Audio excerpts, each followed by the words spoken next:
Hey everybody, welcome to the stream. Thank you guys very much for being here today. Buffalo Bill, Bandit, good morning guys. Let's see, we have Dustwallow Marsh active. I did finish speccing the character. Because of that, we have like 6 more abilities. We got Oblivion, we got Soul Rot, we got Haunt. Yeah, we got lots and lots. We got Shadow Fury, we got lots of buttons to push. So we'll see how that goes. Let's go ahead and we'll jump right into the action. Nev, good morning to you and welcome.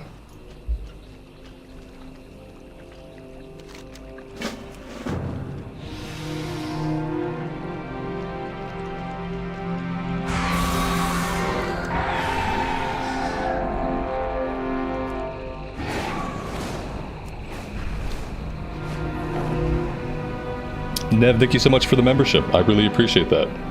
Thank you.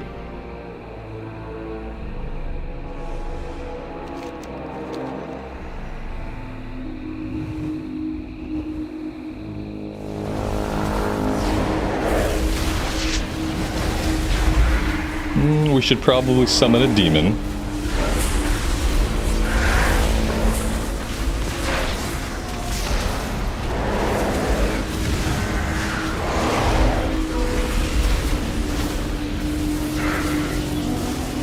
Buffalo Bill, man, thank you for the 26 months.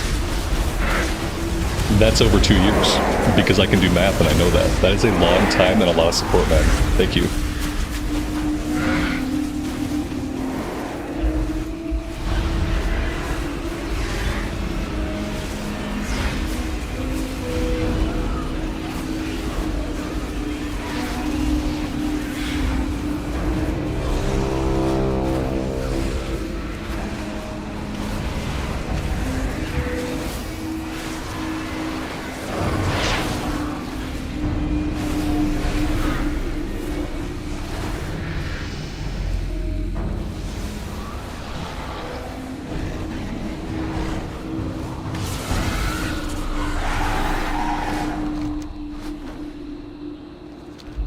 It's basically never a good time for me to do math. But sometimes I do okay with basic addition.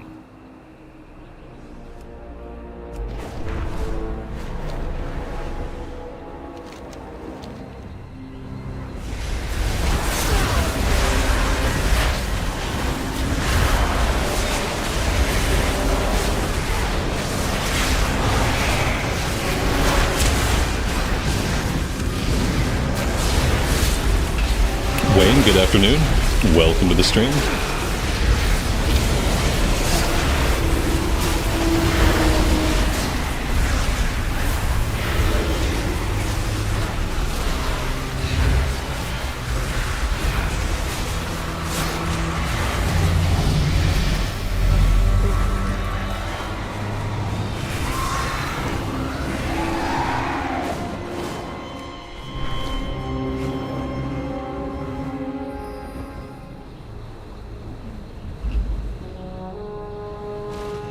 We have so many abilities now, and like I'm not sure how all of them really interact with each other. Haunt, it looks like it is another damage over time, increasing your damage dealt. Okay, so you kind of want to open with Haunt. I got Oblivion, unleashes wicked magic upon the target, dealing shadow damage, deals 10% increased damage up to 30% per damage over time. So get all the damage over times up and then do Oblivion. We got Soul Rot. It's a channel, does shadow damage. For the next 8 seconds, casting Drain Life will cause you to also drain life from any enemy affected by your Soul Rot. Yeah, we got a lot of abilities going on. It's going to be interesting to try to like put all these abilities to use in some kind of 5-man scenario. Yeah, I think having Haunt up first and foremost is probably a great idea. I also grabbed quite a few talents that buffed my Shadow Bolt damage. Yeah, it's really going to take being in a group and seeing the DPS meters to see, like, try to figure out if I'm doing the rotation correctly. It does seem like a more complicated class. It seems like there are a lot of moving parts and a lot of abilities that kind of interact with each other or like stack with each other. Like lots of different things to consider. So we'll see how that goes. I do plan to take this character into some 5-man content today.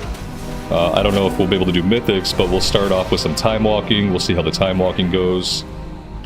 Right now we have more than enough currency to buy like an entire set of gear. We have 78,000 currency. You only need like 50k to get the full set.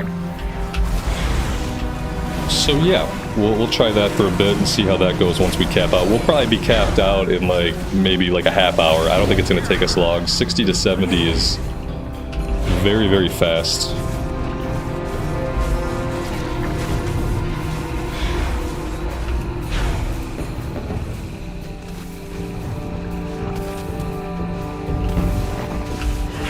Yeah, this spec might have a few more buttons.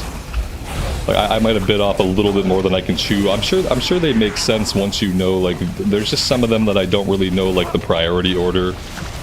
I kind of get that way. When a class has a lot of like really short cooldowns, like we got a 1-minute cooldown here, we got a, this is 15 seconds, that's not bad. 2-minute cooldown on this guy. We just have a lot of those like kind of small cooldowns. I'm never really good at figuring out like how to manage all those. I guess that's kind of what people use weak auras for, I guess.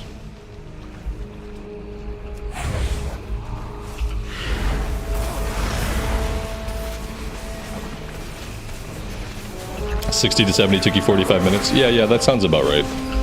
It could be that long, yeah. I feel like we'll probably get it before the hour's up, but we'll see.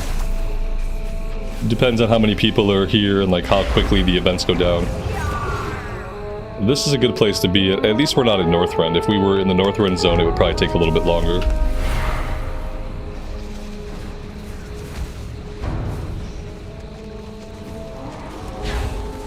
But then again, it's still early.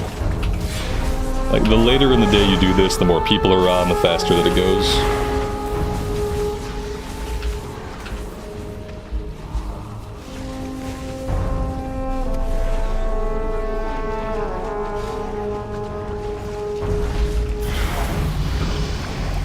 Esme, good afternoon. Happy Friday to you. And welcome. It's a good feeling to get on and level cap some characters that have been neglected for years, not playing retail. Yeah, it's a great time to get on and like look through your character list and like any character that you kind of forgot about along the way. It's a great time to get them capped out. Absolutely.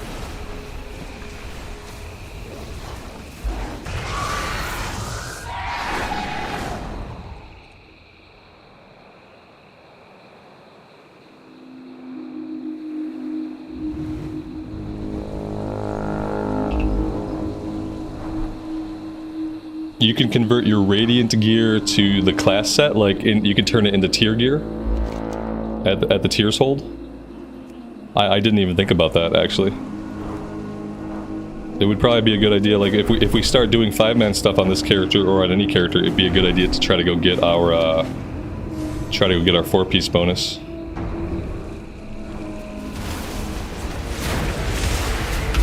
So I kind of forgot about that.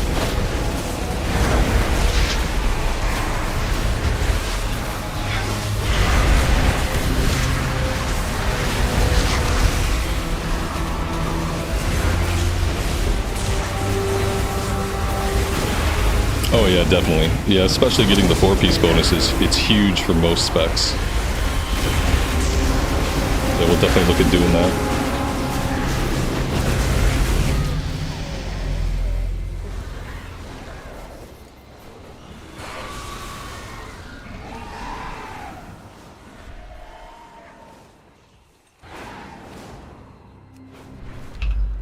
How am I liking this lock so far? Yeah, I enjoy it better than Demonology. The problem that I'm going to have with Affliction is that it has a lot of abilities. There's a lot of buttons to push, and it really feels like you want to push them all like every encounter, and like once you get past like 15 active abilities, I kind of struggle to keep up with the rotation. Like I've got so many different abilities now. I still feel like I'm doing things in the wrong order. Like, I should probably be putting Haunt up first before I put up any of my damage over times. I have things like Oblivion that I don't really know, like, where they fit into the rotation. I have things like Soul Rot, which I don't really know where that fits into the rotation. I got lots of abilities now that I've done all my talent specking, that I just really don't know where they fit in. It seems like a more technical class to play. But we'll try it for a bit. We'll do some 5-mens on it. I have a couple other characters that I want to touch base with and try some 5-men content on. We got my elemental shaman that we were leveling a couple weeks ago. I capped that character out last night. She needed a couple levels, so I got her to 70, and I'd like to get her some gear and like try her out in 5-mens as well. So yeah, I got a couple things to do today. But I do want to take this character into some 5-men content, just see how it does. But I remember the shaman being like very straightforward. I remember the DPS, the rotation, the AoE rotation on the elemental shaman being like super straightforward and easy to comprehend. I'd also like to get the evoker into some 5-man content. I know we did a little bit with the evoker. I got kind of discouraged because somebody told me that nobody wanted devastation evokers in mythic content, so that was kind of discouraging. But yeah, I have some things I want to do today on a variety of characters that we've kind of leveled up, and I want to get some of them into 5-man content and see how I do and see how they feel.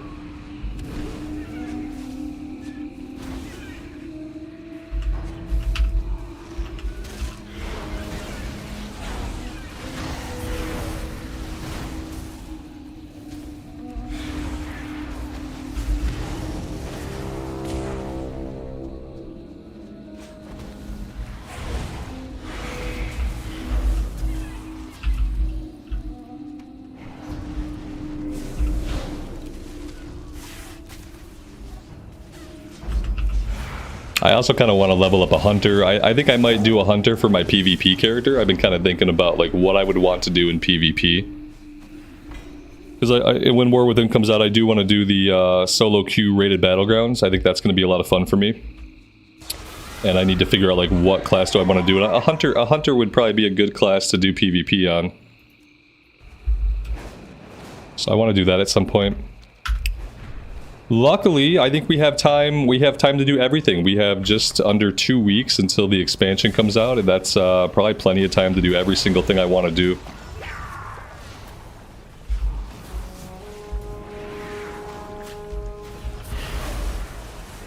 Yeah, my hunter's probably going to be Beast Mastery as well. Beast Mastery seems to have like the most comprehensible rotation, like this. I don't want to say simple, but yeah, it has like the simplest rotation as far as like hunter rotations go. Probably also what I'll do.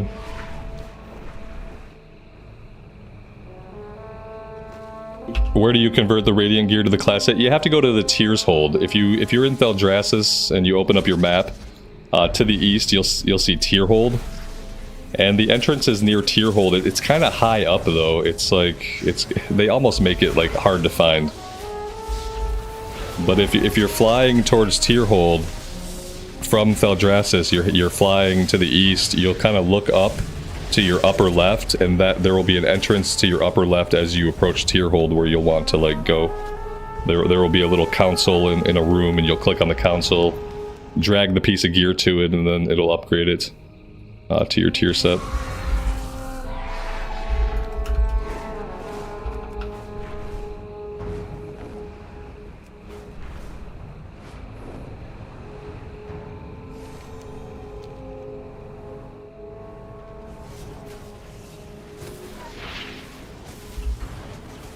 Unlocked Dragon, good afternoon, buddy. I am doing well. Thanks for being here. It's worth it to convert the gear because you'll get your 4-piece. Yeah, you'll get your 2-piece and your 4-piece bonuses for your tier set. So yeah, absolutely worth doing it.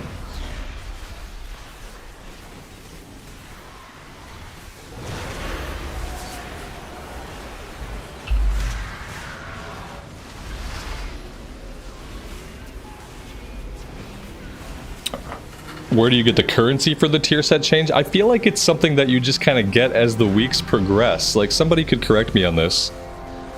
I feel like you just get the currency. I don't know that it comes from like a specific source. It's not farmable. It seems to have to do with like how many weeks have passed like in the season. Yeah, I've never really understood that either. I just know that as more time goes by, I log into alts and they have like 8 or 10 of the currency. Whereas like right away initially you have like 1 or 2. I feel like it has something to do with just like time progressing through a season. Like, I'm not 100% though. So I don't know that it comes from like any specific source. If it does, then I don't know how I've been getting it.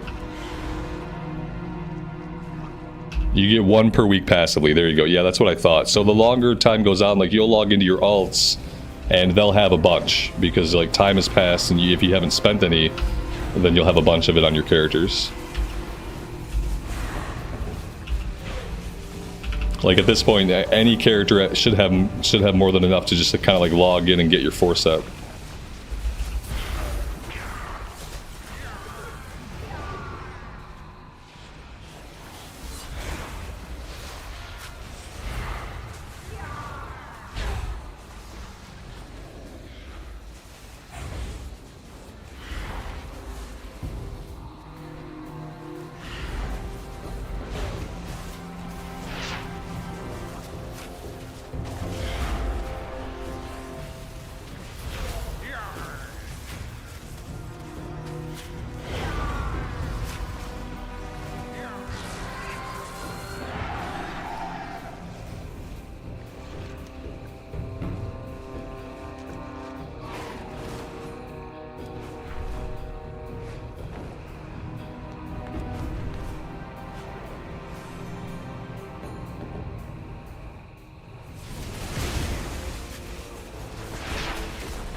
Oh, it's marked on the map now. Oh, that's nice.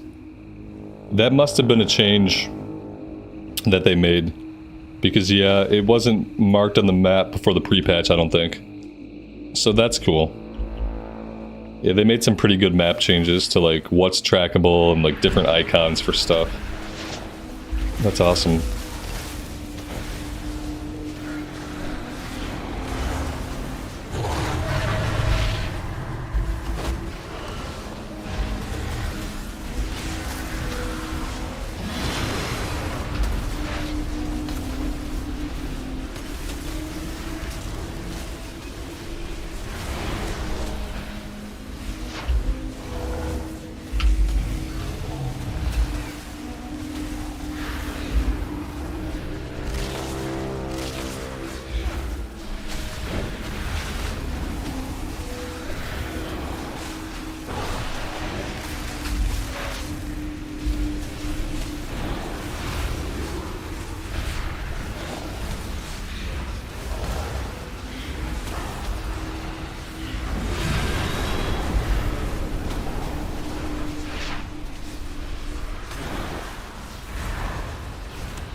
Esme, that's awesome.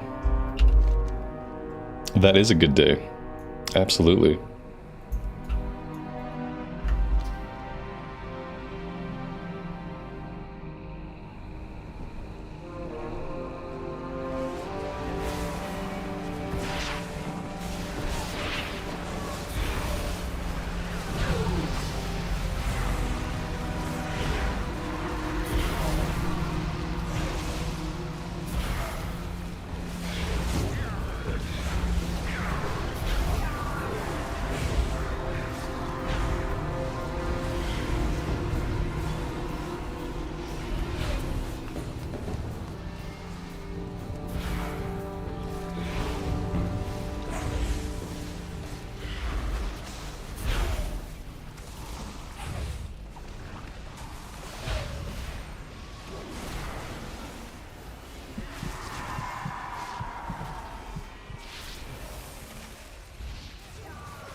Well, this is not great. This is the first time I've ever arrived to the mini-boss first. There we go. Yeah, there we go. We need a tank. Yeah, somebody get in there who can actually take hits.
Am I enjoying the new expansion? I'm enjoying the pre-patch.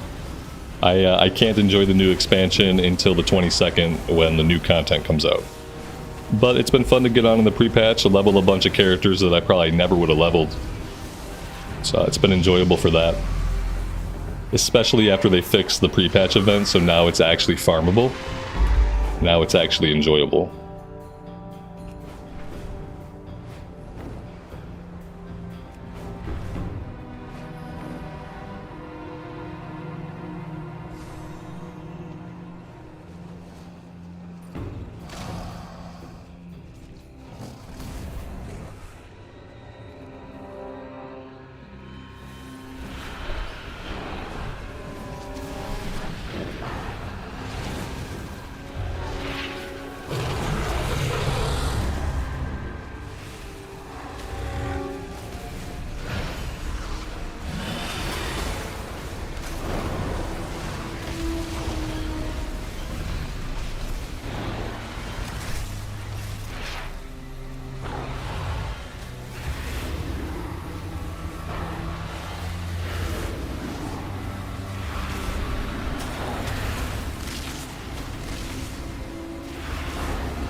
I'm really hoping we can hit 70 before we have to go to Dragonblight. That would be ideal. But we only have 6 minutes. And I'm pretty sure Dragonblight is next on the rotation. So we may have to spend some time in Dragonblight.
Guitar Junkie, good afternoon. Welcome to the stream. And thanks for being here.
We have like 3 minutes until the next zone opens up. I'm wondering if everybody is just kind of heading back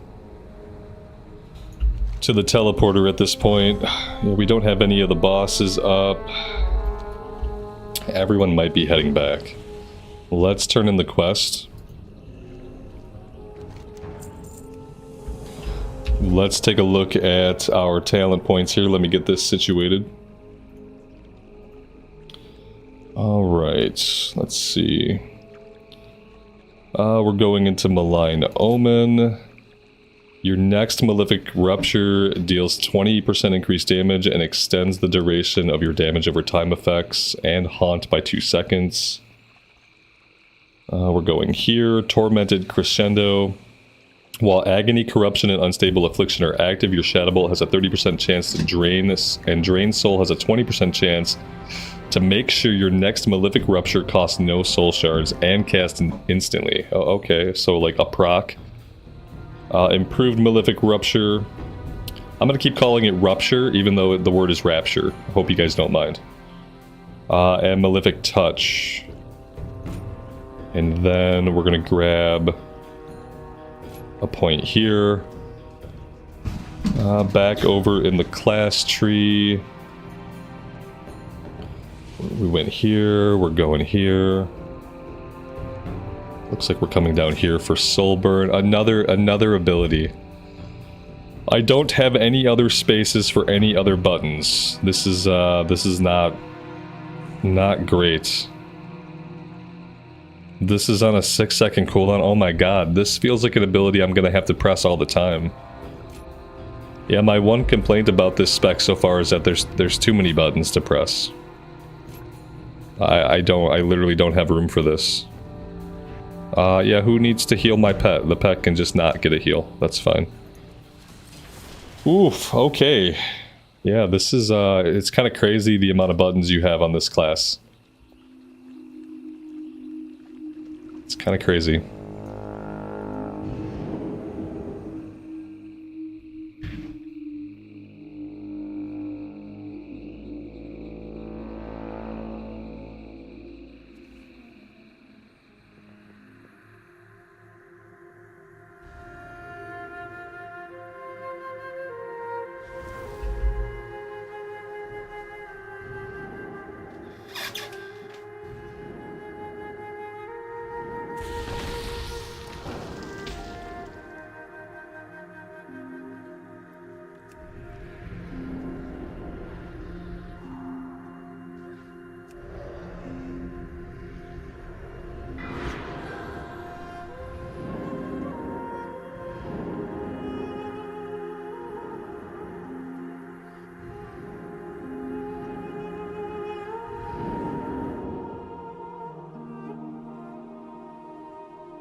I feel like they nerfed all the bosses' HP again. Yesterday they felt a little bit weaker than the day before that, and now today they feel a little bit weaker than yesterday. They're dying really, really fast.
We hit 70. I'm gonna stay just to get the bonus from killing the Lich King once.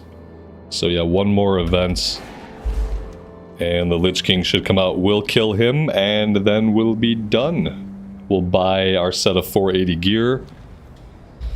And we'll see. I think I'll try to do some 5-mans on this class, but this spec seems very technical and very complicated. And I don't know if it's going to be a spec that I'm any good at, or a spec that I enjoy. But I'll try to do some time walking with it. See if I can get a handle on any of the abilities. I do want to jump on my shaman for a little bit, on the elemental shaman, and get her set of gear. We should have more than enough currency to get her set of gear as well. And I want to try the shaman out in some 5-man stuff today. Before we do anything else.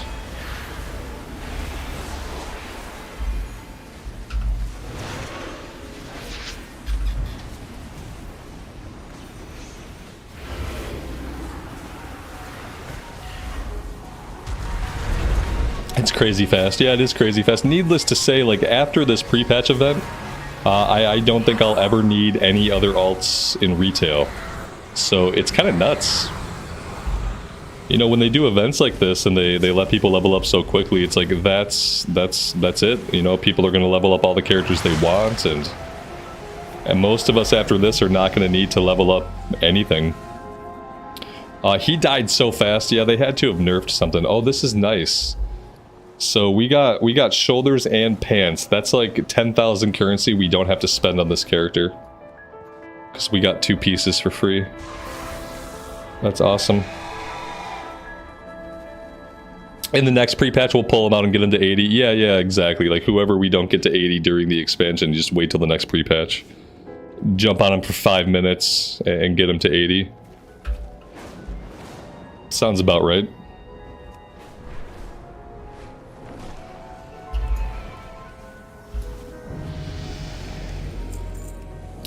Alrighty, let's hit the portal.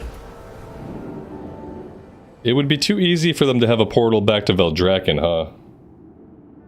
That would be cool.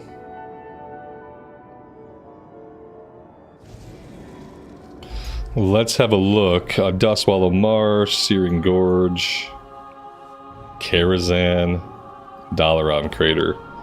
Yeah, it'd be too easy for them to just have a portal that takes us back to Veldraken. So how am I gonna get to Veldraken? I don't know. I don't even have a Hearthstone set anywhere that's usable. Yeah, how am I gonna get out of here? Do we still have portals to the main city somewhere in Dalaran? There is a Stormwind port. Yeah, I guess I have to get back to Stormwind now. I'm hoping that there's a Stormwind portal somewhere here in Dalaran.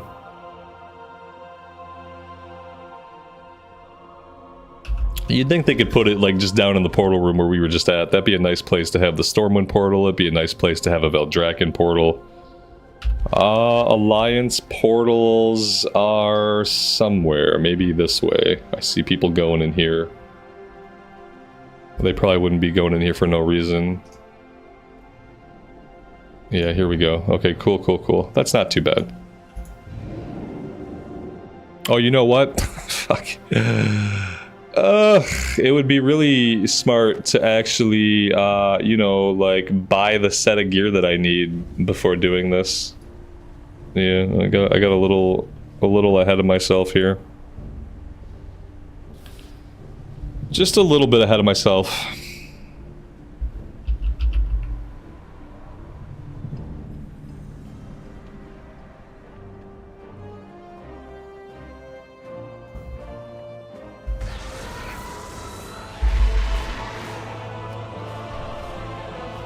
Alright, I'm gonna set my Hearthstone here and then we'll go grab the gear.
Alright, so we need the neck piece. I don't know what we need. Crit and haste, haste and mastery. Crit sounds good. Let's get the rings.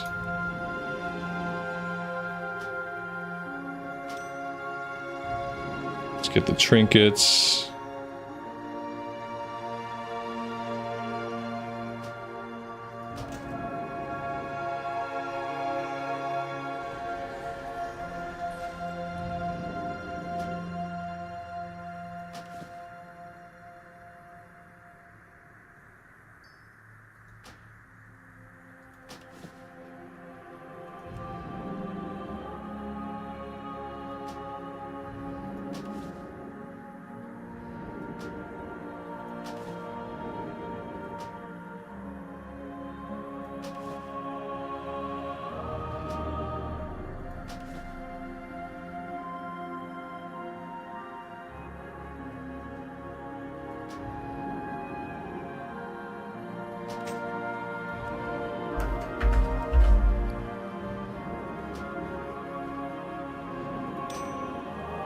I can make the bind an account ring. Yeah, I can. I mean, the fact that I haven't done it yet kind of shows you how little I care about it.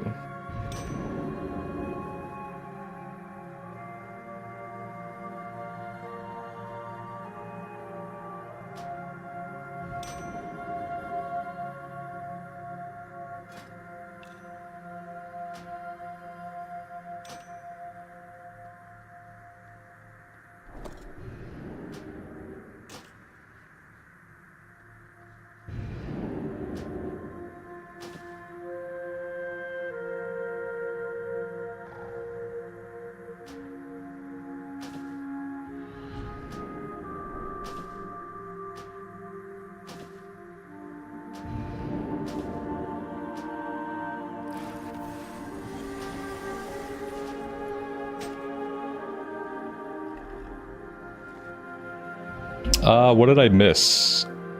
How did I miss a belt? That doesn't seem right. I feel like I bought the belt, but I guess I didn't.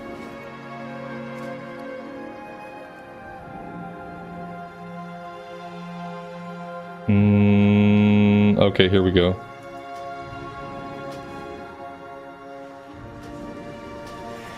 Alright, there we go, 480. Marcus, good afternoon, man. Welcome to the stream. I'll buy the ring and we'll just get that done.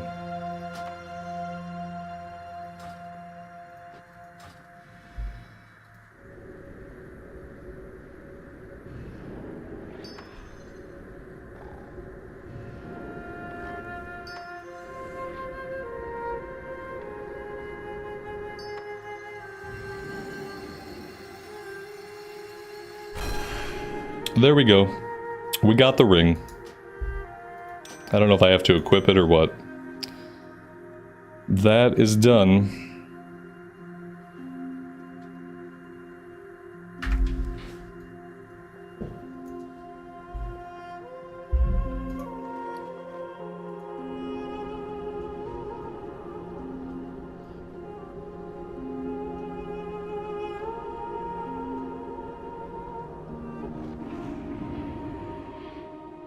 I could try this character out in some 5-mans, but I don't know how it's gonna go. It's a complicated spec, and I'm not very smart. Yeah, let's do some time walking stuff. See how long it's gonna take for us to find a group with everybody doing other stuff. 13 minutes. Oh, Jesus. That is a long time. We may have better luck trying to do like a Mythic 2.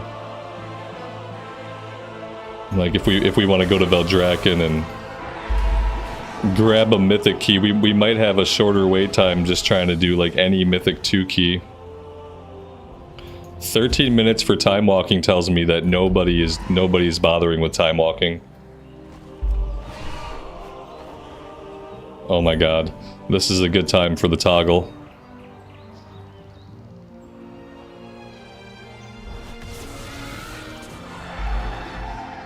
Yep, there we go. it's still too fast.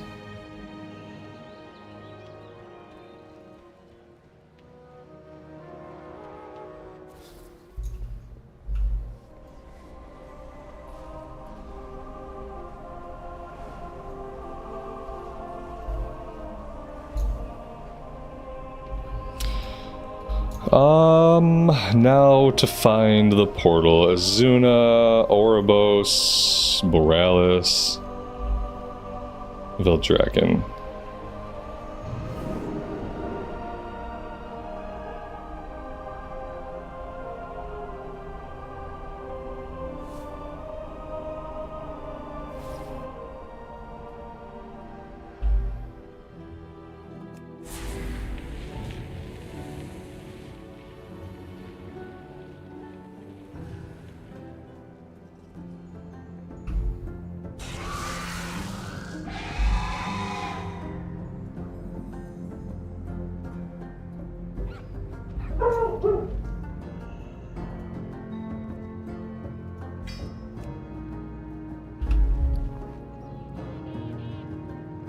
Oh god, of course I pull no good offensive. My least favorite thing. Alright, well here's what I'll do. I don't know if this is gonna happen or not, but I will pop my key up here for anyone who wants to join. And my wife brought me some food, so while I wait and see if we can fill this group, I am gonna turn my camera off and I'm gonna eat some food. But yeah, let's get this going. And we will just see if we can get people in. I'm gonna eat, and I'll see you guys shortly. Get the gear converted, that's a good idea. I'll fly over and I'll do that too.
I feel like all the tanks quit the game. Does anybody else feel like that? I feel like after they announced all the tanking changes that are coming to War Within, like the tanking and healing changes, it really feels like every single tank stopped playing a tank.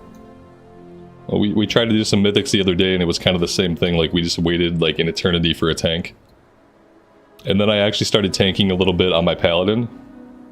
Because yeah, I don't think tanks play this game anymore. They all re-rolled, they were like really, they had their feelings hurt. Because Blizzard told them that they weren't going to be able to solo mythic bosses anymore. That Blizzard told them they were going to actually need healers to like heal them sometimes, and like every single tank like rage quit the game.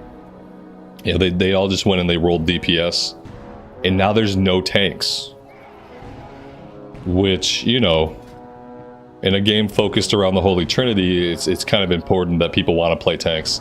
Like, I don't want tanks to be unkillable gods. I think it's a really bad game design. When everybody in the group can die, and a tank can kill a boss on their own, that's really horrible game design.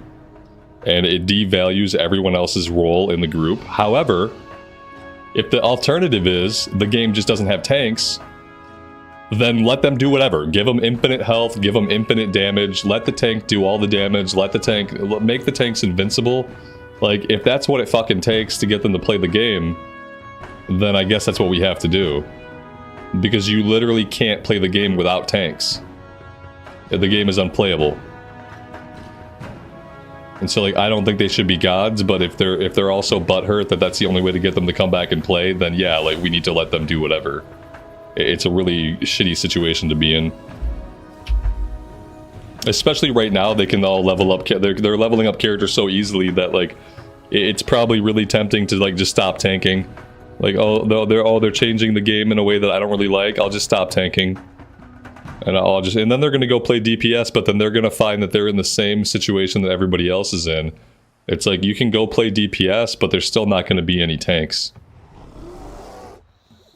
It's, I'm hoping that it changes. I'm hoping that by the time we're in season 1 of the War Within, like, maybe there will be a new group of tanks that it doesn't have their soft feelings hurt that they can't solo mythic bosses anymore. Like, it'll just be a new group of people that that don't care that they can't solo mythic bosses.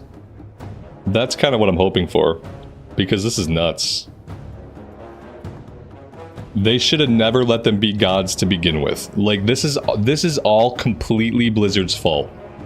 They did this because tanks weren't always like this. Tanks were not always like this. Tanks needed heals. Tanks couldn't solo mythic bosses. Like, tanks were not always like this. It's 100% Blizzard's fault for letting it get this way. And yeah, once you give somebody unlimited power, they don't want to give it up. It feels bad to give it up. But this is all their fault. They basically broke the Holy Trinity. They broke the dynamic of their game by letting it get so out of control. Because it's not a problem. Like tanks could keep tanking and they're still going to be fine. You're still going to be the tank. You're just not going to be the person dealing the most damage. You're going to actually need your healer with you to heal you.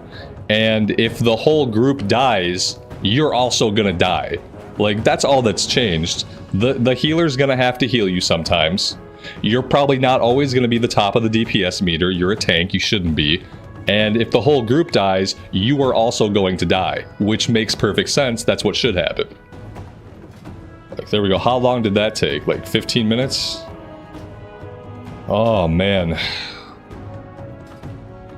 Let's see how this goes. Yeah, like, maybe I should just play a tank in the War Within. Because I really don't want to deal with, like, 15-20 minute wait times. But yeah, they did this. They made this problem. It never should have gotten to this point. Now they're stuck having to fix it, and everybody's angry because they have to fix a broken game design.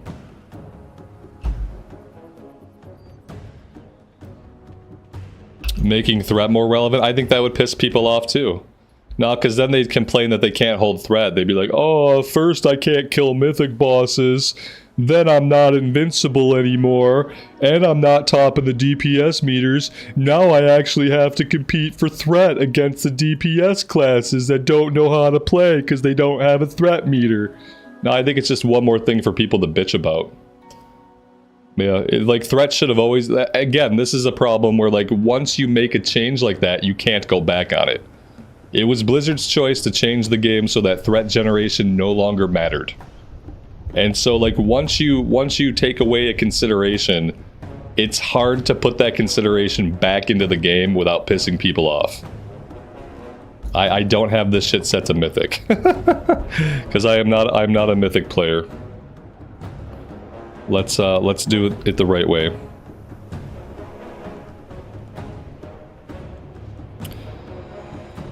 One more time, this time with gusto. Raid, yep, dungeon difficulty mythic. Okay. That should be good.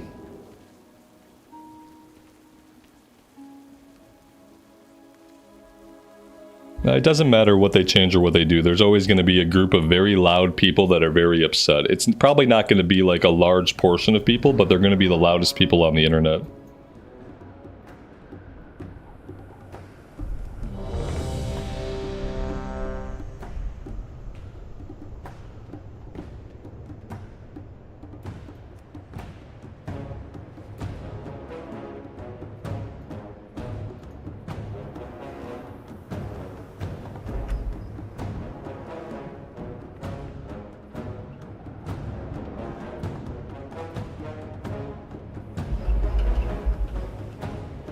It seems impossible to fix it. Yeah, once you take your game design in like a really bad direction, it's hard to fix it.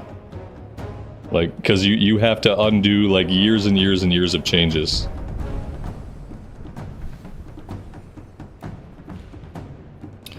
Are we ready? Are we ready this time? Are we ever going to be ready? They're still not ready. There we go.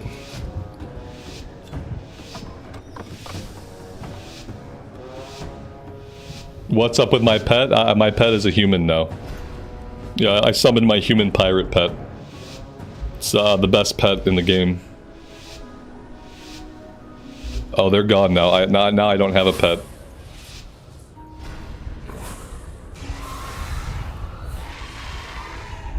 Apparently they're stuck like this now. Yeah, apparently they are now a human pirate forever. I don't have dynamic flight turned on, so it's probably going to take me like 6 times as long to get anywhere. I should probably change that.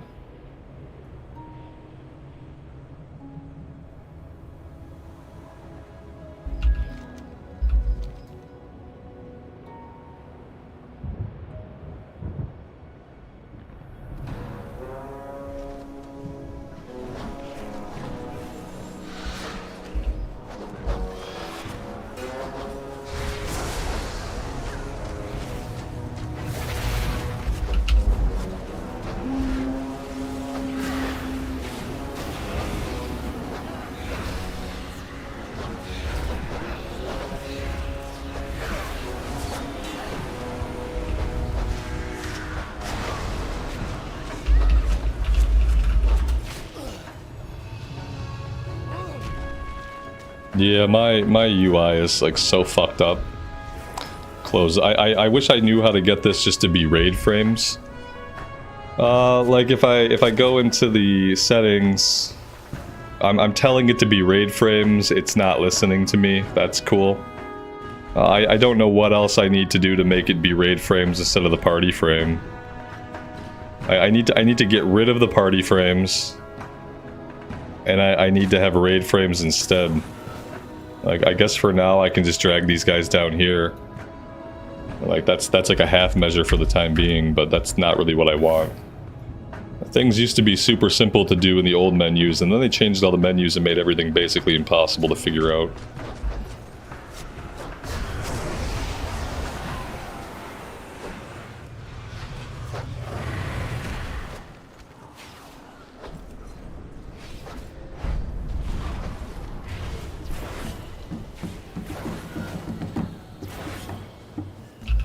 Yeah, this is going to be a hard spec for me. This spec is very technical. I have 27 buttons I have to hit, and yeah, this is gonna be a challenge. I'm just trying this out. I have other plans for today. I'm gonna jump on my elemental shaman at some point because I capped them out last night. We have enough currency to get them a set of gear, so I want to jump on the elemental shaman at some point and give them another go. I never properly got them into 5-man content, so I would like to do that. Like right now, I don't. Yeah, this class is kind of insane. I don't know even like with the slightest. I don't even know the slightest bit of what I'm supposed to be doing. That's gonna make it really hard to do any damage. Like throwing up corruption is a good idea. I have this vile taint ability, which would probably be a good idea to throw down. Like, I can throw that down like so. Other than that, I really don't know.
Yeah, Destro is probably a little bit better for me. I have a Destro lock that I never geared them up or anything.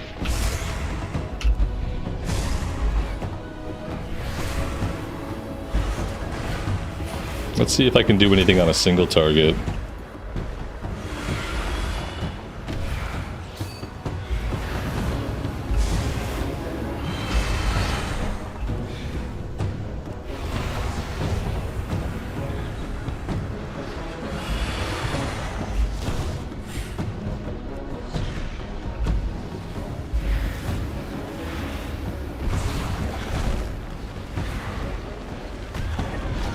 Nice, nice, nice, nice, nice. Oh, good old no good offensive. Dying on the first boss and you don't understand what the f is going on. I love it. I love it. Mm-hmm. Yeah. I don't think this is going to be a thing.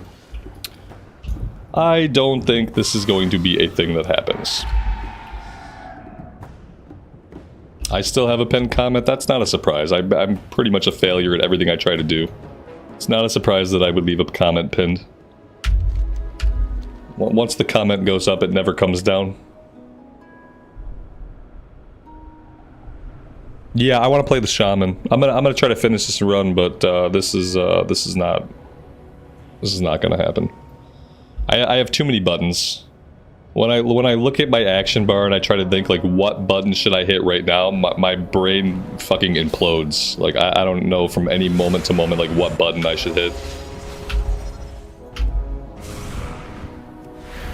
I have a bunch of tiny little cooldowns. I have some procs going off that I don't really know how to prioritize those. Yeah, not great.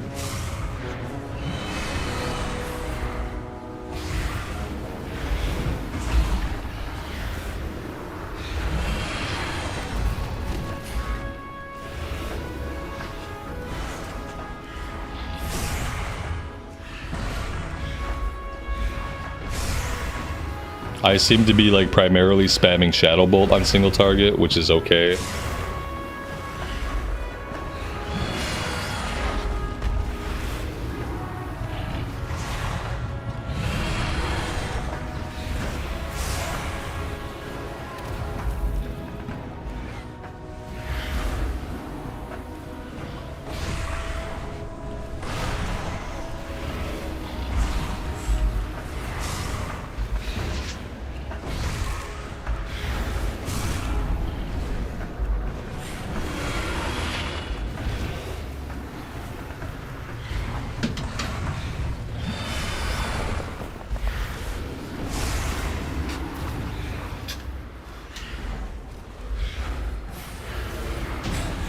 Yeah, like single target makes a lot more sense to me than multi-target stuff does.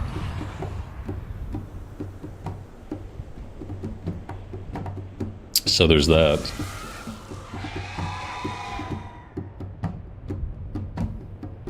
War Within's not out yet. This is the pre-patch. Yeah, as far as how the expansion will go, what it'll be like, I have no idea.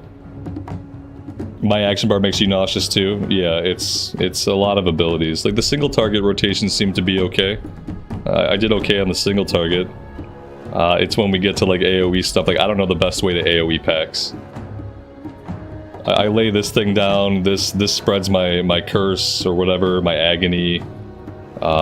Seed of Corruption spreads my corruption, so like Vile Taint and Seed of Corruption when I can. Besides that, I don't know what else is doing AoE. And maybe that's really all that's doing AoE, maybe that's all I need to worry about. I have this ability that I don't really understand. Haunt, I don't know Haunt's place in multi-target like situations, I don't know if it's really useful.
When I don't have any soul shards, I can't do anything. Like I'm completely useless if I don't have a soul shard up. But I have no way to generate soul shards. So like I either have a soul shard or I don't, and it's like it's just a waiting game.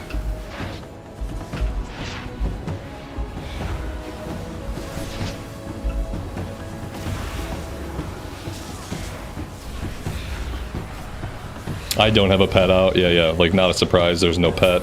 I had a pet at some point. Then he decided to take a little break.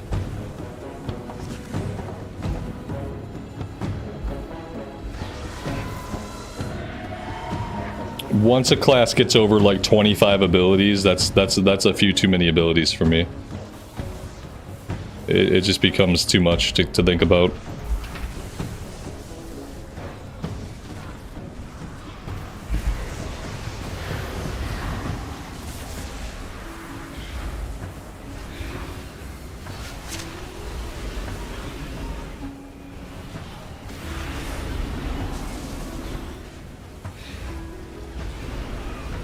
Right now I'm taking an asinine amount of damage and I really don't know why. Okay, good. Perfect. Love it. Somebody said, why aren't we using our kicks? I don't have a kick. I probably have an interrupt somewhere. Let's see. Nope, command demon. Maybe I have some kind of interrupt. That's not an interrupt. Stuns all enemies within 8 yards. I have an AoE interrupt on a 1 minute cooldown. Yeah, if I have an interrupt, I don't know what it's called or where it's at. That's a problem. That's obviously a problem.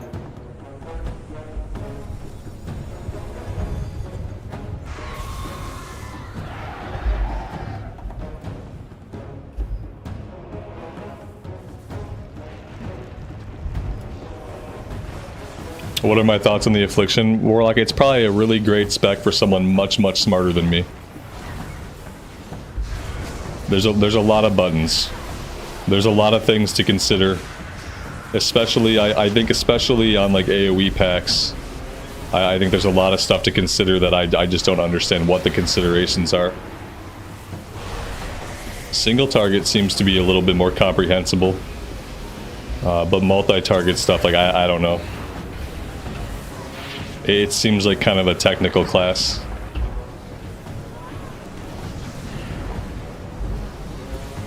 It would probably be really, really good for someone who could understand it, though. So I feel like it has a lot of potential. Why am I a Tauren? I don't know why I'm a Tauren.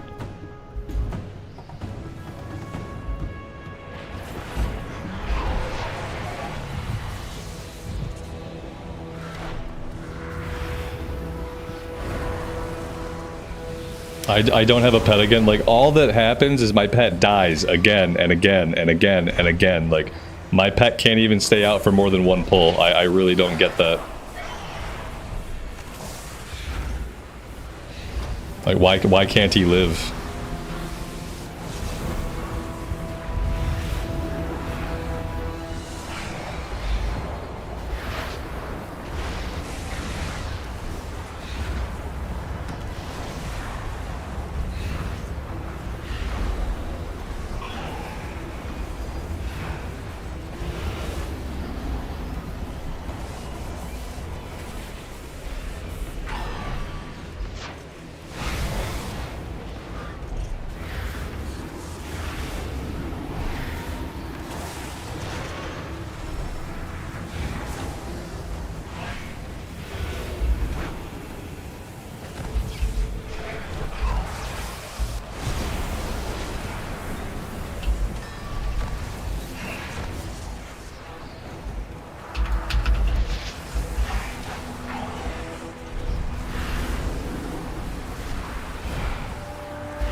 Why am I an earthen now? Why am I shapeshifting? Is somebody shapeshifting me?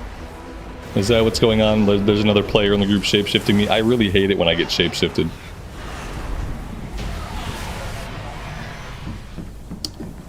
Aim of the Iron Dwarves. I don't know what this is or why it's happening to me. Weird.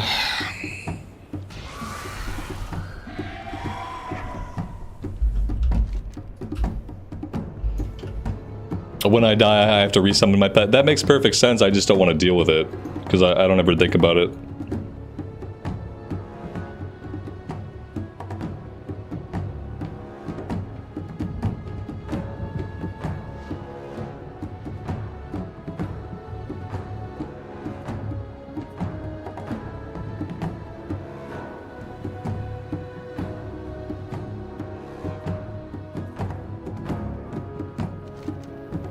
I guess I should flip my skywriting back over to, like, I guess, like, they didn't make this very fast. I wonder if they've considered making traditional flying a little bit faster so that it's actually, like, an option. Because right now it's not, it's so slow, it's not really an option. Okay, good.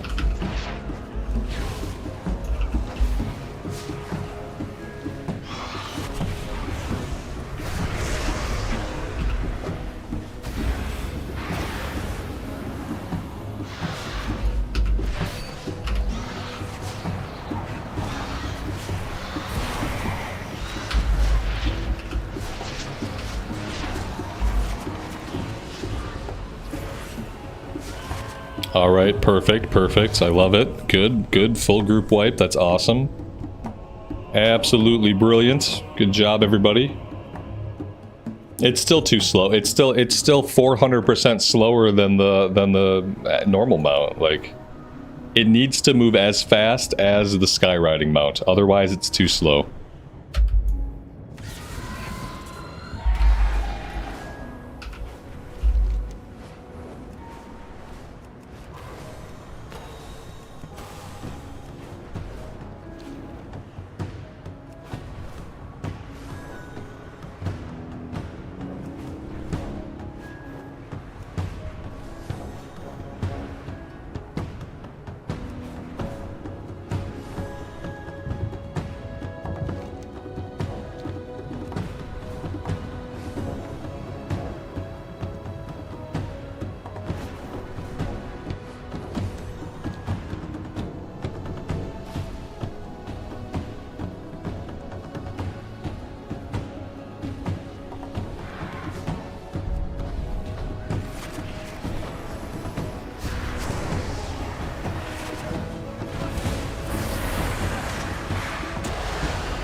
there are these incredibly long periods of time when I have no resources. And I don't know, like, there has to be a part of the spec that I'm not understanding, because there has to be a way to generate these resources, like, on demand. Because right now, like, I go for multiple pulls and I have no soul shards. And without soul shards, I can't do Seed of Corruption. I can't do Vile Taint. I literally can't do any of my AoE stuff if I don't have soul shards. And the amount of time that I spend not having soul shards, it's kind of insane. So there's got to be like some big part of the spec that I'm like that I'm not getting, that I just am not understanding, because I never have resources.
Oh, and we're having lag. Lag is good.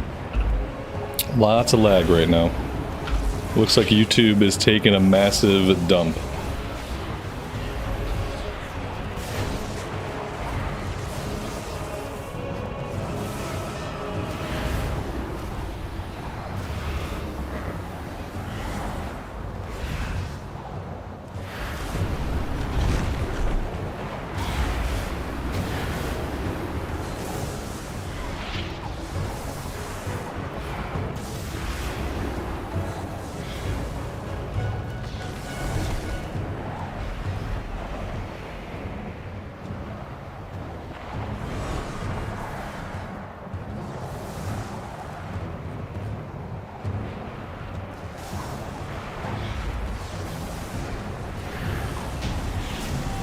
Oh my god, thank god it's over.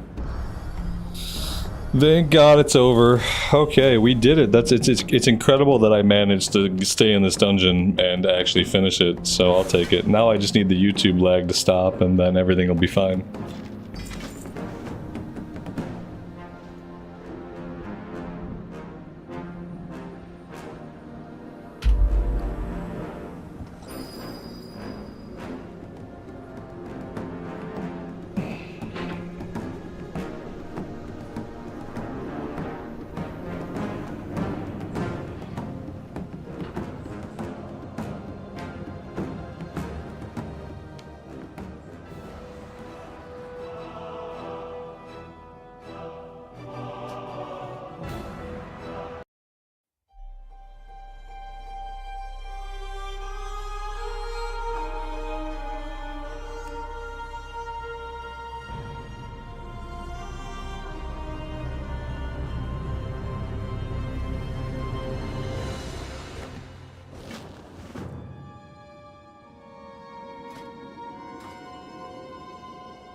Do I want a one-hander and a shield?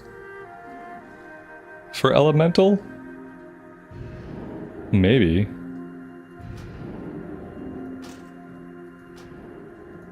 Why not? Let's do that.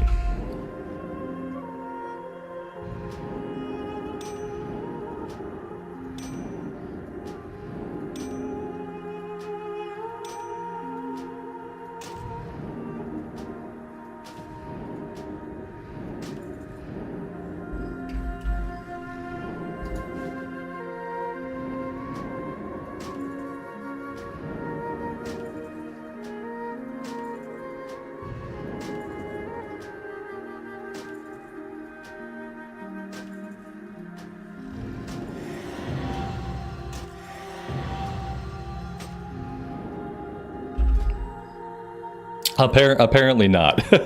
It said, when I went to equip the shield, it said, this is not your preferred armor type. What the fuck does that mean? I want a staff? Yeah, apparently, like, it was like, this is not your preferred armor type. Like, why? Why is it not my preferred armor type? Okay, here's what I'm gonna say. If you're not supposed to equip a piece of gear, you should not be able to equip a piece of gear. If an elemental shaman is not supposed to equip a shield, then an elemental shaman should not be able to equip a shield. It's really fucking simple. Just make it so you can't equip it. That way there's not a dummy trap.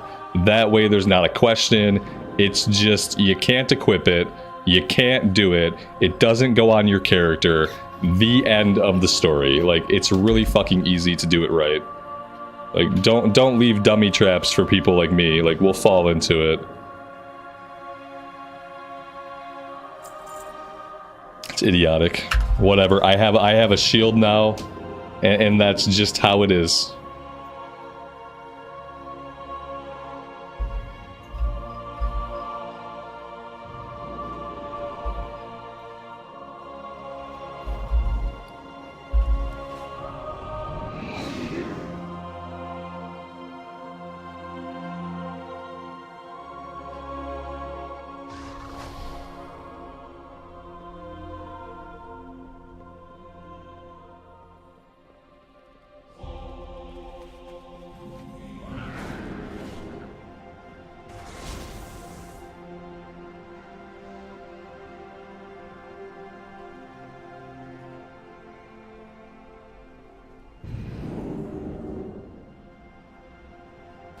I'm not an alliance character. I'm a horde character. Have to find the horde portals.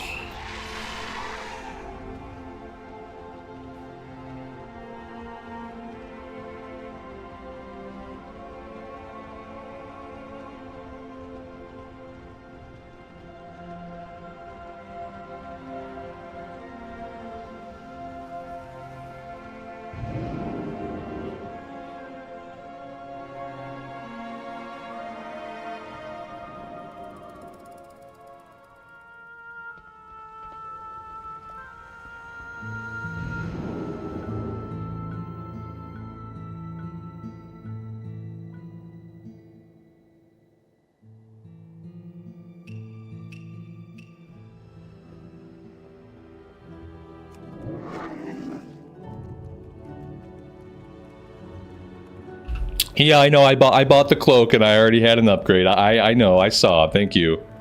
Yeah, ultimately, at the end of the day, not worried about the currency.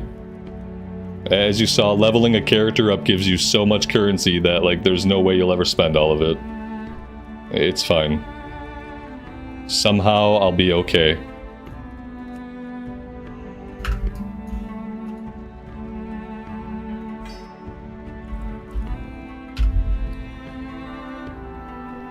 Brackenhide Hollow, better than no kit offensive.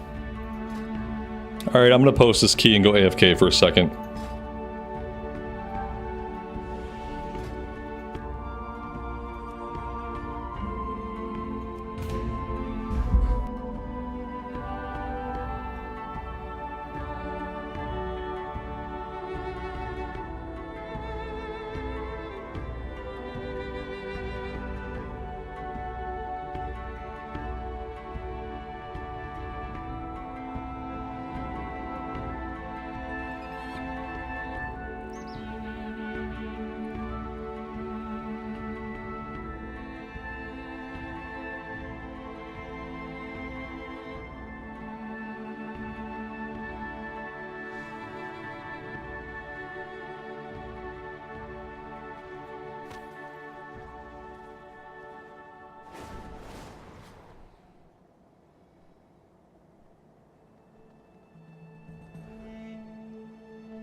The shaman set kind of looks hideous.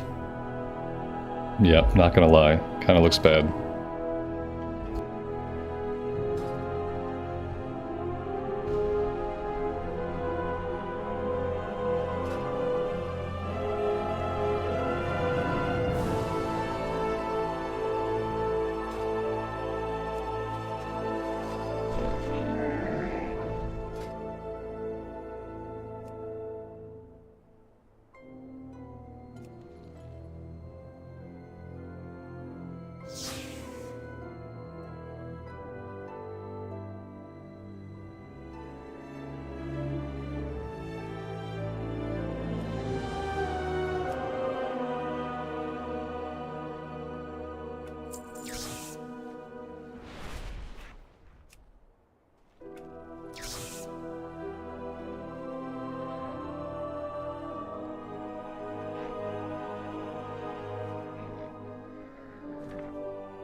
Alright, healers, tanks, where are you guys at?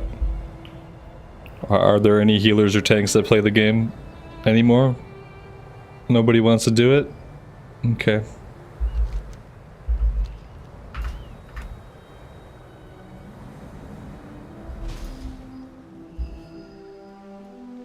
Oh my god, we got a tank.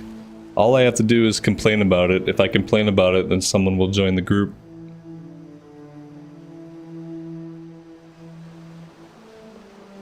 I'm ready for the expansion to come out too.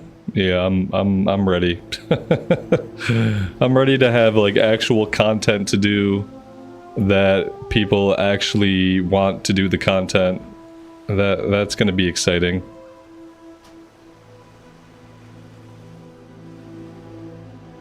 We got like 13 days. 13 days to go before we can start doing relevant content again.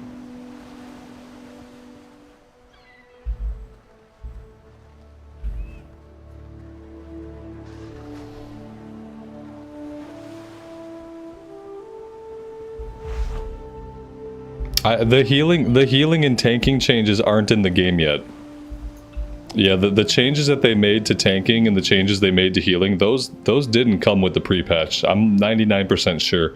I know for sure the tanking changes did not come. Maybe the healing changes did, But the tanking changes we keep talking about, those are not in the game yet. Those are not going to be in the game until the actual expansion launches. So I don't know if the healing changes came in or what. The biggest problem with healing is that healing is not enjoyable. Like, no one finds it fun. Or, like, 6 people think it's fun. Everybody else hates it. But yeah, I don't think all the big changes are in yet. I think people are kind of... people are preparing for the changes. Oh, I didn't set it to Mythic again. People are kind of like preparing for the changes by not healing and not tanking anymore. They're just like, they're just out. They just don't want to do it. There we go. Now we're set to Mythic. Like, healers should be happy. They're trying to fix shit for healers so healing doesn't feel completely stupid. Like, they're trying to fix it for healers so that you don't have to deal with the spike damage. They're trying to fix it for healers so that you don't have to do, like, some boring-ass DPS rotation to feel like you have something to do. Like, they're trying to make changes for healers. Like, that's part of what the tank changes are. Part of the tank changes are for healers. So, like, if the tanks aren't going to be happy, I have to at least hope that the healers are going to be happy. Because all these changes are being made for them. Because they're not happy with the spike damage. They're not happy that the tank doesn't need them.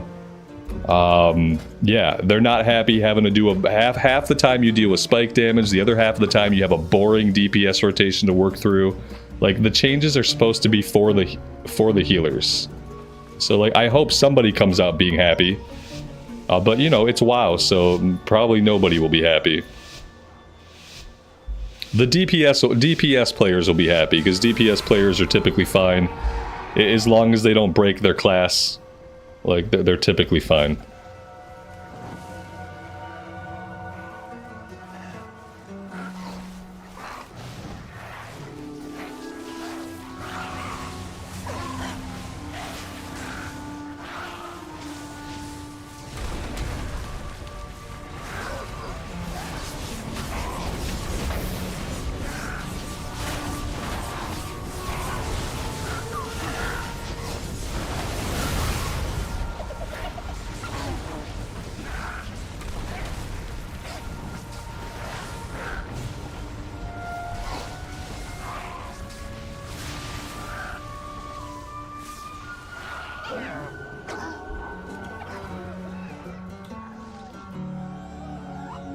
Am I ready to give you more life-changing advice? No, not today. I'm in a no advice giving mode today. I gave all my weekly advice yesterday.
This already feels 1,000 times better than the Affliction Warlock, so that's good.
Nice, nice, nice. Well, we were doing good until we got immediately killed.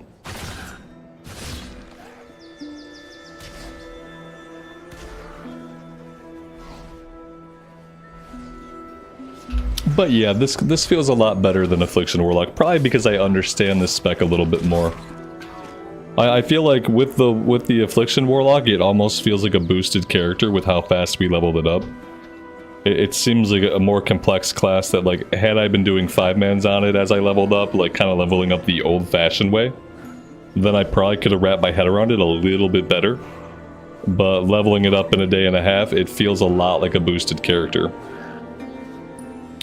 And by that I mean just like having no idea how to play it or how the abilities synergize with each other.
Nenia, good afternoon. Welcome to the stream.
Kind of wish they would have added a delve or something. Yeah, I talked about that on the first day of the pre-patch. When the pre-patch event was really bad, you know, when it was 90 minutes between and there was nothing to do, I talked about how it would have been better to do like a delve or even like a 5-man dungeon where, like, whatever, we can face the same bosses, like the same 3 bosses. You probably have a couple more bosses, but yeah, a delve would have been fun. We could have done a delve with Magni.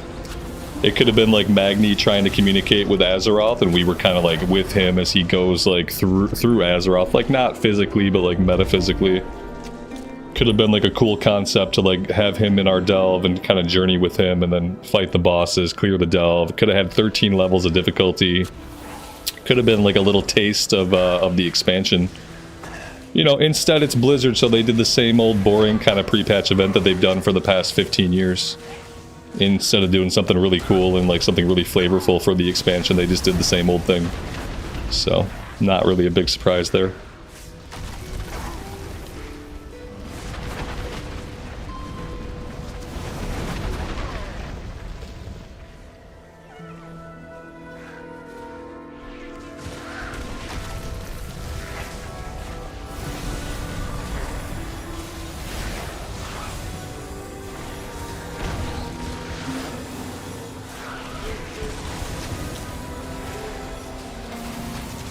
If they did a delve or a 5-man, they'd have had to cut a raid, I guess.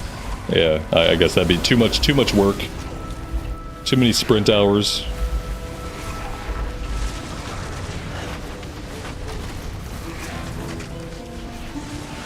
The thing about it though, it's so stupid when you think about it, because like pre-patch events are not evergreen content. In fact, like a pre-patch event is like the complete opposite of evergreen content.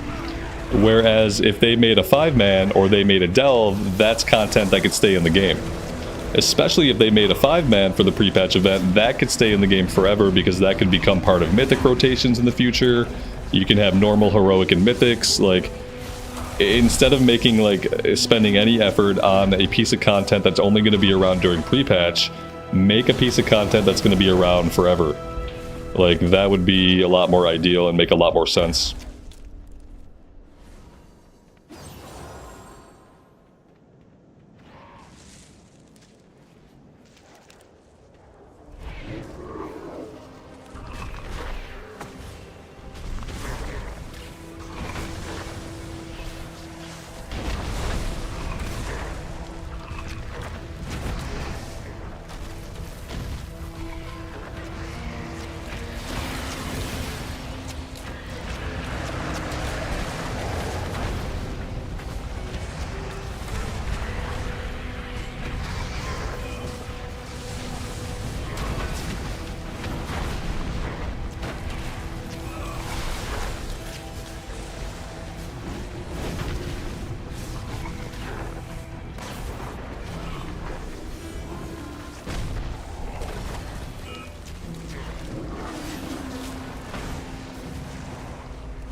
Nice, nice, nice.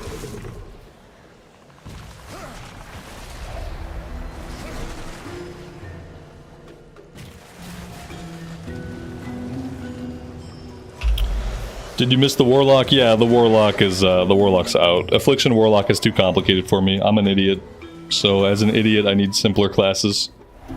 I need classes that clock in at less than 25 active abilities. If you're over 25 active abilities, I can't play it. I'm not smart enough to learn it. Elemental shaman is much more my speed. There's only about 15 abilities that I have to think about. It makes my life a lot easier.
I managed to pull threat.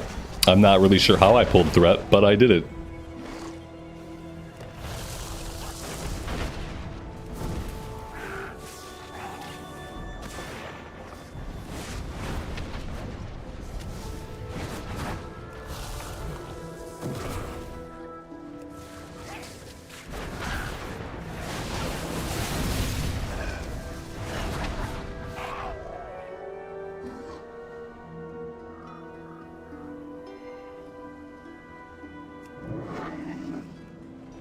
And what a strange warlock. Okay, I'll take the 5 seconds to change the stream title. I'm sorry.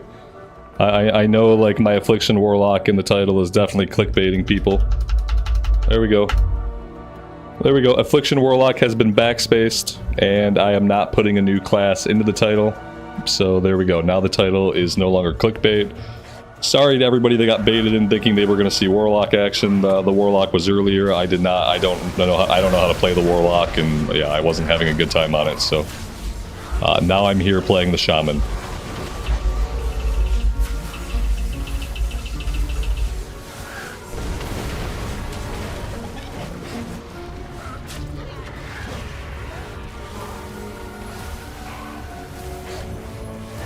I love when the fucking healers, like, when they just give up on healing completely. Like, oh, you're a DPS, you're taking massive damage from something that you can't control, I'm just not gonna heal you. Like, oh, okay, thank you. I'm not taking damage because I'm fucking up a mechanic, I'm taking damage because there's damage going out, and, like, the damage going out needs to be healed.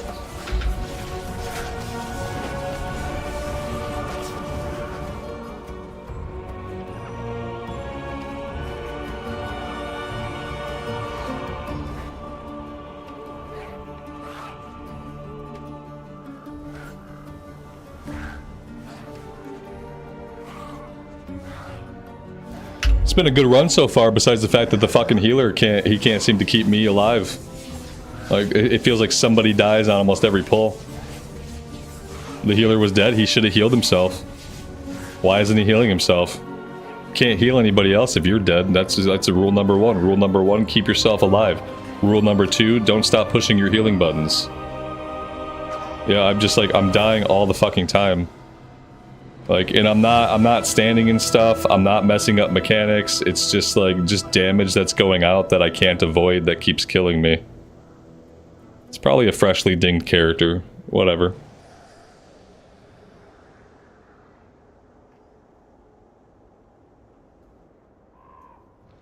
So now I'm not getting a res. I don't think I am gonna release. I'm group leader. I'm tempted to start kicking everybody from this group because they decided that they weren't going to waste the 5 seconds to res me.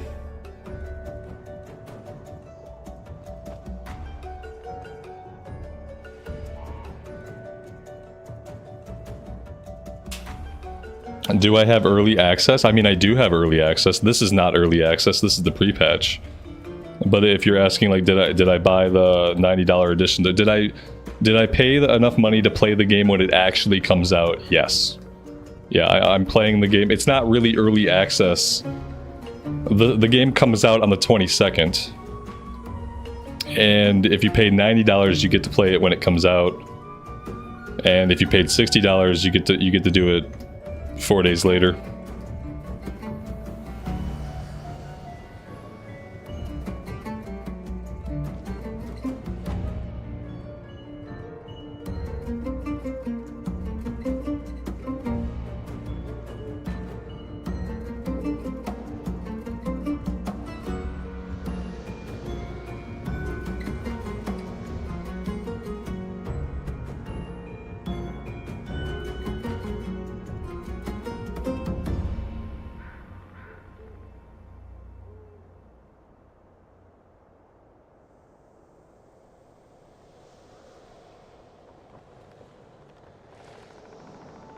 My biggest fucking pet peeve in Mythic Dungeons is when one person dies and they don't fucking res. I can't explain why it makes me so angry, but it does. It's one of the things in this game that still absolutely enrages me. Don't be lazy. Okay. Don't be lazy. Don't be lazy. I wouldn't want to be a lazy person. There we go. Problem solved. Problem solved.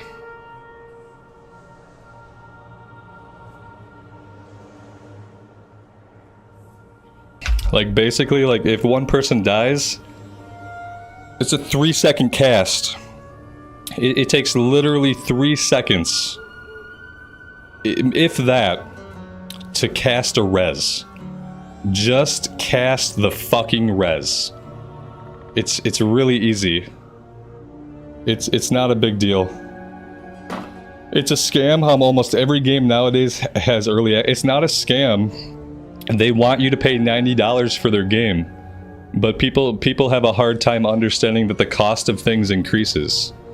So since people have a hard time understanding that the cost of things increases over time due to inflation, they feel like they need to offer you something valuable to get your $90, because they need $90 for the game. That's what their game is worth to them. So like they have to, since people are unaccepting of this concept, they have to find ways to get that extra $30 out of you, and the easiest way to get the $30 out of you is to offer you early access. It's not a scam. They just want $90 for their game, that's all. A nice kick, yeah. Oh, I'm so fucking tired of that kind of attitude where people are not gonna res, and then they're gonna turn around, they're gonna fucking call me lazy for not doing a spirit run. That's gonna keep me out of the fights, that's gonna keep me away from the group. Like, I'm the lazy one because I don't want to waste the time doing a spirit run. No, I'm just kicking people from now on. Yeah, like that's how I'm gonna handle that situation 100% of the time. 100% of the time, if I die and I'm the only one that dies and I don't get a res and I'm the group leader, I'm gonna kick everyone in the group one person at a time, starting with the healer. And yeah, that's what I'm gonna do from now on 100% of the time. If I die and I don't get a res for any fucking reason, I'm gonna start by kicking the healer. I'm gonna kick every single person in the group. Like, I don't care. Like, it is what it is. It's literally the one thing in this game that drives me crazy, and like I don't understand it. It takes 3 seconds to cast a res spell. Just cast the fucking res so the group can move on and we keep going. Now if everyone dies, then yeah, we all spirit run together. That's when you spirit run. Everybody died, we all run back together. Okay, great, perfect. One person dies, you just resurrect them. That's why you have the spell. If you're not gonna res, don't even queue up as a healer. Just stay out of my fucking groups, please. Because that's how we're doing it from now on. If I don't get a res, we're kicking everybody. Maybe next time that healer has somebody die in a fight, maybe they'll res them. That way they don't have to waste their time, waste 20 minutes of your time, and you're gonna get kicked out of a perfectly fine mythic, and the run's gonna end because you're too fucking lazy to press resurrect.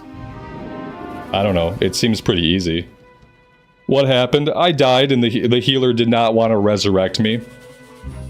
And then he told me to stop being lazy and just spirit res myself, so I kicked him, and then I kicked the tank, and then I kicked the 2 DPS.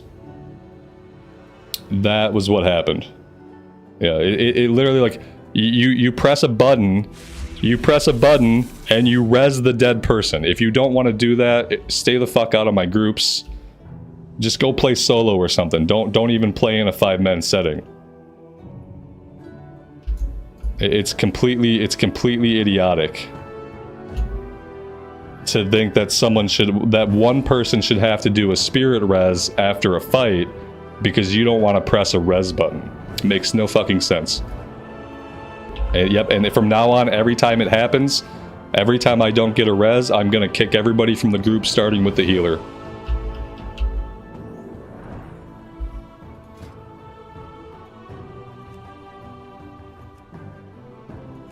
And then we'll just go again. I don't really care.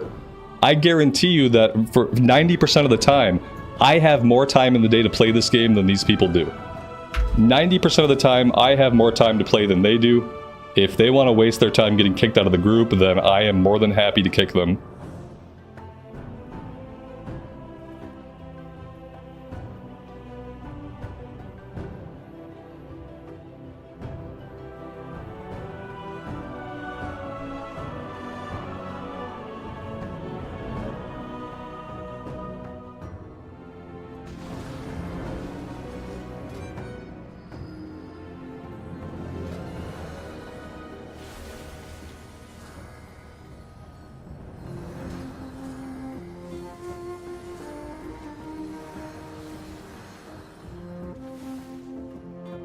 It's basically the only reason I'm ever going to kick anybody.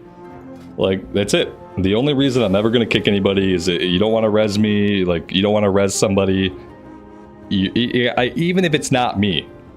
If there is a dead person in the group, and the healer refuses to res them, that's it. That's the run. The healer's getting booted, everybody's getting kicked, and we just go again. So I'm just tired of it. I'm just so fucking tired of people's entitlement. Like, oh yeah, I should have to drop and I should have to do the spirit run because you don't want to press a single button. That's part of your toolkit. That's part of your job. Just press the button. Is it not on your bar? Do you not have a res? I'm just tired. I'm just tired of it.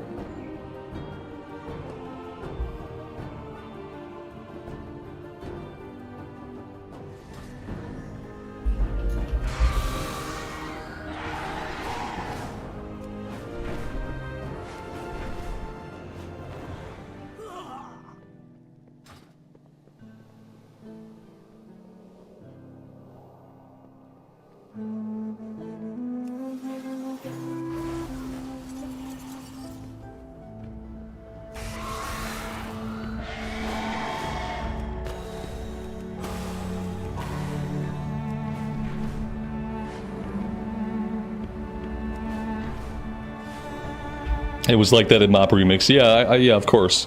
It's like that in like every version of the game now because of assholes like that. It just takes a handful of assholes to ruin a part of the game for everybody who plays it.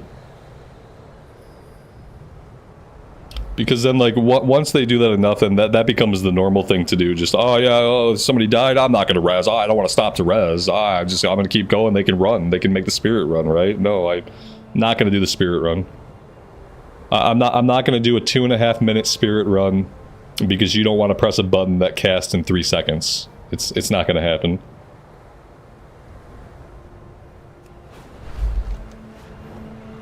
Yeah, I don't know. I don't know, like, I don't know where that mentality started from. I don't know, like, the inception of when people decided that it was okay to not res people when they died. I really don't know where that comes from. But I'm done tolerating it in the groups that I'm in.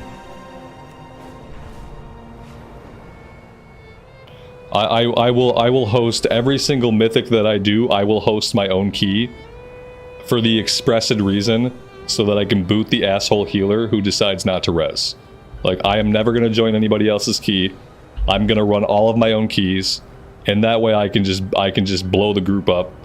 If I get some entitled dipshit who doesn't want to press a res button, see ya. And I really don't care. If that means that I waste 20 minutes of my own time, that's time well spent.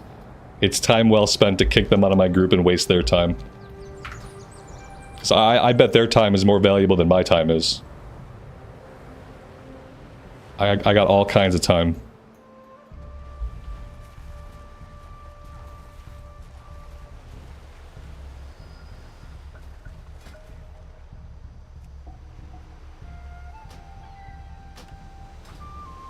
Here we go. Let's go again.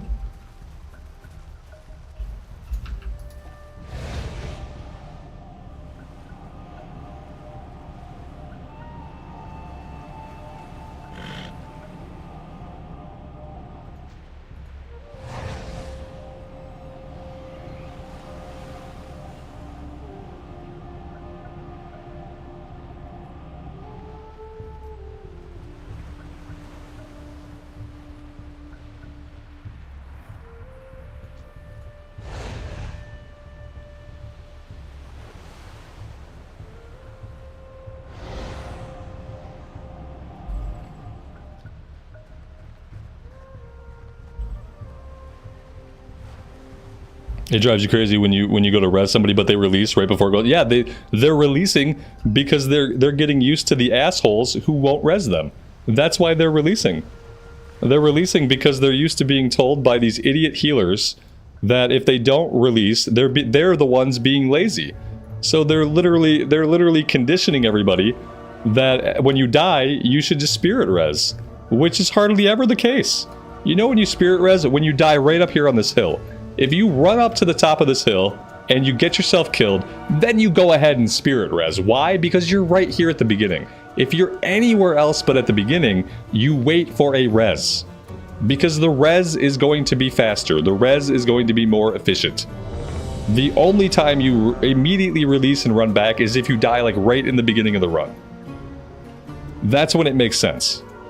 You've killed a boss, you're on your way to a boss, you're not gonna res, you just wait. It's crazy, man.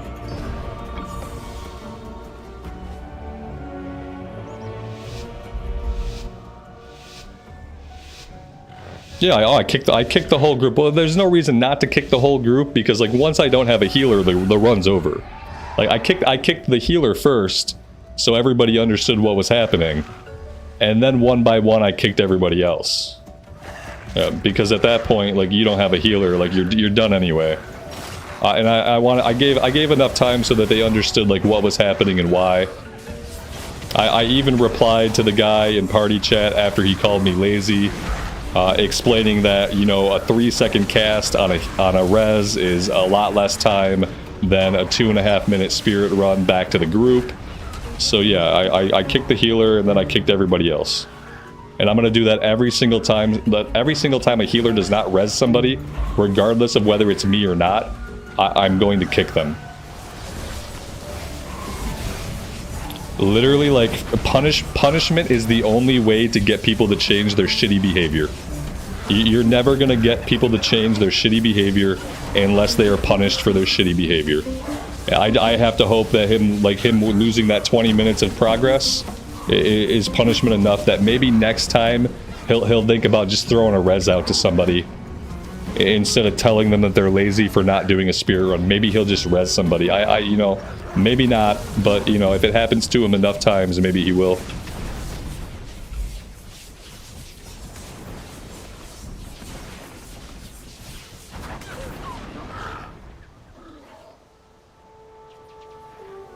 I'll tell you what, I bet he did not expect to get kicked.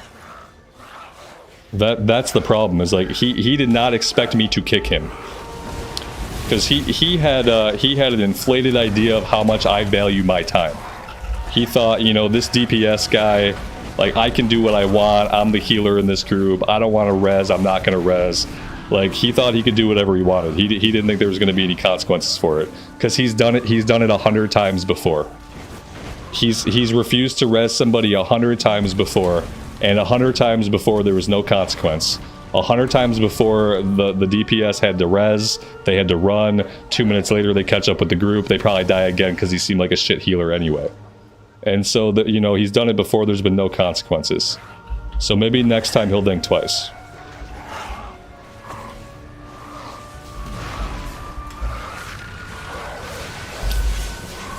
Did he say anything? He said, just res, stop being fucking lazy. And then I explained that a 3-second cast time was, you know, a lot easier than a 2.5 minute run to get back to the group. And then after I sent that message and I still didn't get a res, then I kicked him. Yeah, not only did he not res me, he told me to just spirit res and to stop being fucking lazy.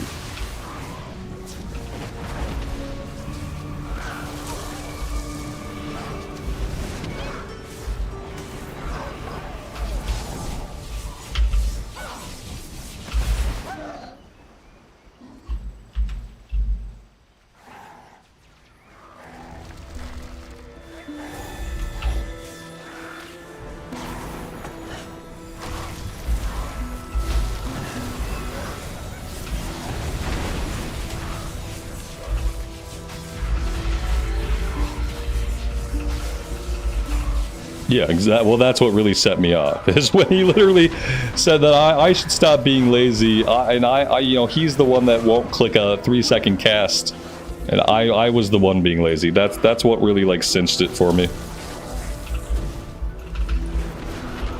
I was already pretty pissed off that I wasn't getting a res, and for him to actually put that in the party, that was the final straw.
Yeah, I think people just give up on being a team player, and they get a bloated idea of their own self-importance to the group.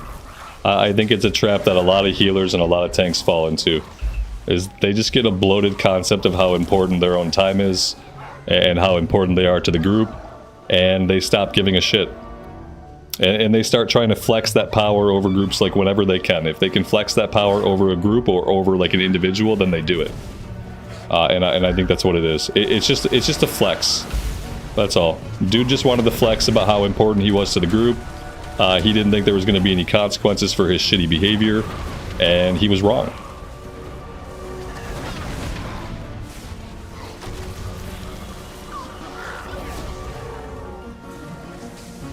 I bet that if nothing else, I bet that from now on, the dude will res the group leader. I bet from now on, before he shoots his mouth off and tells somebody to spirit res, I bet he'll at least check and see if they're the group leader. And then if they're not the group leader, he'll probably do the exact same thing he's always done. But if they are the group leader, he might think twice. Small chance that he thinks twice.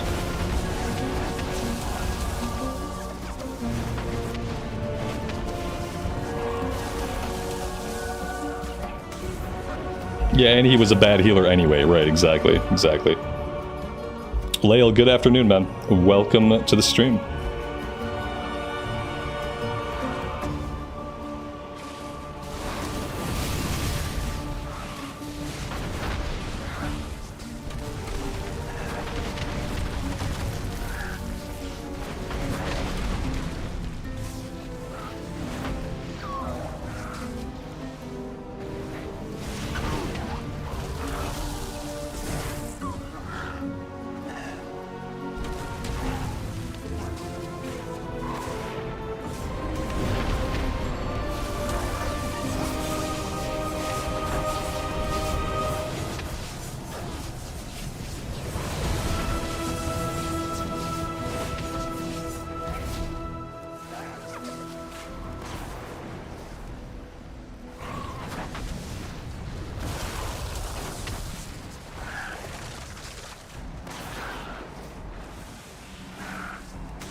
And I know someone out there, and it won't be here, it'll be in a YouTube comment later. Somebody out there is going to say, but Robert, you should take the high road. I'm not going to take the high road. No, when someone's blatantly being a dick, I'm gonna punch them in the metaphorical dick. I'm not going to take the high road. People don't respond when you take the high road. The only way to get people to understand like that they fucked up is to punish them in some way. And in World of Warcraft, that means devaluing their time.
It is Friday. Yeah, happy Friday.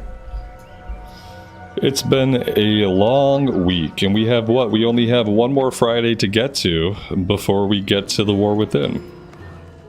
This is our second to last Friday before expansion launch, which is really exciting.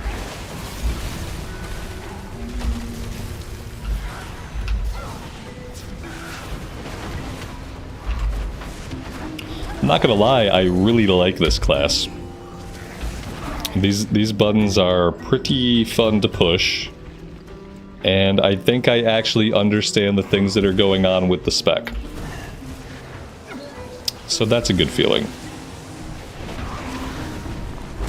The only thing I wish I had a more consistent way of spreading my flame shocks around. Like, I have liquid magma totem which spreads my flame shocks around, but it's on a bit of a cooldown. Besides that, I can put a flame shock up on... it looks like it spreads to 2 targets naturally. But I kind of wish I had a more consistent way of spreading it around to everybody.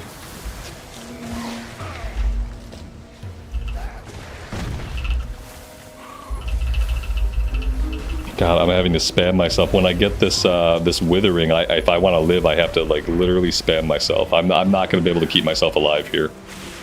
Like, yeah, without the healer healing me, this is not going to happen.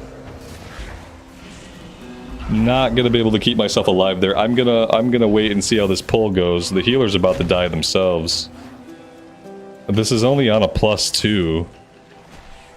I'm kind of hoping they can stay alive. I'm gonna see if they stay alive, I'm gonna pop reincarnate. Okay, they might be okay.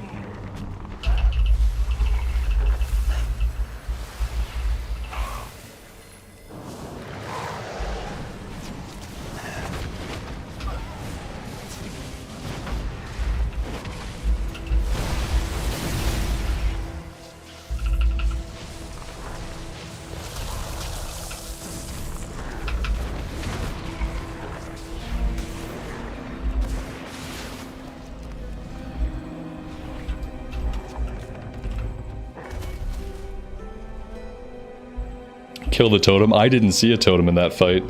I'll have to look a little bit harder because, yeah, I didn't see a totem there.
Well, this is fun. We have to stop for traffic. Because nobody wants to clear. How long will it be before it's safe for us to go? Maybe now? Still seems sketchy.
Yeah, you know, I've been trying to figure out if I like the Dragonflight dungeons either. I'm not sure if I do or not.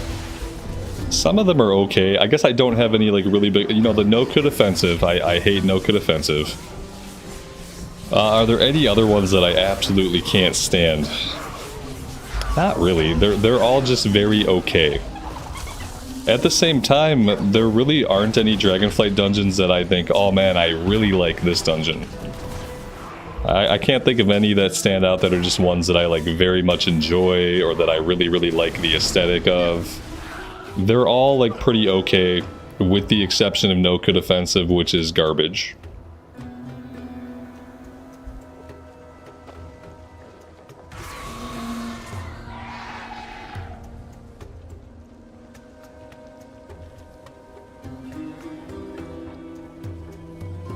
Ruby Life Pools is okay aesthetically, but I always have terrible groups when I do Ruby Life Pools. It's always a shit show.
Is hardcore still active, or do people play SOD now? No. The answer to both those things, I think, is no. Hardcore is really dead. And while there's a group of people that play SOD, like SOD is not active as far as like normal humans enjoying classic. SOD is for like super min-maxers that want to take a part of the game way too effing seriously, and that's about it.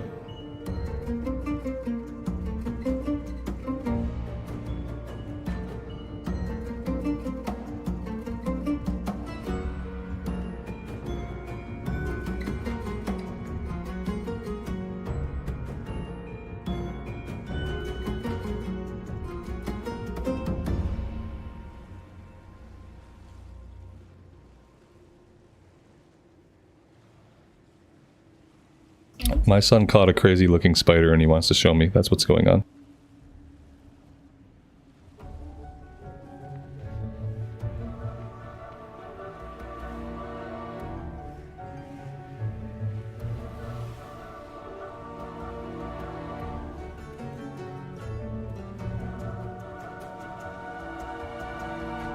Alright. My son caught a spider. My wife thinks it's abnormal. And I guess he's releasing it outside.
Yeah, I don't think most people are playing SOD anymore. I think a lot of people who were like trying to enjoy SOD, I think a lot of those people went to play Kata.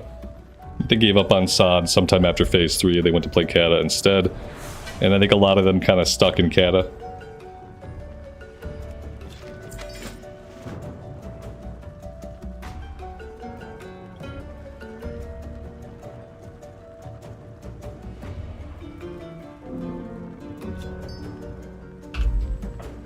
Tim, good afternoon, man. Welcome to the stream. Yeah, basically everyone who was, every normal person who was playing Season of Discovery, they either went to Kata or they came to Modern WoW.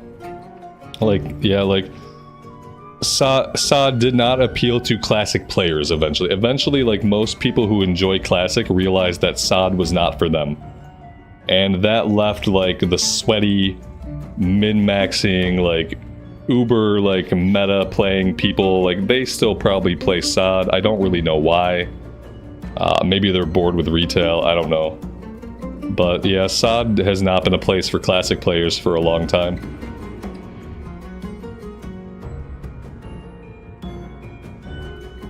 The last time we played SOD was like night 1 of phase 3. I played for 2 hours on night 1 of phase 3 launch and that was it. I haven't really played SOD since. And I will never go back to it. I can't wait till it ends. I want it to just be over and to like, I want it to be over. I want the developers who worked on SOD, I want them to go do something else with their lives. I basically don't want any of those people touching anything classic ever again. I want them to go work on the retail team.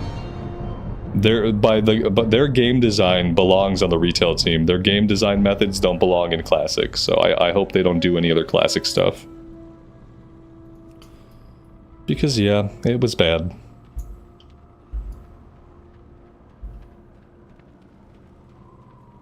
It was bad.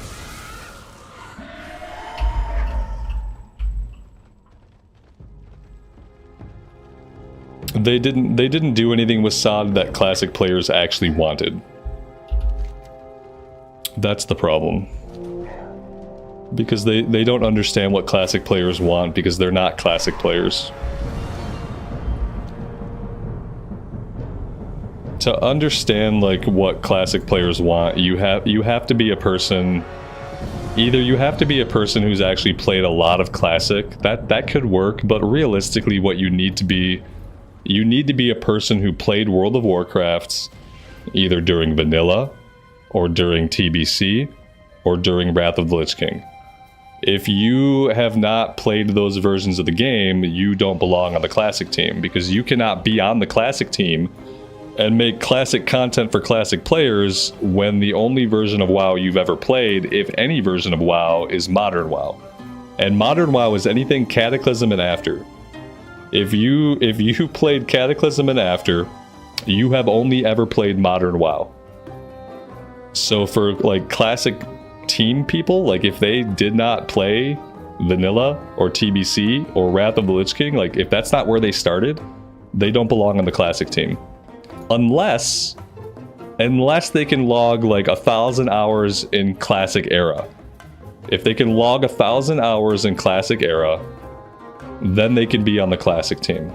Because if they manage to log 1,000 hours playtime in classic era, then they probably like have started to understand a little bit of what classic players want, why they enjoy the game, what they get out of it. You know, at that point, maybe. But I would still say no.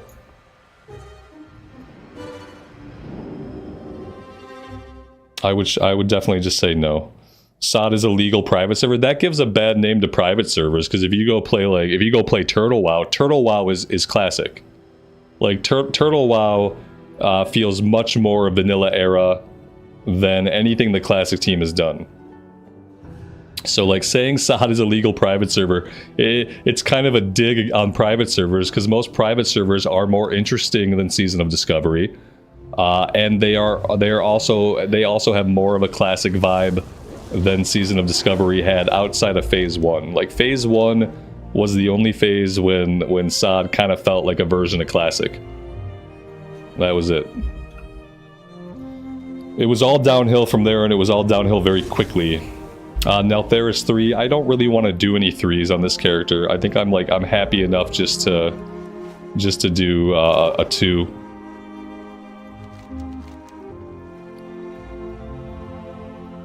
Yeah, I think that they should do progression servers that progress from vanilla to TBC to Wrath of the Lich King, and then they should reset. I don't think there's any reason for Classic to go into Cataclysm and beyond. I think you have 3 expansions that people really like who play Classic. I think you run progression servers. Every couple of years you do a reset, and people can go again. There's lots of people that would love to go back and play Burning Crusade. There's lots of people that kind of wish we never left Wrath of the Lich King era. Like, a progression server solves that problem, because then every couple of years, you have the opportunity to get in fresh. EverQuest does this. Every couple of years, EverQuest starts up a new progression server, so that people can start fresh, they can go through all the content releases in order, and they do it every couple of years, it seems. So, I don't know why WoW wouldn't do the same thing, but... yeah, so far they haven't. Do I want to do this Neltharis key? Yeah, I guess so. Yeah, I'm gonna pop this into the queue and then I'm gonna go AFK for a second. Let's start a group.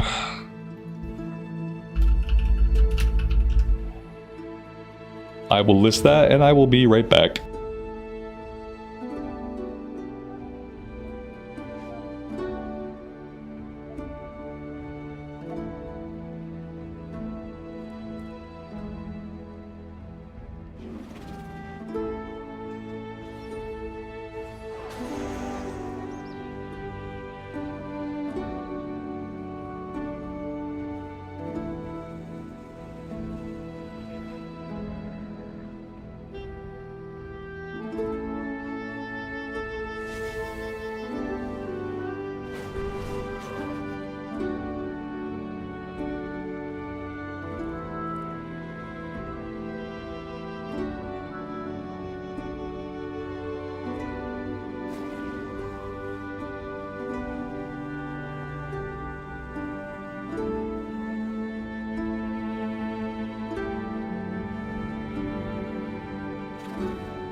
All right, we got our DPS.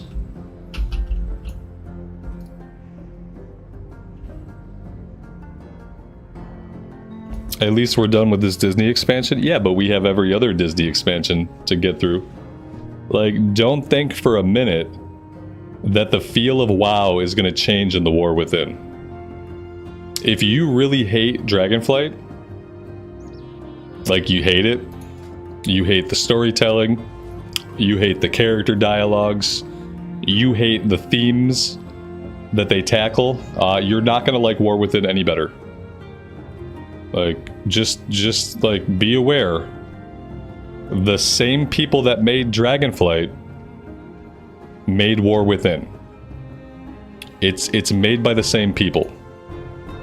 The reason why WoW feels like a Disney Pixar movie is because the people that work at Blizzard are anywhere from 24 to 36 years old, on average. And those people grew up watching Disney. They grew up watching Disney Pixar movies. And that's what they were influenced by. And when you work on a piece of art, your influences will always show through. So it's the same people. It's not like they completely changed the guard, you know? Like, why do you think it would be different?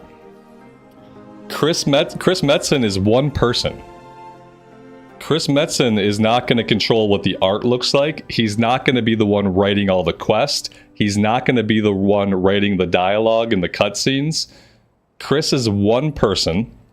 By the time Chris was back at Blizzard, the War Within development was pretty much done. Like, the core aspects of the War Within story were already done by the time Metzen came back officially to Blizzard.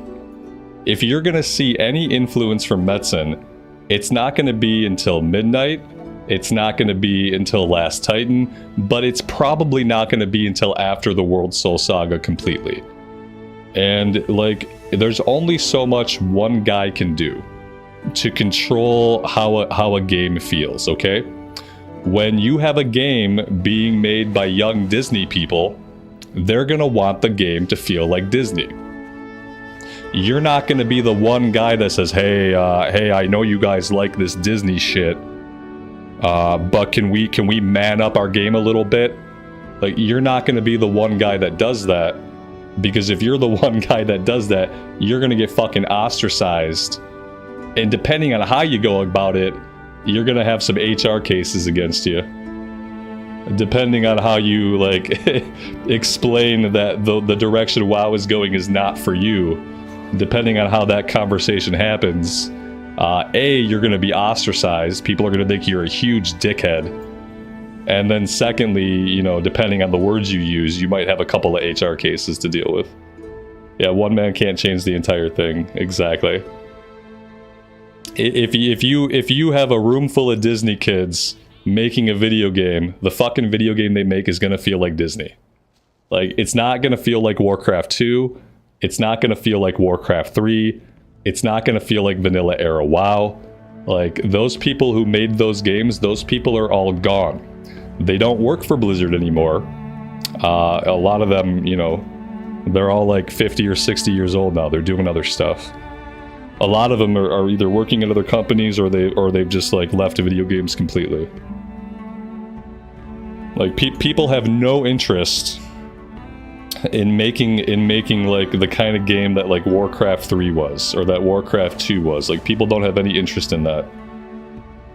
World of Warcraft is never going to go back to feeling like Warcraft. Like, nobody making video games these days knows how to make a game feel that way, because that's not what they want. That's not what they want to create. The shit they want to create is the kind of stuff you saw in Dragonflight. Like, that's the kind of content these people want to make.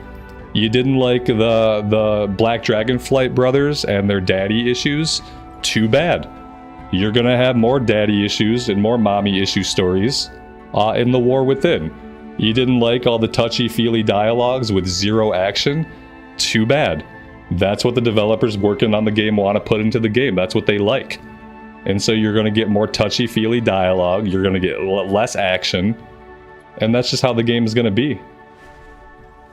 Like, focus on the things that are good about the game. Focus on, like, the gameplay, okay? Because, like, the gameplay is good, and the class design is good, and a lot of the dungeons and raids are good, but as far as, like, the story, how the game looks, how the game feels, what the dialogue is like, that's going to keep going in the same exact direction that it's already in. Like, what's going to change it? To change the direction of how the game feels, you'd have to have different people making the game.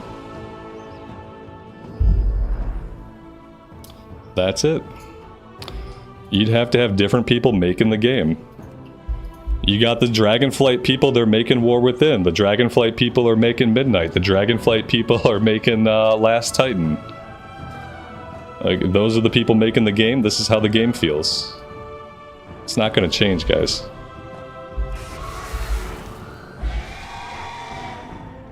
Do I have something in my Great Vault? Oh, I have something in my Great Vault. Okay, I'll get it after this. I'll get it after this. Yeah, look at the Drakthir. Look what the nobody liked the Drakthir. There were maybe like 3 players who like how the Drakthir look. A lot of people play it because they want to play Evoker, but nobody likes how the Drakthir look. Did they change how the Drakthir look based on feedback? No, they didn't. Because the Drakthir are what they want in the game. They want skinny lizard people that look like mascots in the game. That's what they want. They don't want the big chunky lizard people with the broad shoulders and the huge pecs. That wasn't what they wanted to put in their game. They wanted an amorphous, androgynous, undefinable lizard person. Like, and that's what we got. And that's the kind of shit we're going to continue to get.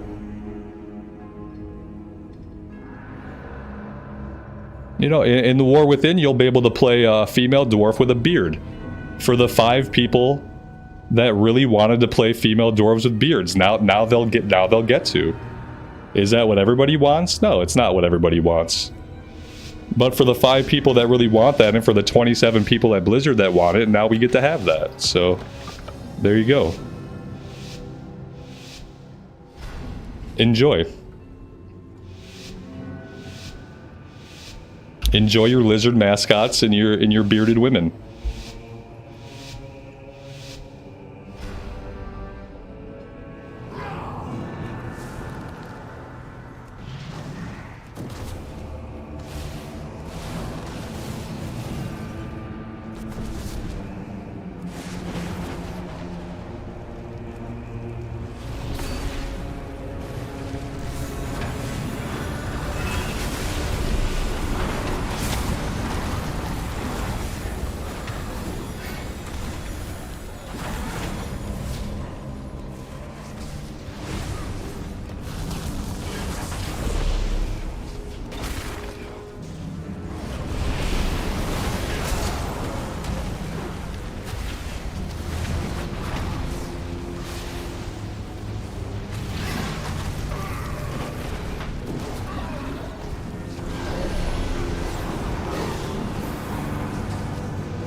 It's not about what players want. No, when it comes to that kind of stuff, it's not about what players want. When it comes to like the aesthetics and the vibe and the feel and the story and the writing, it's not about what players want. It's about what the developers want to put into the game. because ultimately it's their piece of art that they're working on, and they're gonna make that piece of art whatever they want. They're gonna insert whatever like social agenda they have, and they're like for their personal life. It's gonna go right into their content, and that's how it is. And so you have to focus on the parts of the game that are actually good. And for the most part, for World of Warcraft, that's the gameplay itself. Like, it's not the story or the vibe. Like, what's good about modern WoW is the gameplay. Like, just how good the classes feel, how good the raids and dungeons feel. You really got to focus on that stuff, because the rest of it's not going to get any better. If your definition of better is the game feeling more like Warcraft 3, just having that like darker, more violent vibe, it's not going to be like that.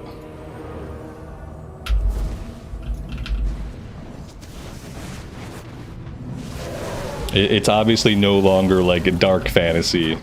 It's Disney Pixar high fantasy now.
Ghostly Bones, good afternoon. Welcome to the stream.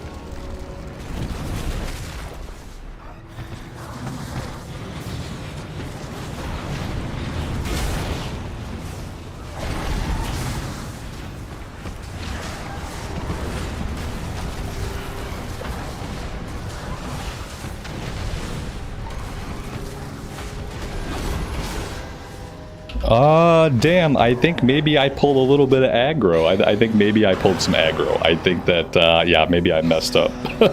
Oh, the healer's dead too. I don't feel super bad. Tim, thank you so much, man, for the 5 gifted memberships. That's awesome. Welcome to the 5 new people. Thank you guys for hanging out and watching me do some mythics this afternoon. I really appreciate it. I'm gonna reincarnate. It looks like maybe we're fine. We seem like we have recovered. I'm also gonna spam some heals in myself really fast so I don't die again right away. Okay, that seems good. I'm not sure exactly what killed me, but I do feel like I pulled aggro off a couple of things.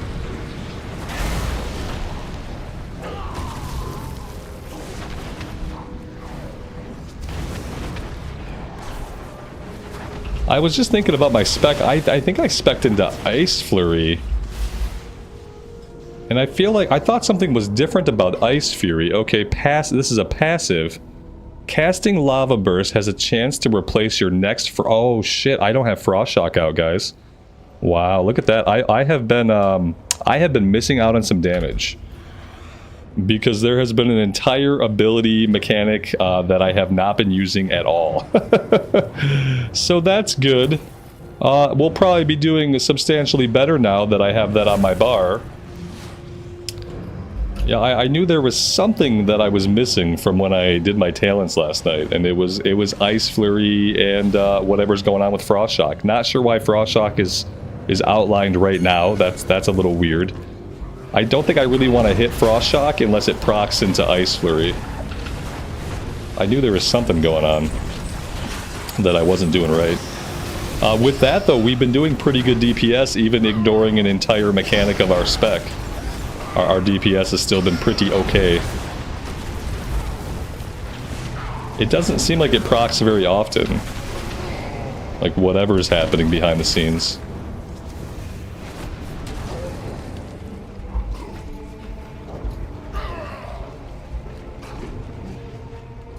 Fury Warrior Shaman, they're both good. Yeah, most specs are good in the War Within. You can basically pick anything besides Druid, and it'll be good. Like, from all the information that I've seen, like, really the biggest loser of War Within is the Druid, but only in the sense that the Druid did not get a lot of changes.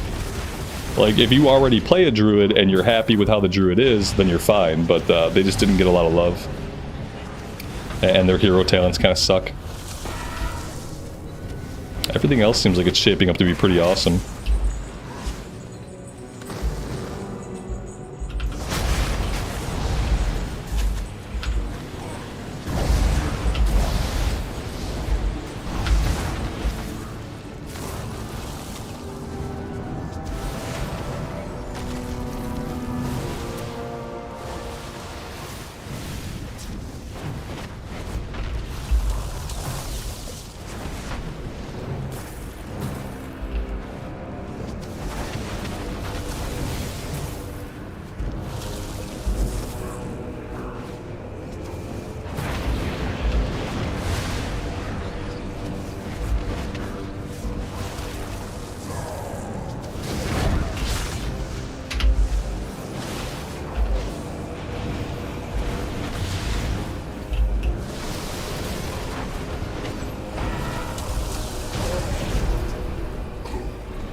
The only class you play is Druid because you're allergic to cats. I mean, I don't know if that makes perfect sense.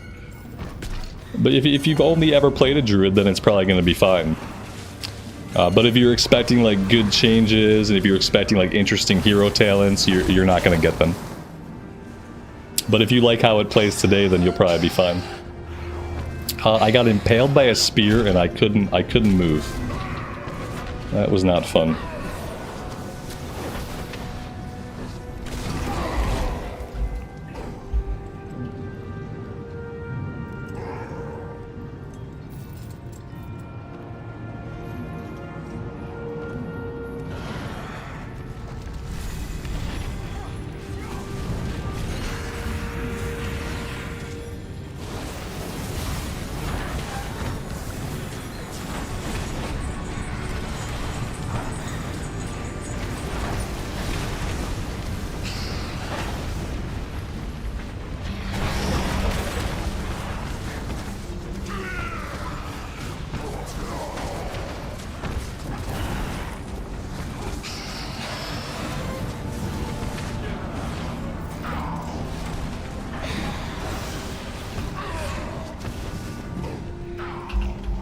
Can you ask a woke question? I don't even know, like, what that means. You can ask any question you want. Like, it's like that old... The saying I like is you're free to choose your action. You're not free to choose the consequence. So you can literally say or ask anything you want in here, but you don't get to pick the consequence of that. And depending on what it is and how stupid I think it is, the consequence could be whatever. Basically, like, if you have to preface your question with a question about whether you can ask a question, then you should probably think twice about what your question is going to be. That's like a good rule of thumb. If you ever have a question in mind and you feel like, before I can ask this question, I better ask if it's okay to ask a question, and then there's probably something fucked about your question. But again, you're free to make any choice you want. You just don't get to pick the consequences. That's all.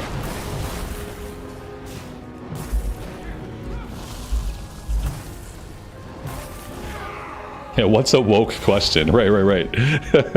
I understand, like, I understand the woke agenda. I just can't, I'm almost curious to find out what it is. But at the same time, I have a feeling that, you know, we might not like the consequences.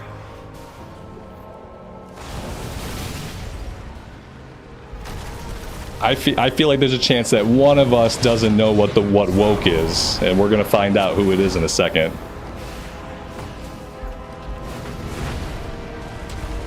And spoiler alert, it's not me.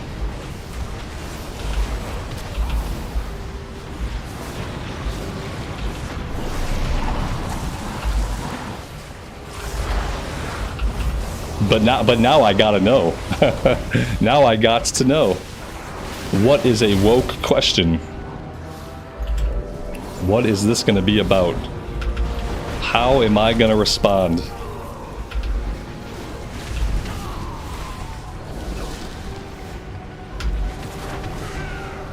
So like when people say woke, especially when people are saying woke, like when it comes to like video games and media and shit like that, it means like inserting like a very certain kind of agenda. You know, like when they make a character and the character fits like 3 different check boxes on the HR checklist. Like character is female, character is ethnic, character is missing a leg, character is ugly. Wokeness when it comes to video game design is when like a part of the design is intentionally a certain way to check a bunch of like social issue checkboxes to make sure that there is it's like intentional representation. It's representation that happens intentionally regardless of the authenticity of that representation in the media itself. It's like making arbitrary choices about characters, about stories, to artificially insert representation into stories and into media, as opposed to telling like just a good story with authentic characters. It's not that. They're wheelchair bound, they have a service pet, they're ethnic, they're female, they're missing a limb. What else? There's lots of things that could go into this category. But yeah, they're gay, but they're also like they also identify some other way. There's lots of different ways that like wokeness could be expressed or interpreted. We don't have to get into all of it here, but yeah.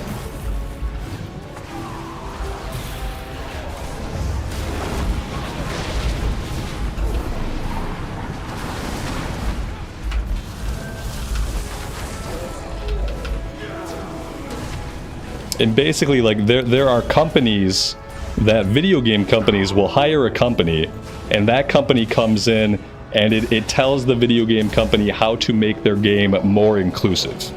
It tells them, you know, change this character to a woman, make this character ethnic, make this character identify as this or that, and they come in and they tell people how to change their creativity to make sure their creativity is more inclusive of different subgroups of people. As opposed to just like creators making a story and making a piece of art that's authentic, that's just like a valid piece of artwork or storytelling that like lives on its own merit. They come in and they tell them what to change and what to do. You know, even how to like what kind of name to give a character to make sure like it's an ethnically represented name. Like yeah, it's a whole can of worms. It's an entire can of worms. And it's become a really big issue, especially in video games recently.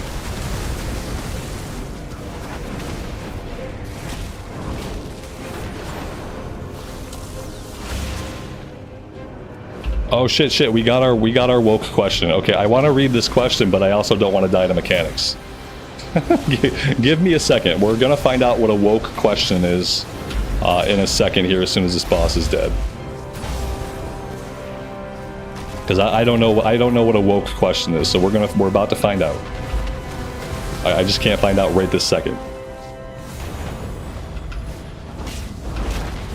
Don't scroll chat too much. I want to be able to read the question. Everybody chill out for a second.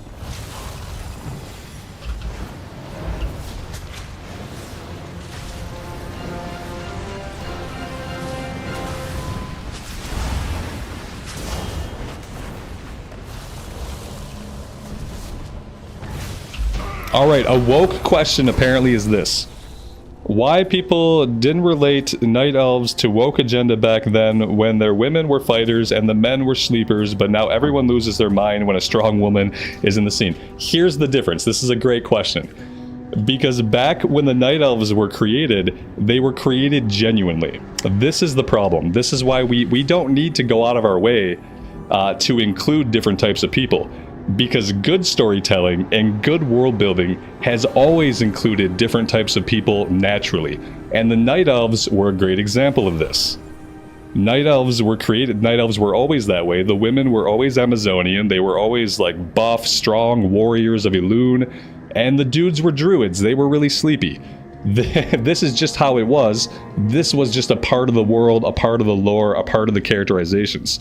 See, that was representation before representation had to be manually inserted into every single character, every single story, every single thing had to have artificial representation put into it.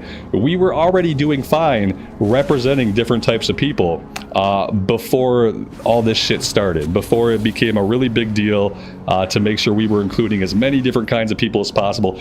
Genuine stories like that were told genuinely already included different types of people, already included strong female characters, already included people of different ethnicities and different orientations. We were already doing all that in good, genuine storytelling. Nowadays, it's handled artificially.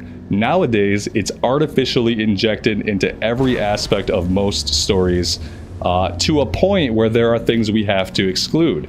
Now we have to exclude generic male masculine characters because they are not representative of anything. Apparently we don't matter.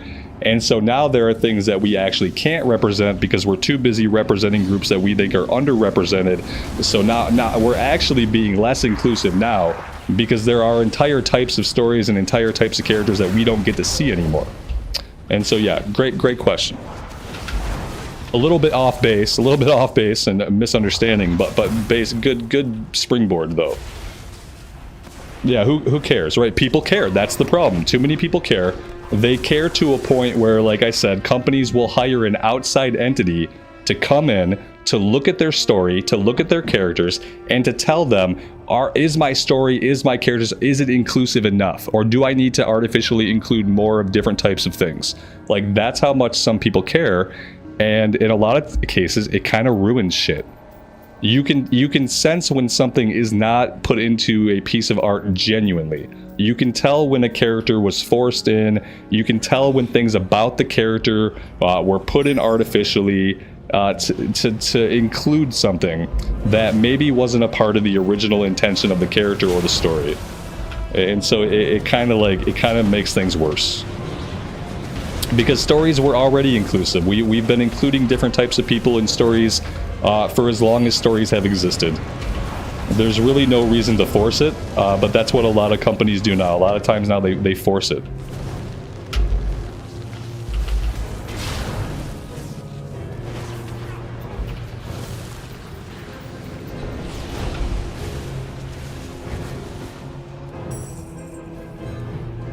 Another way to see it is that there's more voices making games than dudes from Missouri. Okay, that's always been the case. But you know what the fucking reality of it is? The majority of people who play games are dudes. Like, it's a fact. It was true in the 2000s. It's true today. The majority of gamers are men. The majority of gamers have always been dudes. Now that number has shifted over time, but it's still the reality of it. And so the problem is now you still have a majority of gamers who are dudes, but we're not making stories for dudes anymore. And we're not making video games for dudes anymore. So like, we've started representing all these other people, but now it's okay to stop representing dudes from Missouri. Like, so I don't get it. I don't really know. I feel like people should just make video games and they should just make artwork, and they shouldn't have to feel like they have to manually be inclusive of different types of people. I feel like whatever the story lends itself to, that's what should be included in the story. Sometimes it makes sense for a character to be this or that. Sometimes it makes sense to include this or that. But when it doesn't make sense, we shouldn't be forcing it in. We shouldn't be forcing it in. It's shifted towards 50-50. That's not true. It's not for World of Warcraft at least. Maybe for some games. I used to play Call of Duty. It was never any women. Yeah, yeah. Yeah.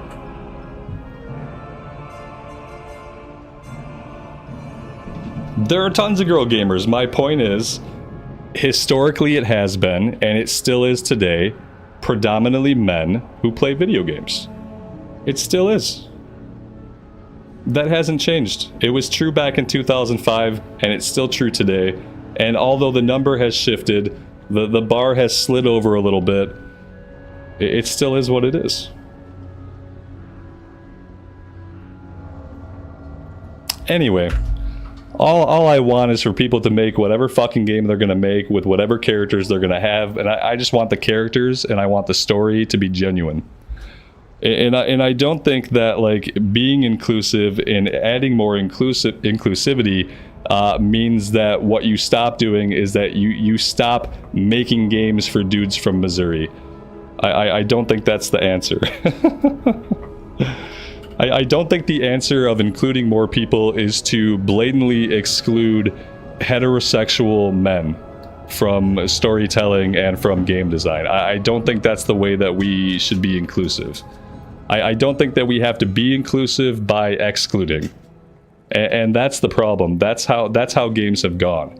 So like in order to include things now, we have completely excluded just the masculine heterosexual men from storytelling in video games in a lot of cases.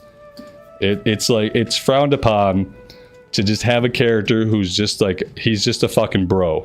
He's just an absolute bro. Like characters like Varian, characters like Illidan, characters like Tyrion Fordring, characters like Eitrig the Orc. Like those characters don't exist anymore. Those characters don't get created anymore because we are too concerned with making sure that we represent every other type of person possible except fucking just heterosexual dudes with big pecs.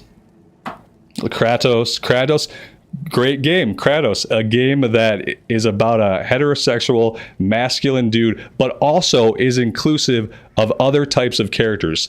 Just a genuine story set in a genuine world that is inclusive, but isn't inclusive by excluding anything else. You know, we can be inclusive, and being inclusive doesn't mean that we like stop making games for bros. That's it.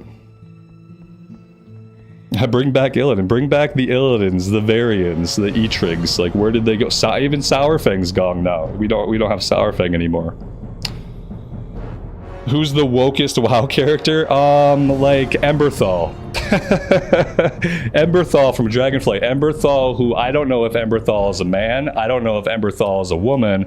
Emberthal is a dragon person who does not have a visage form. And the way they modulated Emberthal's voice, I can't tell what they're supposed to be. Emberthal is a good example. And Emberthal was actually a pretty good character, so maybe not even a great example. But Emberthal is an example. What else?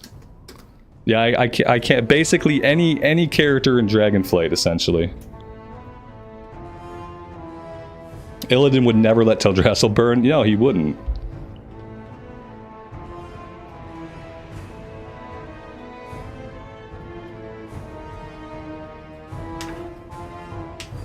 Anyway, that's it. That's our conversation about wokeness in video games. Yeah, it wasn't very politically correct, but that's it. That's kind of like my opinion on it. I feel like if we're gonna represent everybody, then we also have to keep representing the bros from Missouri. Still have to be represented because they're part of everybody too. That's our ramble of the day. Yeah, like I didn't cause that one, but I'm fine to finish it. I didn't start it. You guys started it.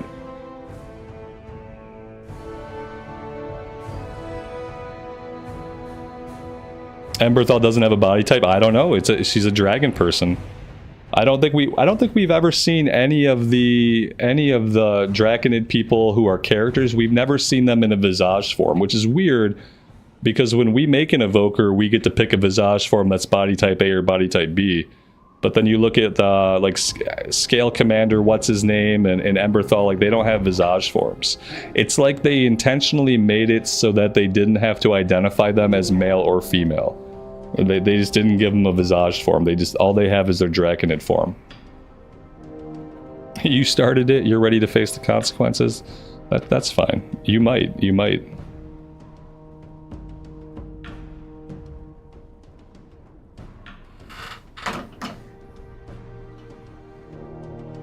Emberthal's a she. Yeah, maybe it is. Maybe it is a she. I don't know. It's hard. I can't say. There's nothing telling me, and I don't know if I ever heard any pronouns. Like I try to think back about the scenes with Emberthal, and she hung out with the Tauren, the Black Dragon Tauren guy for a while. Like I don't remember any pronouns being tossed around, and besides that, I can't tell what Emberthal is supposed to be. It's telling you it's a she, but here's the problem, is that me, a participant in the story, like I played the story of Dragonflight, I hung out with Emberthal, and I was never sure. I didn't know. There was nothing implicitly telling me one way or another. It's apparently it's a she, and I thought that was a possibility. It seemed like that was a possibility, but it's an androgynous dragon person. It's an androgynous dragon person with a modulated voice. You know, they put the voice acting through like some kind of techno modulation, and it doesn't really sound like a person, and it's really hard to tell the gender of the voice acting. And so therefore it's hard without any physical cues, without any auditory cues, unless I'm like specifically looking for pronouns to be used, like it's hard to tell. It's hard to tell. Same thing with we hang out with the red dragon person, the one who gets killed right away in the Waking Shores, the one who we lose her because she's trying to protect the red dragon eggs. I say her again. I don't know what that person's supposed to be. They were a big bulky red dragon.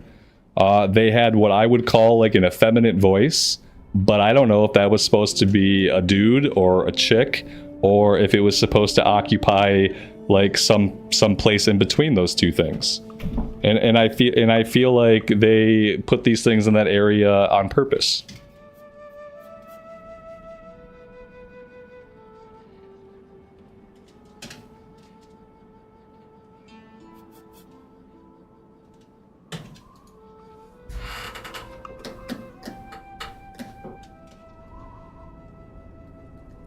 Why do mythical fire lizards have to have a certain sex? Because I just like to know. I like to not have to exist in a gray area where I have to fucking guess for myself. I just find it easier to relate to characters when I understand what fucking gender and orientation they are. When I know anything about them at all, and it's not just like kind of obscured and hidden from me, I like to just kind of know. That's just how I enjoy characters, and I enjoy stories when they're actually like explained what they are. It's just better for me. That's just how I roll. I don't know. That's it. I just like it to be straightforward. I don't like to feel like I don't like to play around, like have characters in the story where I feel like I'm not sure like what's going on. But yeah, to each their own. Either way, the story of Dragonflight was bad. So.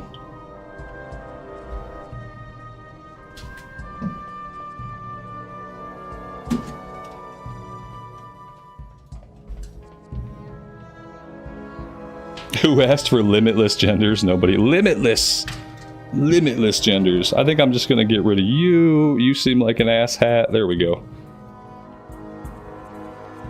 Anybody else? Anybody else want to just like take issue and just be completely wrong about it? Now's the time. You're not sure what Hogger was? Exactly. You might never find out what Hogger was. Hogger was the original attempt at inclusivity. Yeah. We had Hogger.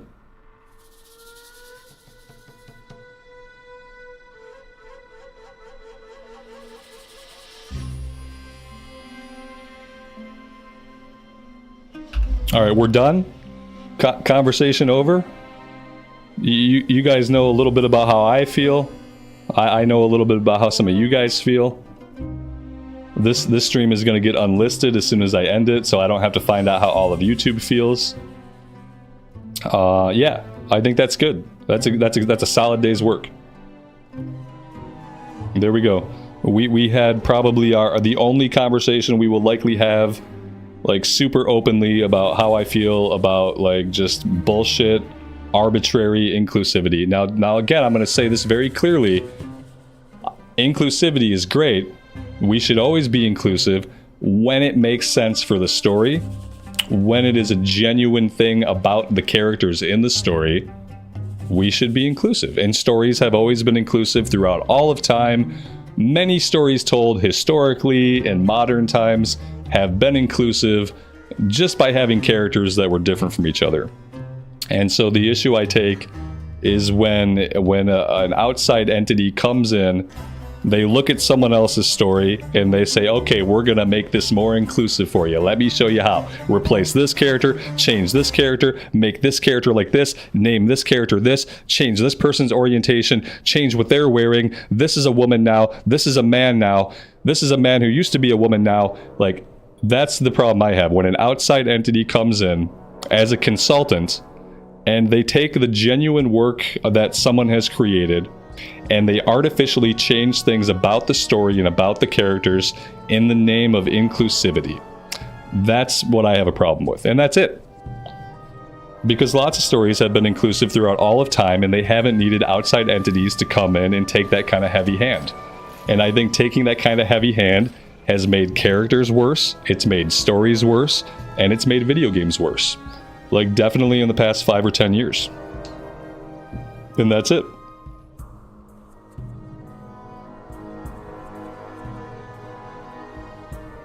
And maybe it's a shit take. I will find out. The internet will let me know. I think I already had one dude trying to let me know that it was a shit take, but everything he said was so, like, indecipherable and so obviously, like, stuff he had taken from somebody else that I didn't even understand, like, half of what he was trying to tell me. So yeah, like, time will tell how my take is received. But at this point, I don't really care.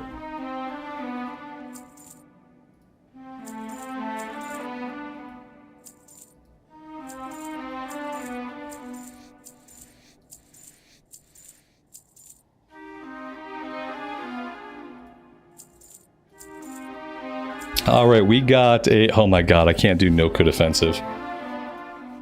I don't think I can handle another no-code offensive. I mean, it can't be worse than no-code offensive on the Affliction warlock, but dang, 2 no-code offensives in one day. What did I do to deserve this? Like, I don't feel like I deserve this.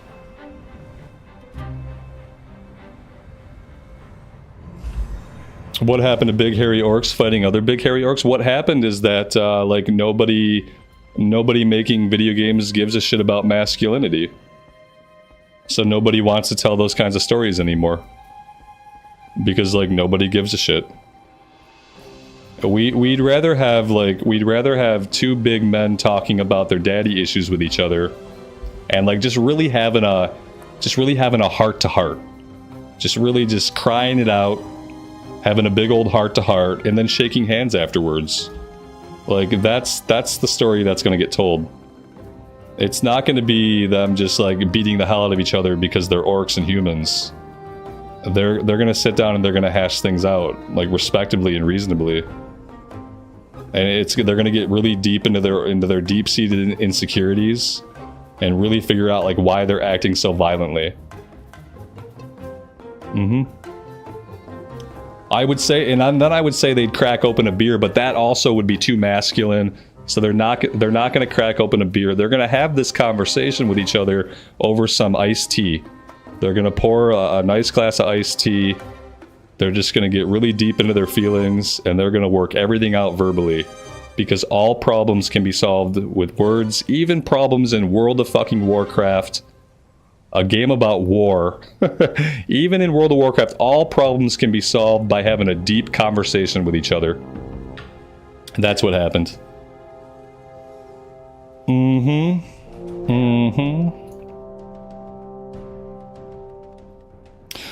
Did I give the evoker a dungeon? I didn't really get to do a lot of like any mythics on it. I think I got like somebody told me nobody wants devastation evokers, and I got a little bit discouraged. They were like, "Oh, you're not a support evoker. Nobody wants you," and I got sad. Yeah. World of Lovecraft. Yeah, exactly.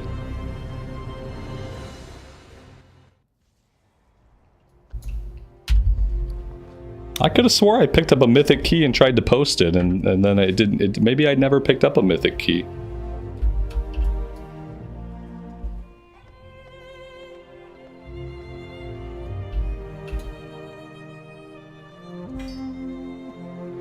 It's not No Code Offensive. It is Algathar Academy. Algathar Academy. I don't remember that one being like super annoying.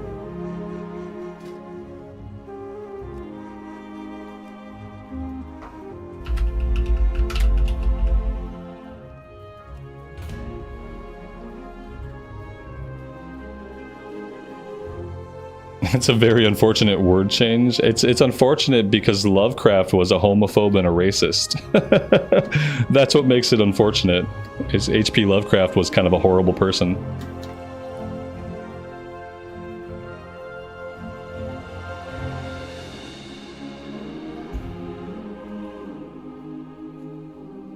No, I think it's still face roll. I think it's still face roll. I think that's what was fun about it. Is that like what was fun about the evoker was that I seemed to do very well on the evoker and I had no idea what I was doing. But there weren't too many buttons and it just seemed to work. It just seemed to work fine. There we go. We got 3 deeps and heals. That happened pretty quick. Shit, we're done. That's it. We look how fast that came together. Oh shit, healer's offline. It's so close. So close to coming together. I don't think I saw anything in party chat. I probably gotta kick this person. Alright, so we still need heals.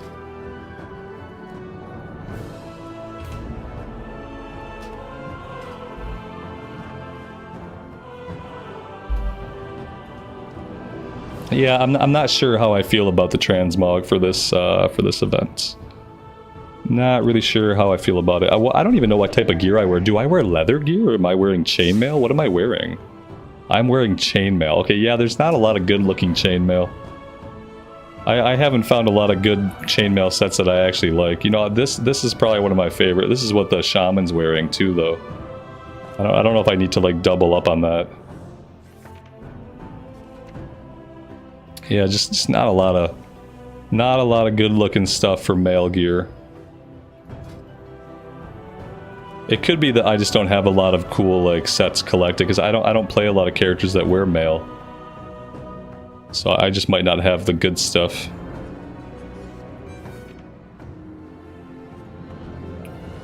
Yeah, there's really nothing that looks awesome.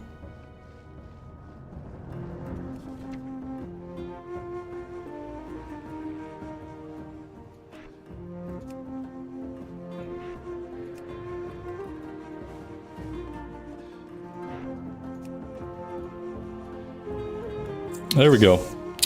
That'll work. Let's get our little Murloc inflatable. There we go. That works. Algathar Academy is close by, isn't it?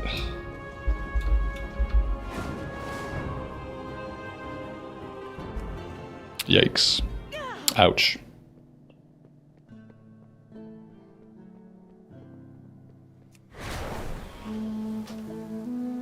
We got a summon already? Nice, nice, nice.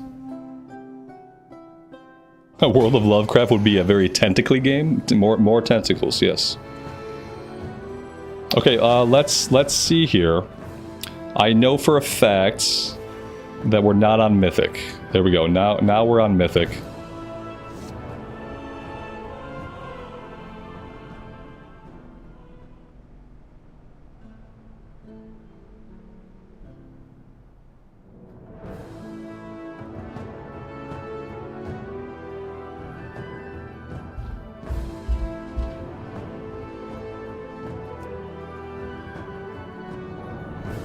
I thought everyone was here, and then no one's here actually.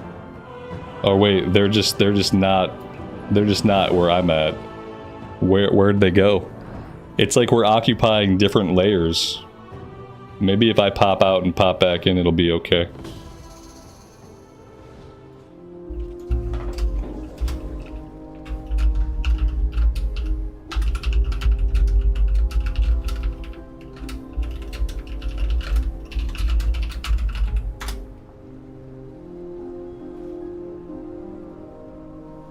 Now we should be good. Zenkai, good afternoon, buddy. Welcome to the stream. Alright, there we go. Do a little ready check.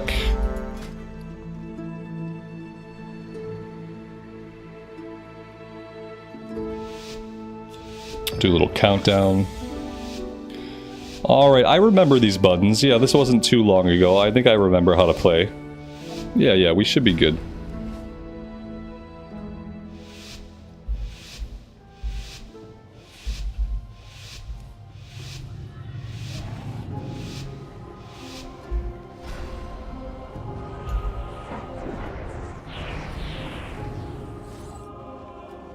What am I gonna have for dinner? That's a good question. That's to be determined, I think. I don't think we know that yet. To be determined. When will I have dinner? That's another good question. Probably soon. All this ranting and rambling has made me hungry.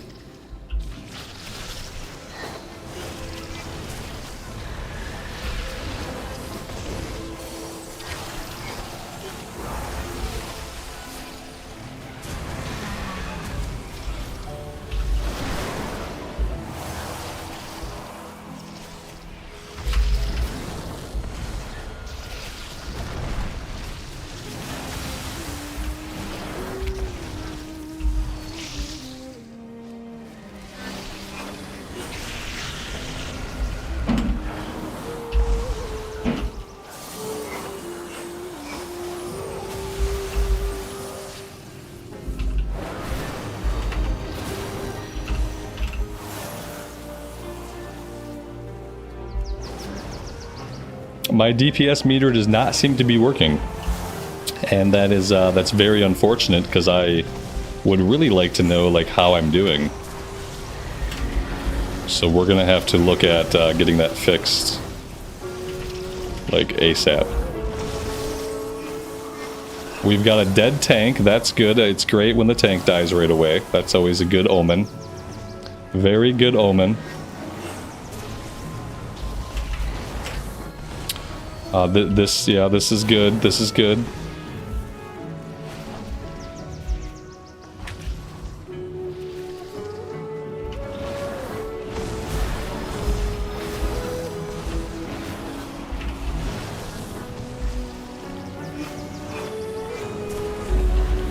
Why is my DPS meter not working? I updated all my add-ons today. Everything should be fine. Everything should be fine. Oh, there it is. There it is. Oh, we're not doing good. Probably because we're dead now, but yeah. Oh, let's close this. Everything is so messed up. Every time I log in, I feel like my details resets. Like I'm having a really hard time recently, like getting details to stay in like one loadout, and to like be in that loadout every time I come into the game. It feels like every time I load into the game, my details has reset, and I'm not really sure. Like, I would like it to be like this every single time I log in, and I haven't been able to find a way to like save it, or like save it as a profile or anything like that. But yeah, it needs to stay this way, but it doesn't. It doesn't stay this way. The plants really want me dead. Yeah, they wanted everybody dead. I'm gonna reset all this, and we're gonna try again. Am I gonna miss Dragonflight when the War Within comes out? No, not at all. No, for me, it's gonna be more of the same.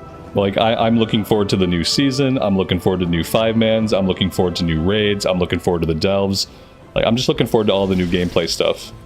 To me, there's really nothing about Dragonflight to miss, and like War Within is going to be more of like the same.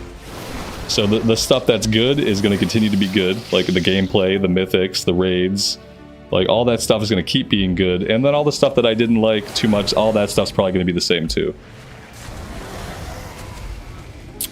I wonder, like, I can't figure out, like, I'm a Tauren right now. I really don't know why I'm a Tauren. I kind of wish I knew why. I guess, like, being a Tauren's probably better than being a dragon person, so I shouldn't complain too much.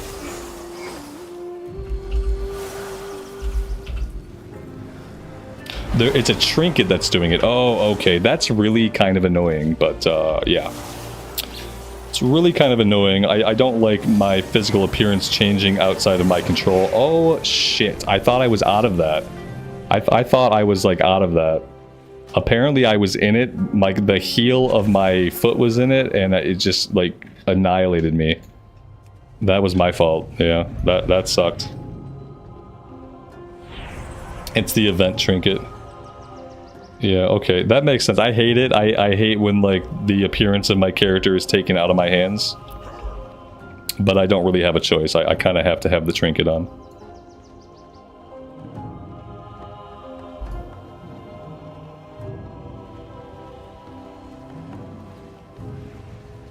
Alright, maybe I'll get to participate in the boss.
Alright, hey, we almost didn't do it, but we did it. Every time you refresh the stream, you're surprised at what class I'm trying out. Yeah, we got a lot of classes going on right now. Man, I swear, like, I really hate that this class is so fun.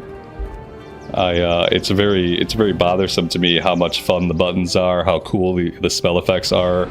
Like, it's really bothersome, like, how intuitively I just kind of, like, know what to do on the class. I seem to, like, do pretty okay, like... Yeah. They made a really awesome class, and then they told me that I had to be a dragon person to play it, and I feel like that's kind of rude. Oh no, my back was to the pillar! My back was to the pillar! Son of a biscuit!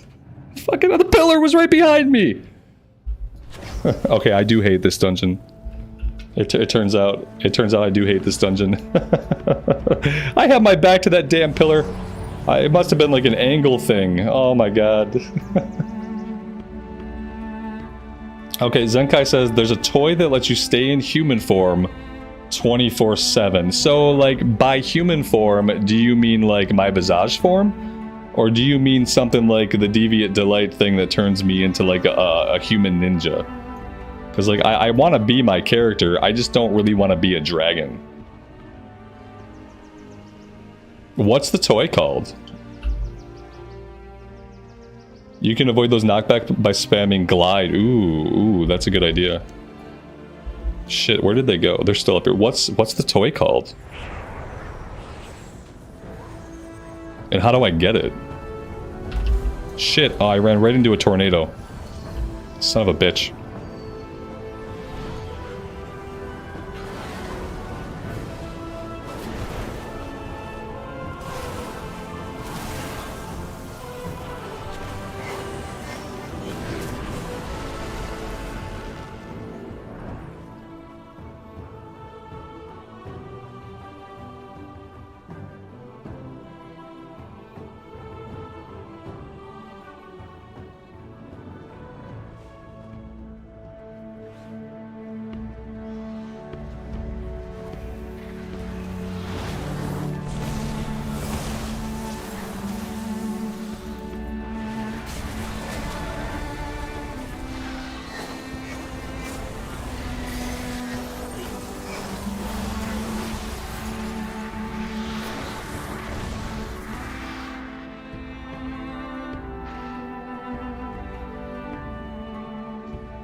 You could buy the toy on the auction house.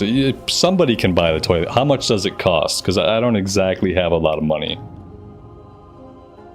While you wait for the cooldown, spam Fireball. You can use the last skill as a dump. Yeah. Like when I have to move and if there's a lot of enemies up, I hit Pyre. If it's single target and I have to move, I hit Azure Strike. I'm trying to keep Eternity Surge and Breath of Fire and Fire Breath on cooldown. Yeah, like I think I have like a pretty okay grasp of like what to do, but obviously like I just need some practice. I also got a little bit distracted there. My wife had to talk to me about something, so I was a little bit distracted. Let's see if I can do a little better this time.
The only thing I'm not sure about Maybe one of you guys knows. If it's a single target, is it worth doing Fire Breath on cooldown if I'm on a single target? Or is that something that I really only need to do if it's like an AoE situation? That's like the one thing that I honestly I can't tell. Like, part of me wants to keep it on cooldown, part of me wonders if that's kind of a waste of my time.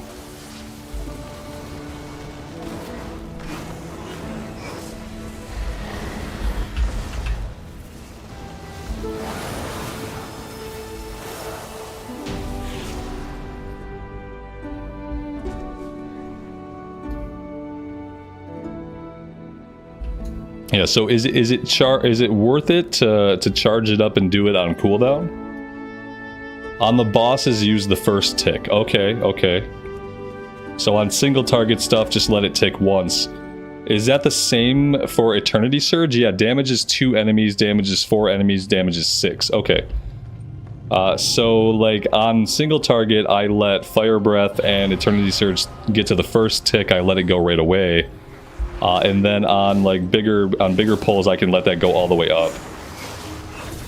Is how I'm kind of reading that. That took me way too far. Like I have a hard time controlling that that flyover ability. That took me way further than I wanted to be taken.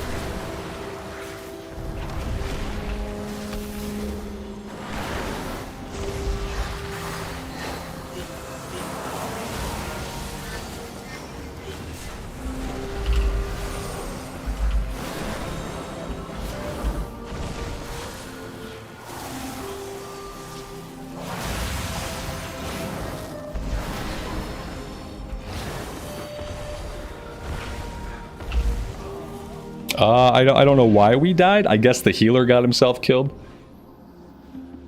A boss is used tier 1, but you have a passive talent which allows your fireball to hit more targets the higher tier you cast Fire Breath. Okay. 3,000 gold for the toy. That's not too bad. It's not too bad. I might have 3,000 gold somewhere. Okay, let's go this way.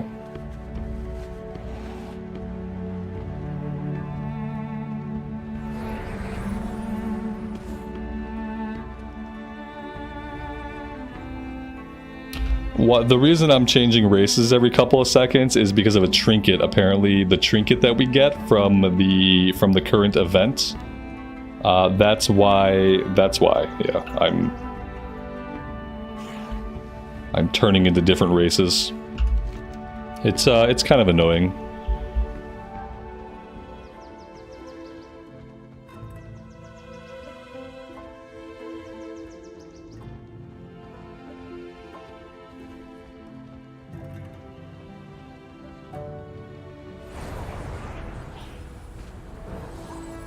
And the name of the toy is Automatic Recalibrator. Okay, yeah, I want to get this toy. I'm gonna look for this toy after this run. Because if there's a way that I don't have to be a dragon, then that's kind of like a game changer for me.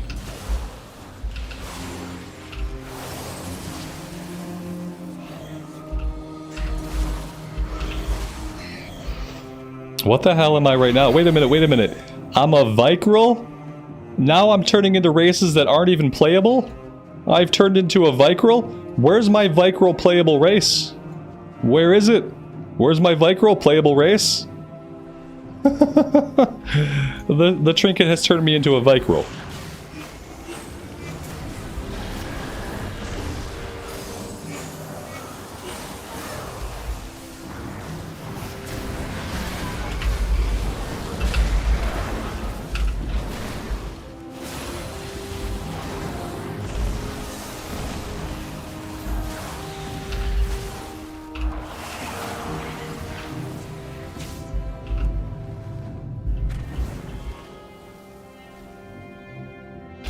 The different races give different secondary stat buffs. That's interesting.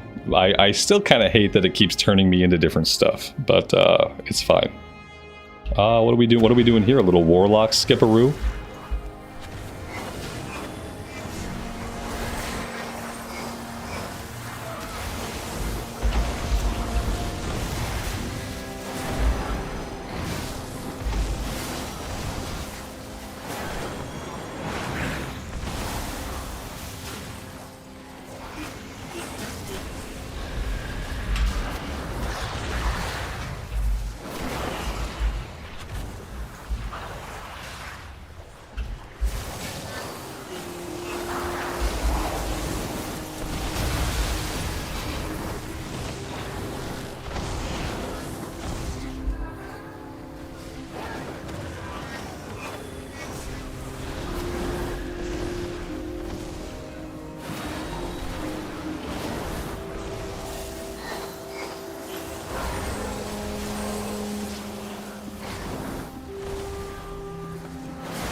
They said lust on this boss. Am I supposed to do lust? I don't know what my lust button is.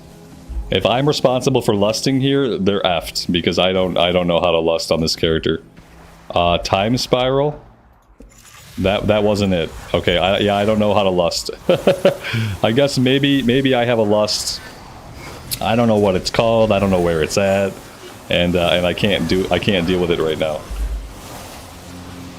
So that's not happening. I'm glad that got pointed right at me. I'm not sure like why that had to be pointed at me, but yeah, it was. Maybe he pointed it at me because I'm not lusting. They can keep saying it over and over again. I still don't know where it is.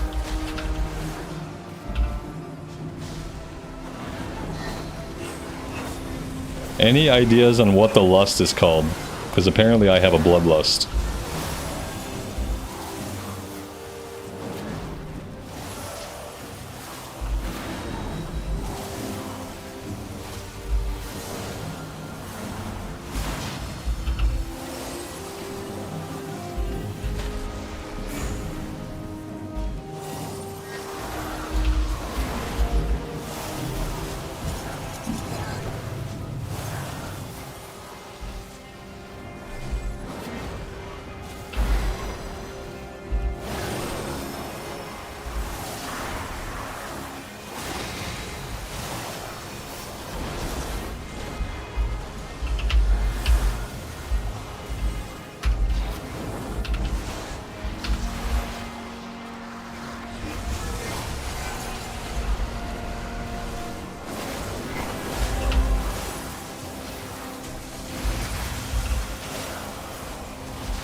Well, we killed them.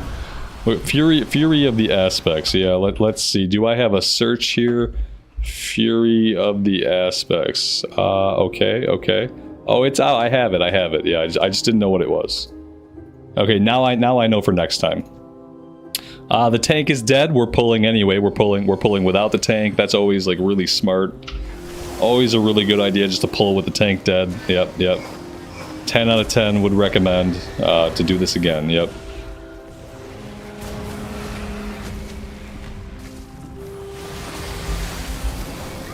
All right, we're dead. Good. All right, so I do have I have bloodlust. Okay, that's good to know. I think at this point, with how fast people are leveling up characters, like expecting anybody to know how to play their class is kind of expecting a lot. So it's expecting a lot. Thanks, guys. I appreciate it. I'll hit it next time.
You don't need to know your class, just button mash. Yeah.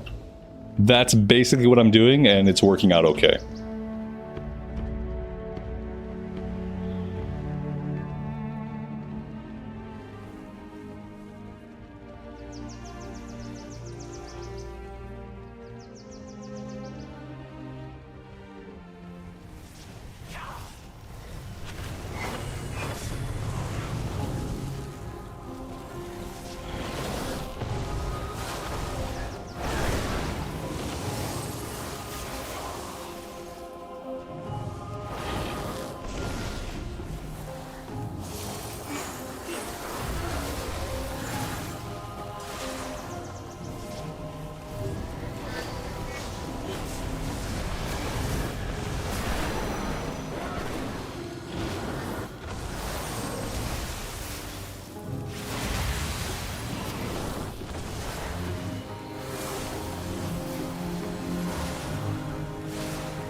Well, damn, I got myself killed.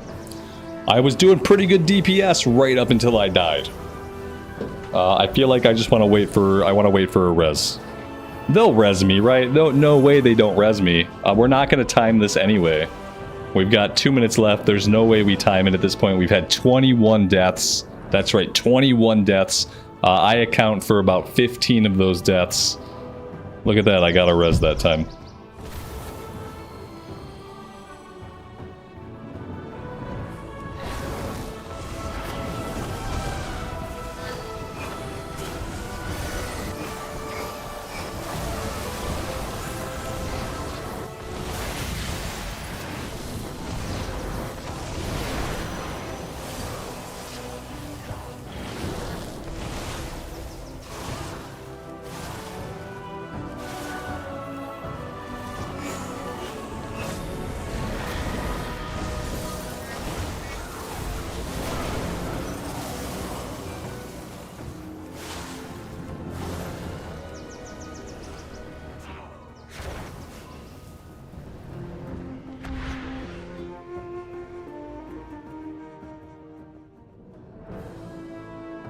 He says, lust for this. Okay, I'll lust.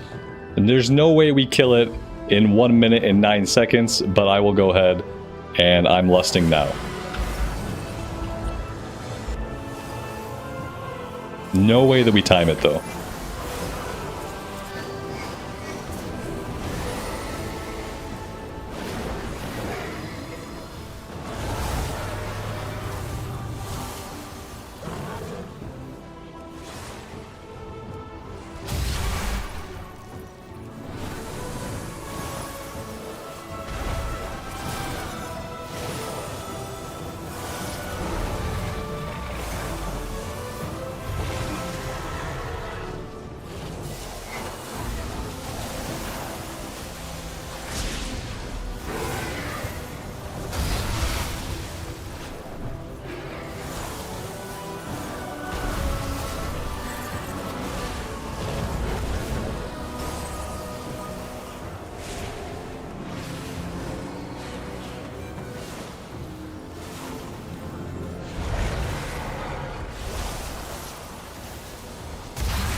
Yeah, we didn't time it. At least we got it done, but yeah, you know, when you die 27 times, it's kind of hard to time the key.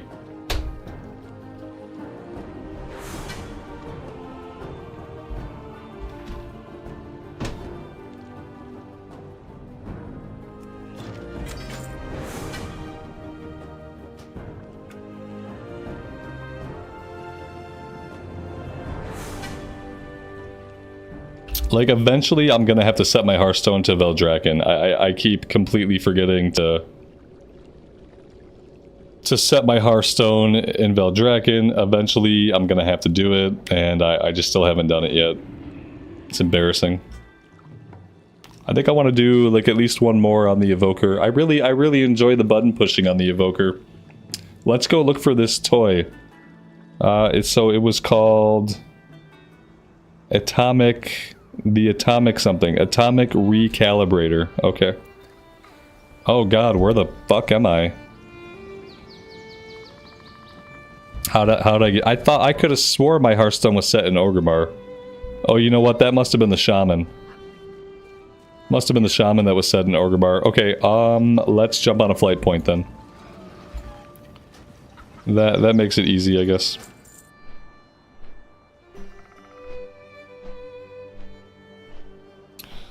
Atomic Recalibrator. Yeah, I really like this class a lot. Man, I don't know.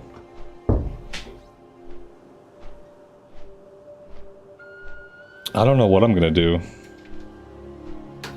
I feel like I need to get a little bit better at it, but I really Then like I'm it. leaving. Okay, you're leaving. Thank you. Let's have a normal tone if we're gonna have a conversation about anything. Hi guys. Nope, that's not a normal tone. Okay. It's a Hi guys. crazy dumbass YouTuber voice. You can just use your normal voice. Okay. Yep, Mom told me you were going out, so we don't need to discuss any details of where we're going with the greater I'm internet. good now. Okay. Well, I hope you have a good time. I love you. Give me a kiss. Hello. Be good for your mom. Don't give her any problems. Have fun playing. Thank you. Well, bye everybody. Thank you. It's hello everybody. Baba Chara, thank you so much for the $10 super. I will set my Hearthstone to Veldraken this time. Woo! Yay! Thank you. Thank you. Woo!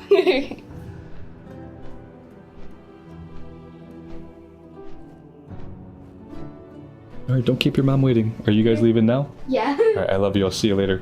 See you later. Bye, everybody. Thank you.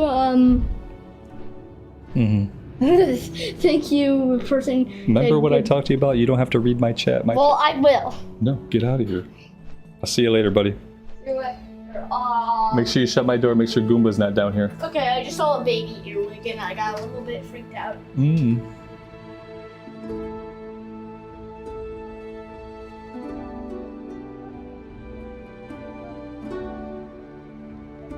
All right, Hearthstone and then auction house, or auction house and then Hearthstone. Either way, let's go to the auction house first since we're right here. To be a kid with so much energy, yeah, he's got like unlimited energy. Especially if all you want him to do is talk and talk and talk and talk. He's got lots of energy for that. If you want him to do like schoolwork, or you want him to do some chores, or you want him to put like physical effort into cleaning up his room, then he acts like he's really, really tired. Then he acts like he just doesn't have energy for anything. He's so exhausted. Everything is so tiring. But if all you want him to do is talk, yeah, he's got a lot of energy. Recalibrator? Atomic Recalibrator. I don't have enough money on this character, so let me fix that really fast. Let's toss some money over. I think who has my money? My paladin has all my money. I thought I had money somewhere and I didn't know where it was at. My pally's been holding on to it. Yeah, my pally's got it all. I should put it into the war bank, but I think I'll just mail it the old-fashioned way. Since we're right here, I think I'll just mail some of it. I should put the rest of it in the war bank. Oh, Ramble Straws. There we go, Ramble Straws. Okay. Let's just toss over like a chill 10,000 gold.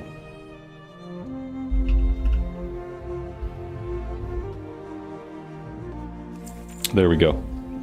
And then I probably should put the rest of it in the war bank. How does that work? Like, let's see. I should have an ability to call out my war bank thing. Out of range. Okay, let's... Did that work? No. Okay. It put it on cooldown, but it didn't do anything. Yeah, I clicked this. I set it down right here. And instead of doing anything, it didn't do anything. So I'll revisit that some other time. We'll have to revisit that some other time.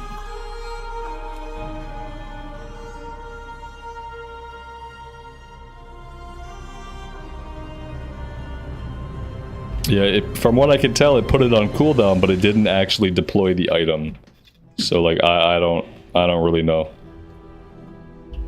It's fine though.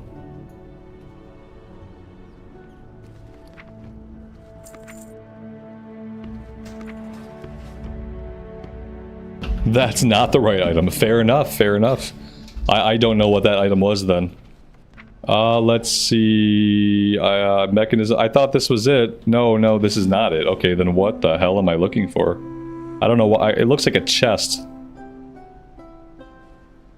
Yeah, I don't know.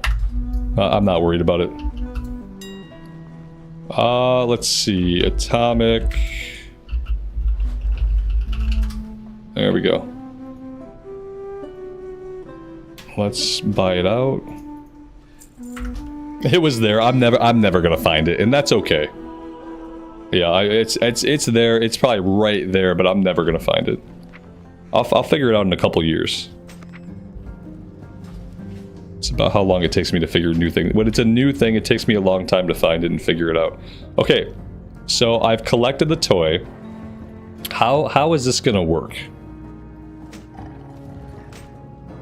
So the description says, deploy a device that will temporarily rearrange the genetic composition of anyone you convince to step on it. How is this gonna work exactly? See, this does something different. This might keep me out of, this will keep me out of dragon form, but it doesn't do what I want. But it will keep me out of dragon form. Well, this is great. This looks good on this guy. He's rocking it. This is inclusivity. He identifies as a female murloc. That's a cool toy. It doesn't exactly do what I want it to do, though.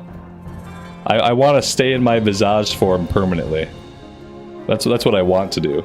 This is cool because it just changes you into something randomly. Boop. Oh, I'm a mecha gnome. That's cool. I'm a goblin. I'm a troll again. I'm a blood elf. I could deal with that.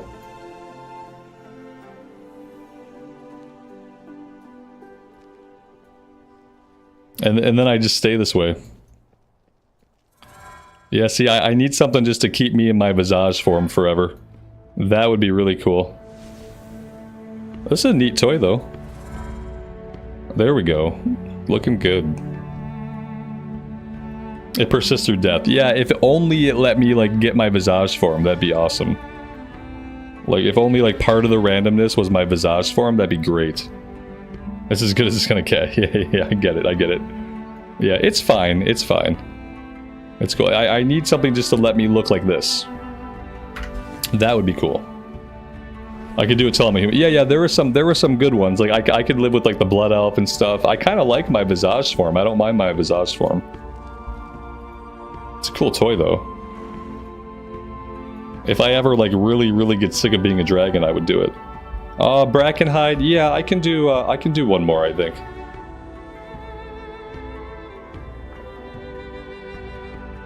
I think I can do one more. Let's do it.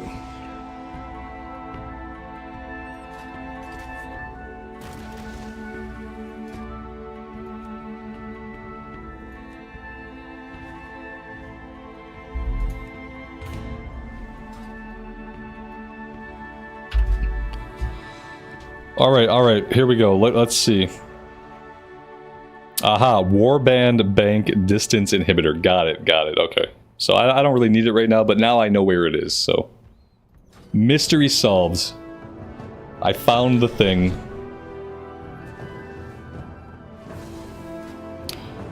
I wonder if I have time to go make myself some tea. Yeah, I think I'm gonna go AFK for 1 second while we wait for people to join this key. I will be right back.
I'm also eating. I'm gonna turn my camera off for a second. My wife made some like awesome sliders, and I ate like 2 of them while I was upstairs, and I'd like to finish the 3rd one. So I am gonna turn off the camera for a second, and I'm gonna devour this last little burger.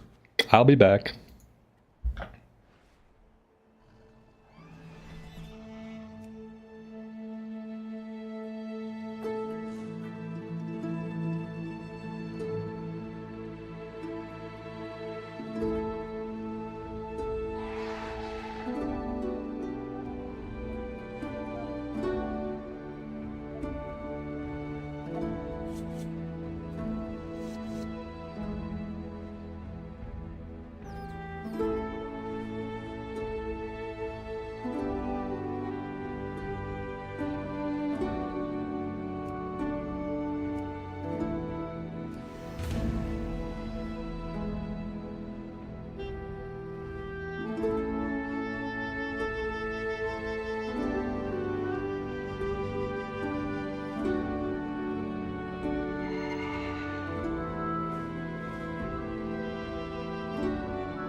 All right. Oh man, I guess I had like 1 chance to fill that up, and everybody came in. They tried to get into the group. I wasn't here, and now nobody wants into my group. Now I don't have a group. That is sad. It is around like dinner time. I find that between like 3 and 5, there's like a lot less people doing Mythic between 3 and 5, as compared to like before 3 o'clock or after 5 o'clock. We're in like the dinner time dead zone. But yeah, I need people to join this key like right now. Where are all of you people at? There we go. A death knight, I'll take it. Okay, one is better than none. I relisted it a couple times. Yeah, I relisted it twice so far. I'll see if we, there we go, here we go. Another death knight? I really don't know that I need 2 death knights. I think that's a kind of a bad way to compose a group. I'll take the warlock. Okay, there we go. Now we just need heals and tank. Brackentide Hollow. Oh, I should probably head that way.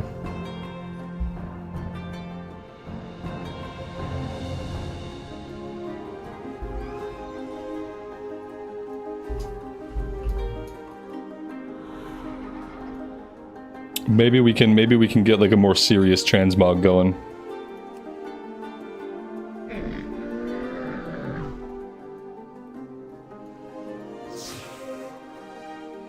Yeah, there's nothing wrong with the feel of the game, but for a lot of people, their only issue is the feel of the game does not match what the game used to feel like. That's all.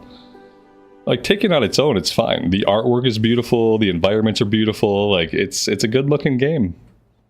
It just isn't, like, in any way, like, comparable to, like, Warcraft 3. Let's see, can I come up with, like, a more serious transmog? I don't really know. I don't have a lot of stuff that looks good. I need to do some, like, transmog hunting. Where we hunt down some, like, actually, like, good-looking transmog. Because I'm convinced that, like, I just don't have any. But it must exist. There must be good transmog somewhere. There's gotta be some good chainmail transmog out there somewhere in the world of Warcraft. I just don't know where it is.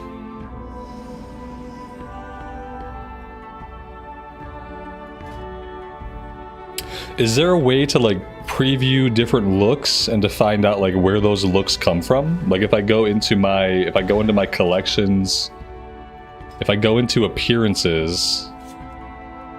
Oh, okay. Yeah, see, this is what I need to be looking at.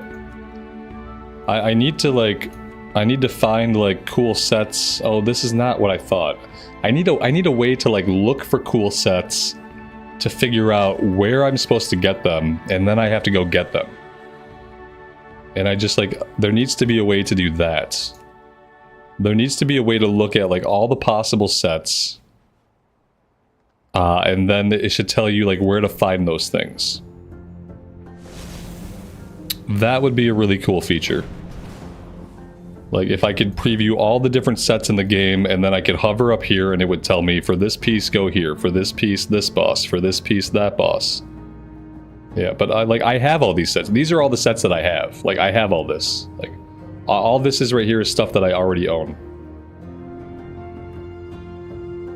Like, I need to find the stuff that I don't have. Yeah, like this is great, but it's for all the stuff that I already have. And I need to find the stuff that I don't have.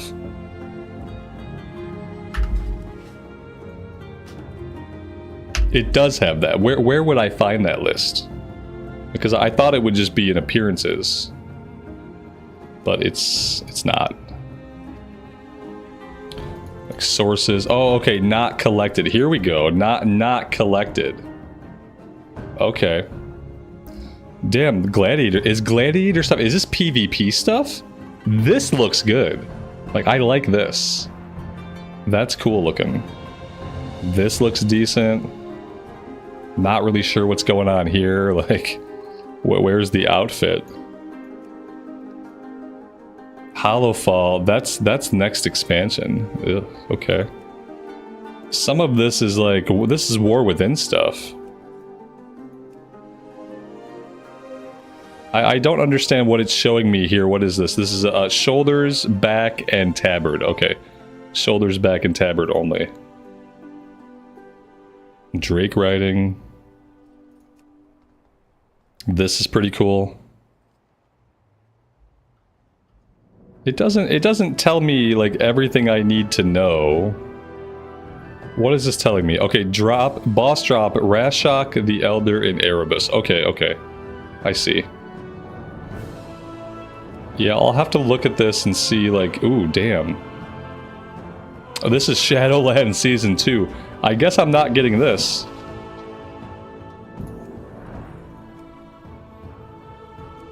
Okay, I'll have to look at that later. Yeah, there's lots of really cool stuff. I'll just have to look at it at some point. Alright, Brackenhide, right? We're going to Brackenhide. They're gonna get there before me. Maybe they'll toss me a summon.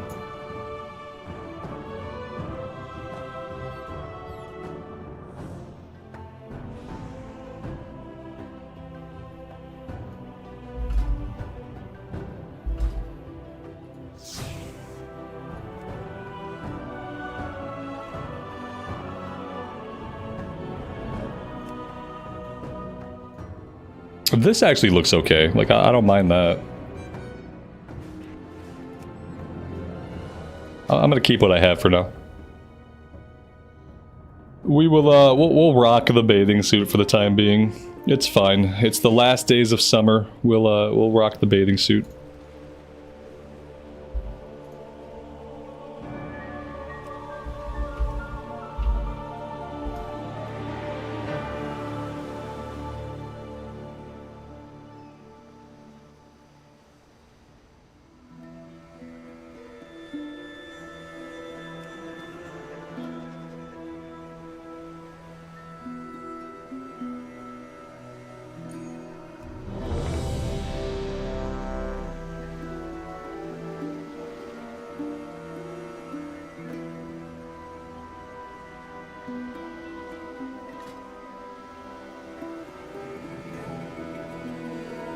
Oh, you know what I didn't do on this character? Oh, I'm an idiot. I didn't get my set. I didn't get my force set. Yeah, I did it on two characters. I got the force set on the warlock. I got the force set on the shaman, and I just didn't do it.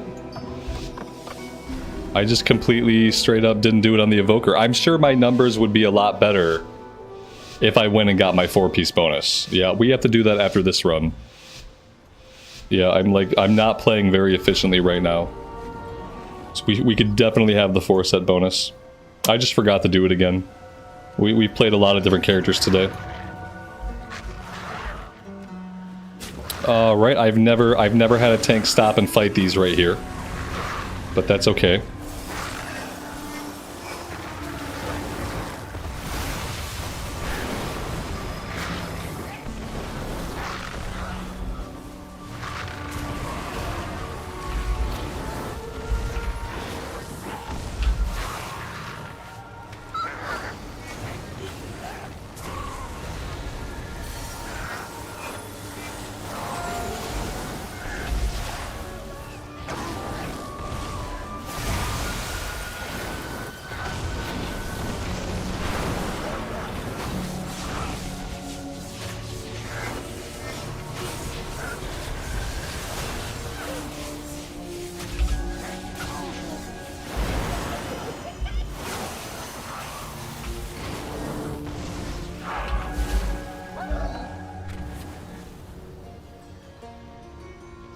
I don't know if I'll ever be like a full-blown transmog collector, but I like the idea of finding sets that are really awesome and just like hunting out those specific sets.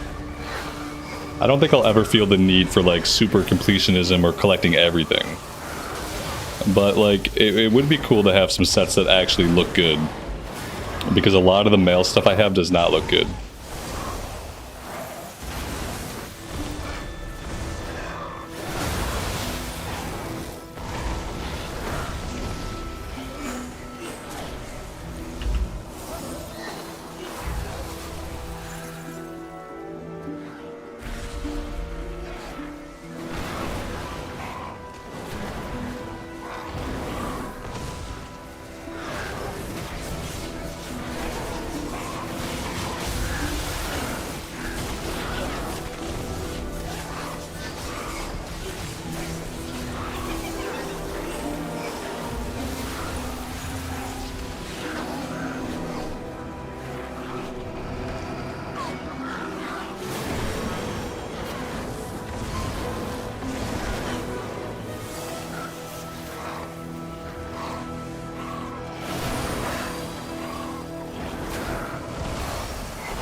Like, I feel like as a DPS here, like, the healer can never keep me alive. As soon as I get that one debuff, that one poison, like, the healers can't do it.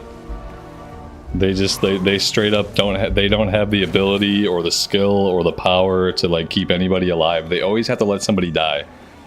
Like, 99% of the time, like, someone gets that poison and they die. Like, it sucks. How am I gonna get to them? I don't know. Maybe this way. I guess I need to, like, just start spamming myself. Like, I did it on the shaman. I need to start spamming myself with a heal. Like, whenever I get targeted by that poison, like, I just need to acknowledge the healers are gonna be too incompetent to keep me alive. And I just have to, I have to heal myself, basically. Like, if I want to live, I have to heal myself. They can't do it. I don't know why. Probably because they're probably all fresh level 70s like I am.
One second.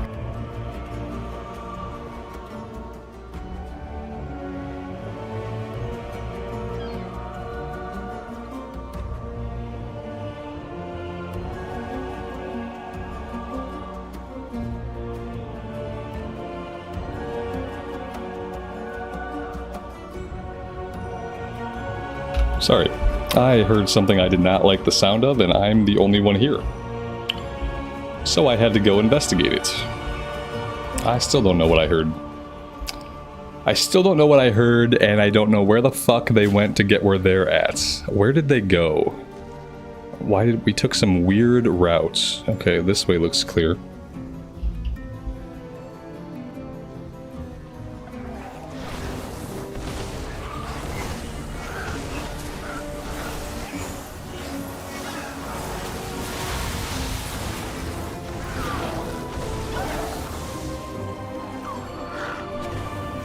Yeah, no, it sounded like it was in something in the basement. The dogs aren't down here.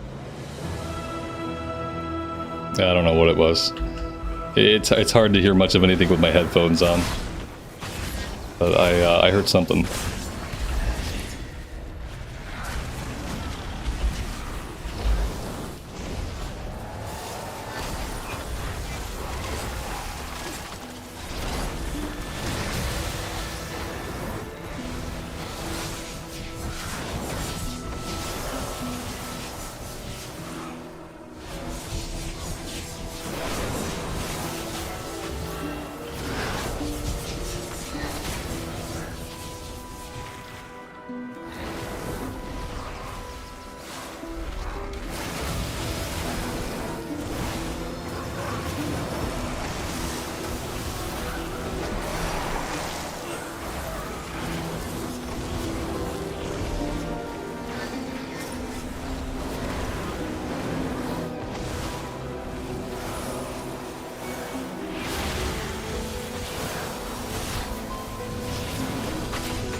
Nice. Very, very nice.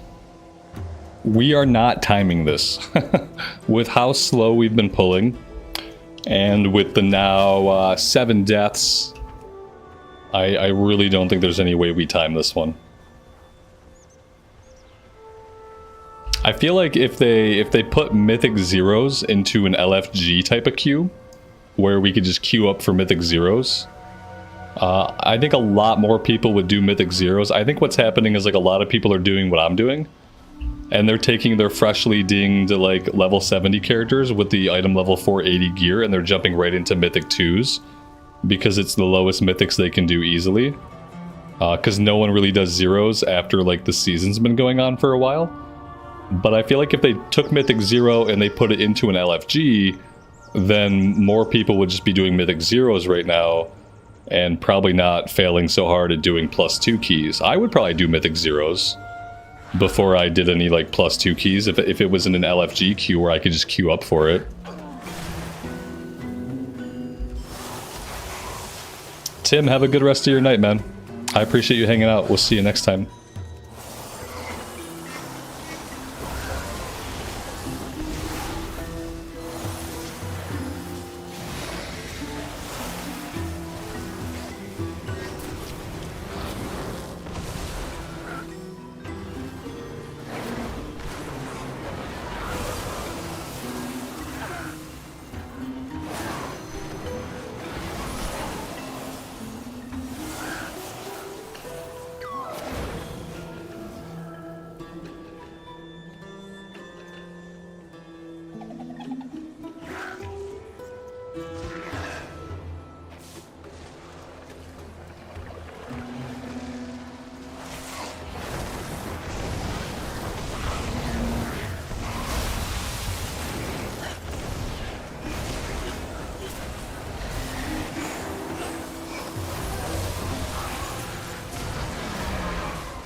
Son of a bitch. If I spirit release here, which apparently I have to do, a couple of things. It's going to take me about 35 minutes to get back to the group. That's fun. So let's see if I get back to the group with time to actually participate in the rest of the dungeon. Nope, probably not. Especially if I can't take the straight shot here. Let's see. Yeah, I guess I could try to go around.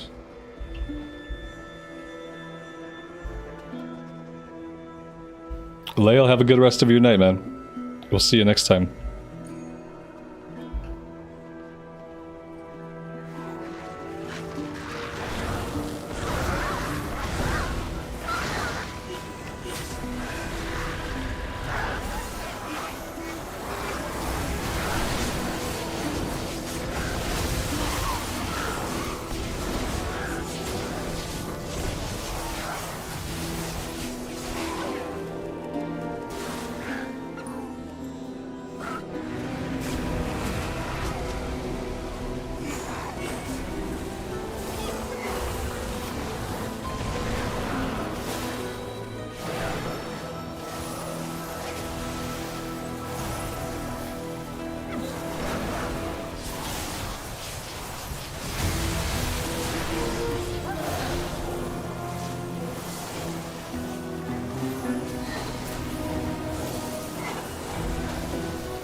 Not bad, not bad.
Yeah, I really don't know what killed me there. Everything should have been fine. Maybe the healer got themselves killed, and then I died. I really don't know what happened first. I noticed the healer was dead. And yeah, we're not... There's no way to time this. 4 minutes left, we got a boss left, we got a bunch of trash left to clear. Oh man, I've been having a good time on the class. The class is really fun to play. I wish we'd been having a little bit more success with actually timing the runs. Just because you don't get any loot if you don't time the runs, then I'm pretty sure no loot drops for anybody. At this point, I don't even really care about the rating because, like, the season's over, so the rating doesn't really matter to me. But it does suck to come spend a half hour in here and then, like, nobody gets anything. Like, nobody gets anything out of it at all.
Like, I just spammed heals at myself. I spammed myself with heals the entire time just now, and like, I couldn't keep myself alive.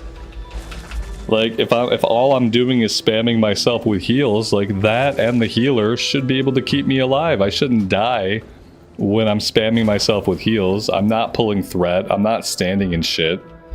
I'm getting hit by some, like, random passive shit that's going on, and I'm spamming myself with heals, and I'm still dying. So, like, I don't really know what to do in that case but to blame the healer.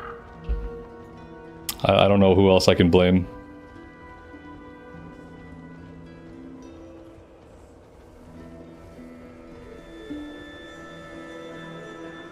We'll still get loot, you think so? I thought we didn't get anything if we didn't time it. It was, there was no reason. What's the consequence of not timing it? If we still get loot, we still get to complete the run. What's the consequence of not timing the key? It's just that the key degrades? Just that, like, the actual mythic key doesn't go up in value? Is that all that happens?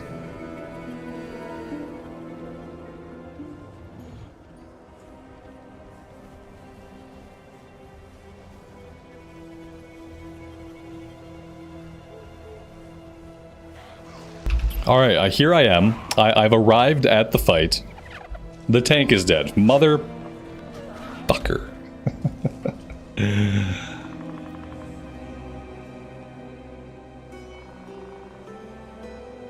And there we go. We got levers. This is a fail group anyway. I am fine with letting this group just fail. That's fine. Let's go get our 4-piece bonus. We'll get the 4-piece bonus and then we'll find a group that doesn't suck.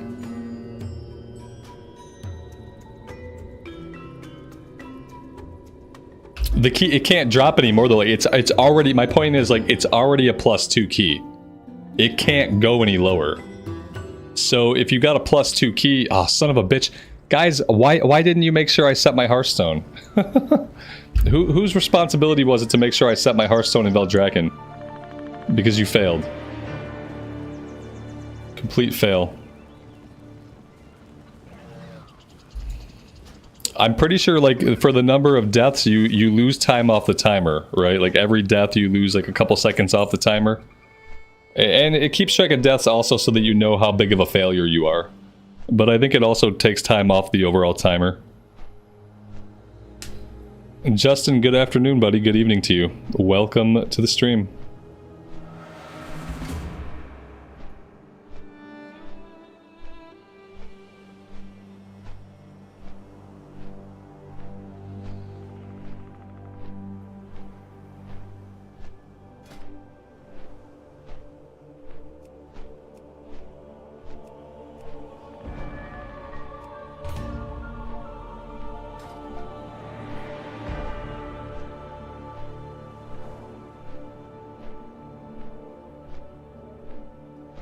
That's right. And I thought I did it.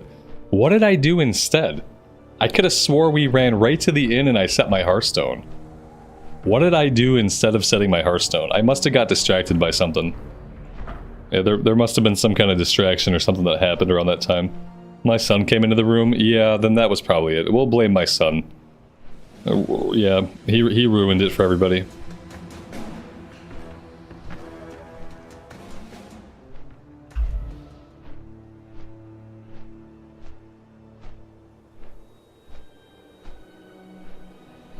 Tex, thanks man, I appreciate that. I will. Thanks for stopping by. I went to the auction house too. Yeah, the auction house I got distracted. And I was told the toy would let me stay in Visage form, and it didn't let me stay in Visage form, so I was misinformed a little bit about the toy we were going after from the auction house. Let's man, I don't want either of these two. Yeah, I don't want either of them. I saw a really low gear score and I saw a 0 rating. I don't know. I gotta be a little... I want to actually complete this key. I don't even care if we time it. I would just like to complete the dungeon, so... I gotta, like, hold out a little bit for people that might actually be able to complete the dungeon. Okay, so Hearthstone. Let's go set the Hearthstone at the inn, the conveniently located inn, which I totally know where it is. It's right over here. And then we have to go get our 4-piece bonus.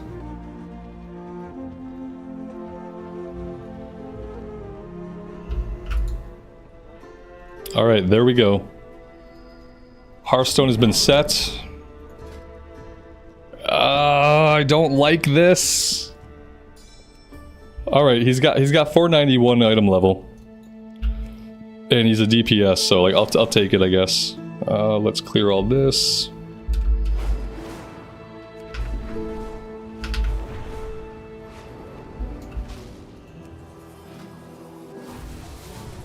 Here we go. We'll take this. We'll take this. Oh no, I can't take that. Okay, we got three DPS. All right, now we need a healer and a tank.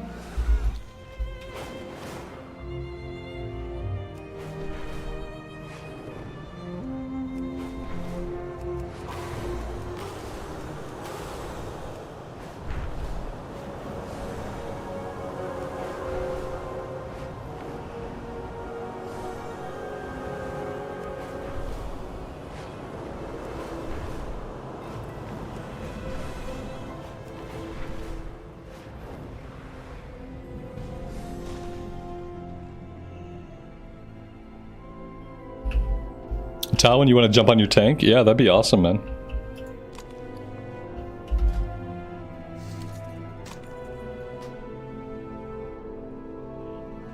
We've been going for almost 6 hours. Yeah, I was going to stop a long time ago, but then my wife decided that she was going to take my kid out.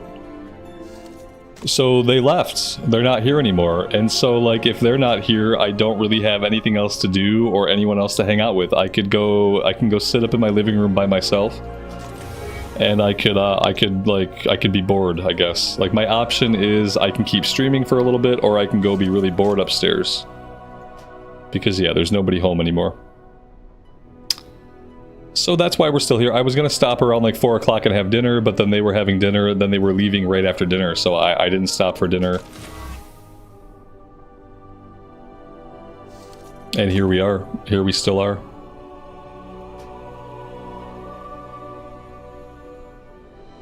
The dogs now, see, the dogs are nice and quiet right now, and as soon as I go upstairs, they're gonna be so fucking annoying. Like, I don't want to, now that you mention my dogs, like, I might never go upstairs. Because, yeah, as soon as I go upstairs, they're just gonna annoy the living shit out of me. And I really don't want to deal with that right now. So, yeah, I'm fine where I'm at. For a little bit longer, at least. My little dog is going to start bringing me a toy and pushing it at my hand and pushing it at my hand and pushing it at my hand and pushing it at my hand.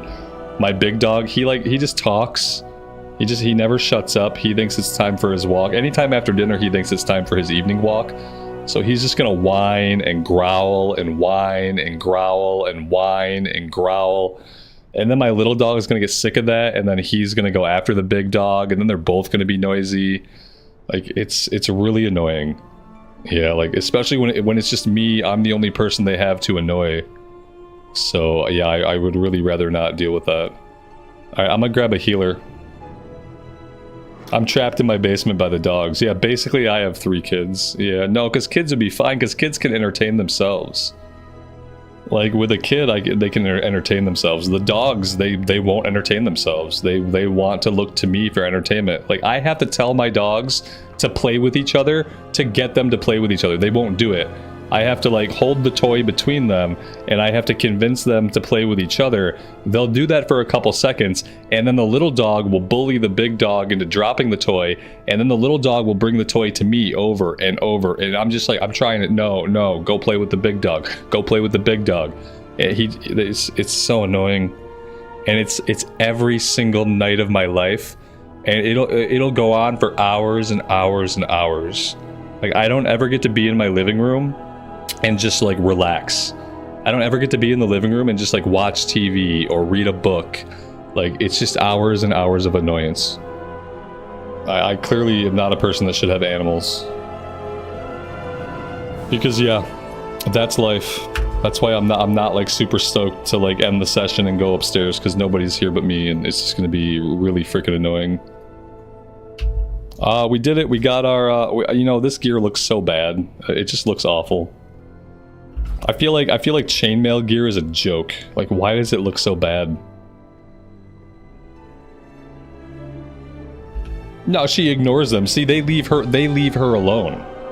She doesn't like the dogs either. I don't care what she doesn't like the dogs. Nope, she doesn't like them. I take them for their walks. She doesn't like the dogs. Nope, and they leave. She likes that they leave her alone. They don't bother her the way that they bother me. Cause they know that I do stuff with them. And so they're gonna annoy me. Tawin, is this you, man? Are you I can't pronounce it. Cause I thought you were why did I think you were a pally?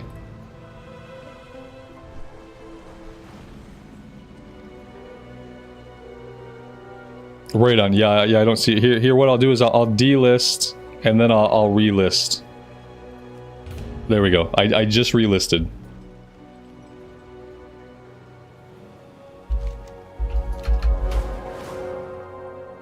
Should make it a little bit easier to find me.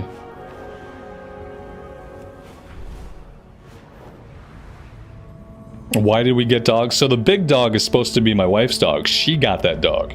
I didn't want that dog. She wanted that dog for her own reasons. At that time, we didn't have any dogs, and I was happy with that. I was happy. Like, we moved to Michigan without dogs. We didn't have a dog. For a long time, we didn't have a dog.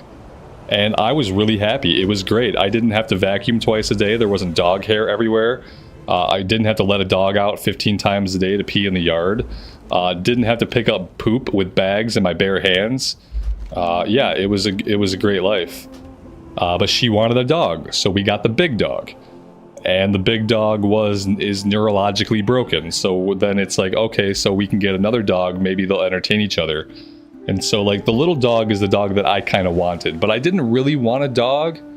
I had talked about, like, what breeds of dog that I liked. And one day my wife told me I was getting another dog. And so, yeah, like, that was it. But we have dogs because of her. If it was up to me, we wouldn't have dogs. I enjoyed being pet-free.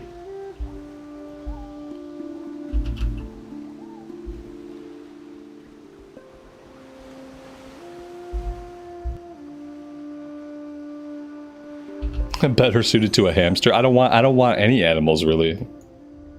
Yeah, I really don't want any animals. Animals should be for people that don't have kids. I don't need animals. I have to get out of this horrible fucking transmog. Oh my god, what are they? Do they think this looks good? Like, did they make this and they thought, like, yeah, damn, that's a sweet chess piece.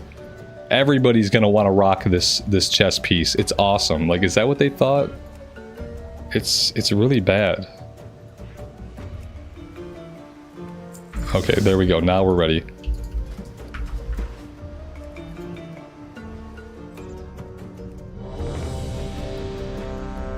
They annoy me a lot, yeah. Like, the only benefit of them is like I am a person that likes to go on walks. I like to go on walks. And when it comes to walking through a neighborhood, like you can't walk through a neighborhood without a dog and not be a weirdo. Like if I was just walking through my neighborhood, people would think I was a fucking weirdo. So like the dogs allow me to walk through the neighborhood without being a weirdo, without having the cops called on me. Like, so they're good for that. They're good for like the 2 times a day when I want to go for a walk. It's nice to have a dog. But every other moment of having a dog is a pain.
I got more worked up talking about the dogs than that when I was talking about inclusivity.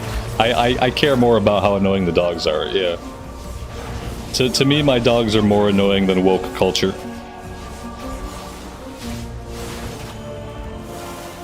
The dogs affect me more directly than bullshit woke culture does.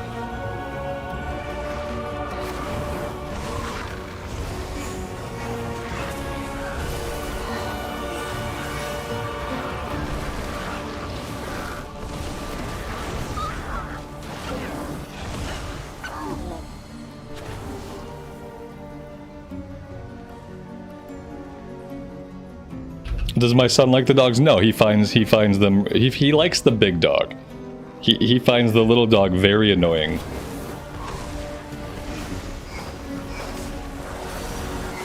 He doesn't mind the big dog.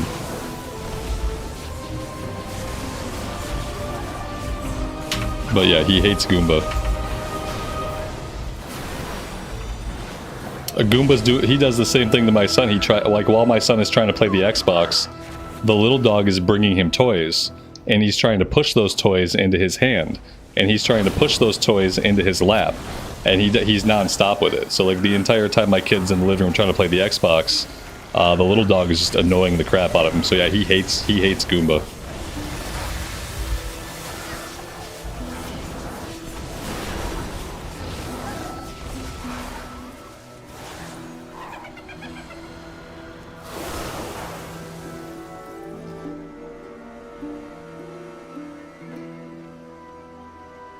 Yeah, and they don't know.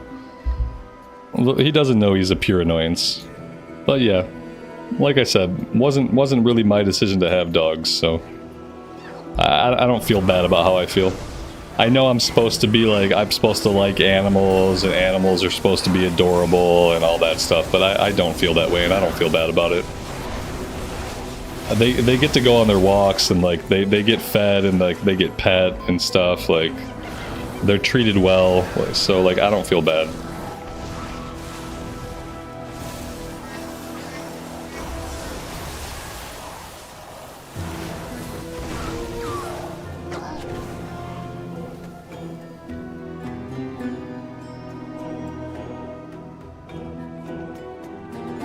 Apparently we just haven't been letting these guys out of their cages. Apparently that's a real thing.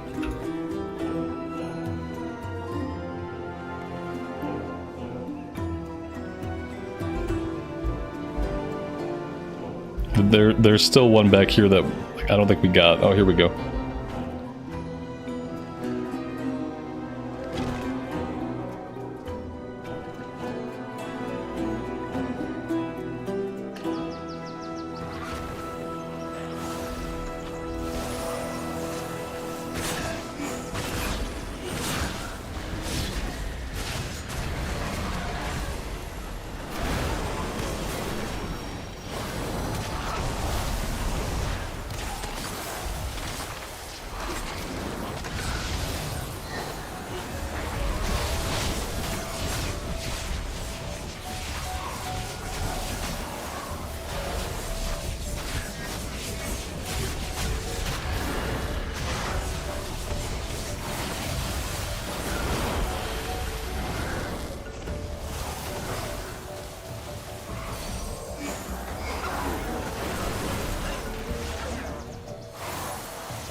Yeah, it's one of my longer streams. Yeah, I have nothing else I want to do today, really.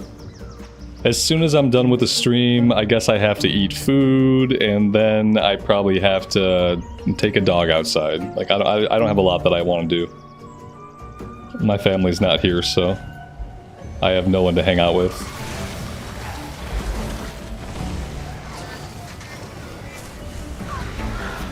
My wife's been playing this game called Dungeons of Hinterberg, and it's actually a really good game. I had never heard about it before, but she found it on the Game Pass. It's like a dungeon crawling, like Zelda-esque thing. It has like, it gives me Persona vibes. It has like a time of day structure where like there's morning, noon, afternoon, and evening stuff. You have like social links that you have to build up in town that open up different parts of the game. But ultimately, at its heart, it's like a dungeon crawling, puzzle solving, combat thing. It's called Dungeons of Hinterberg. So she's been playing that, and I've been having a good time like watching her play that in the evenings.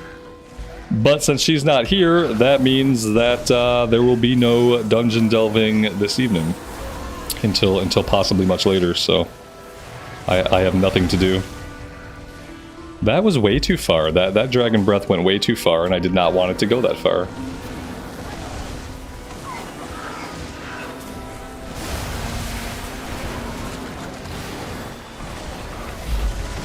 Is it a cozy game? It's kind of a cozy game. I mean, some of the puzzles are hard to solve, but the combat's like pretty not easy, but yeah, it's pretty easy combat.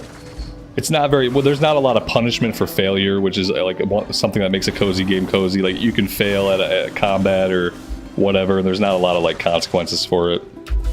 Yeah, it's a really good game though, and I don't think it's like it didn't do a good job of marketing itself, because it's actually a really decent game, and I had never heard of it before. And typically I hear about games,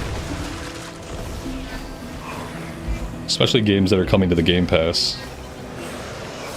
But part of it gives me Persona vibes, so like after this I have to see if I can convince her to play Persona 3 Reloaded, or Persona 3 Reload, or whatever it's called. To see if I can get her to play that, because now like for some reason I've been like craving a Persona game.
Yeah, the flyover ability is not my favorite.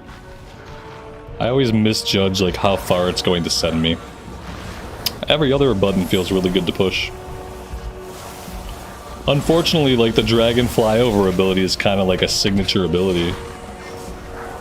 I just don't like aiming it. It's kind of a pain to make sure you don't fly too far. And then like every second you're in the air that you don't need to be in the air is like a global cooldown that you're not using to deal damage. So if you misjudge it, it's not only that it can get you into trouble with your placement, it's also taking time away from when you should be casting another spell. So yeah, it has some issues.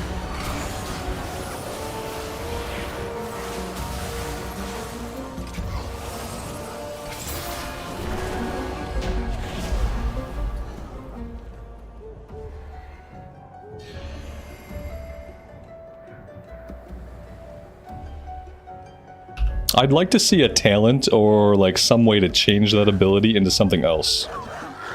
It'd be cool if you can talent it to be different. I don't really... Oh, damn. Oh, that was nice. I've never had that happen before. That was a dragonfly right into death. And yeah, I don't know why. I got one shot, basically. Like, mid-flight, one shot, dead. So that's funny. As we're talking about how kind of like bad the ability feels, I get killed using the ability. Makes sense. Yeah, that didn't feel good. Not at all. Yep, I just got blown up mid-flight. It's one dead dragon. Just one dead dragon person.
Yep, I am still here. We are still going.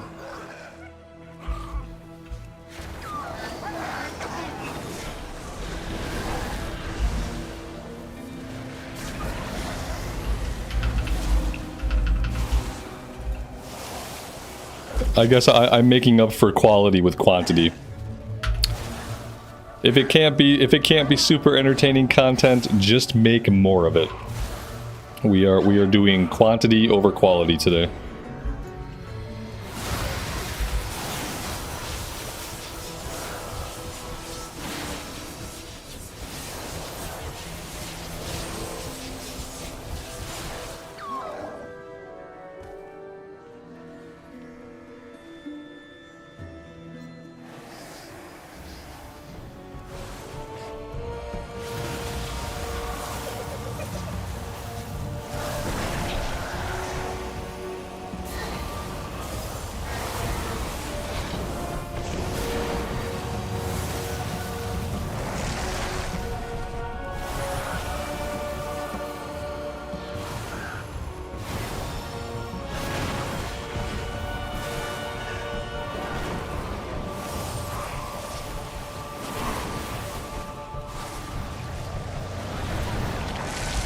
Where am I from? The United States. Mm-hmm. America.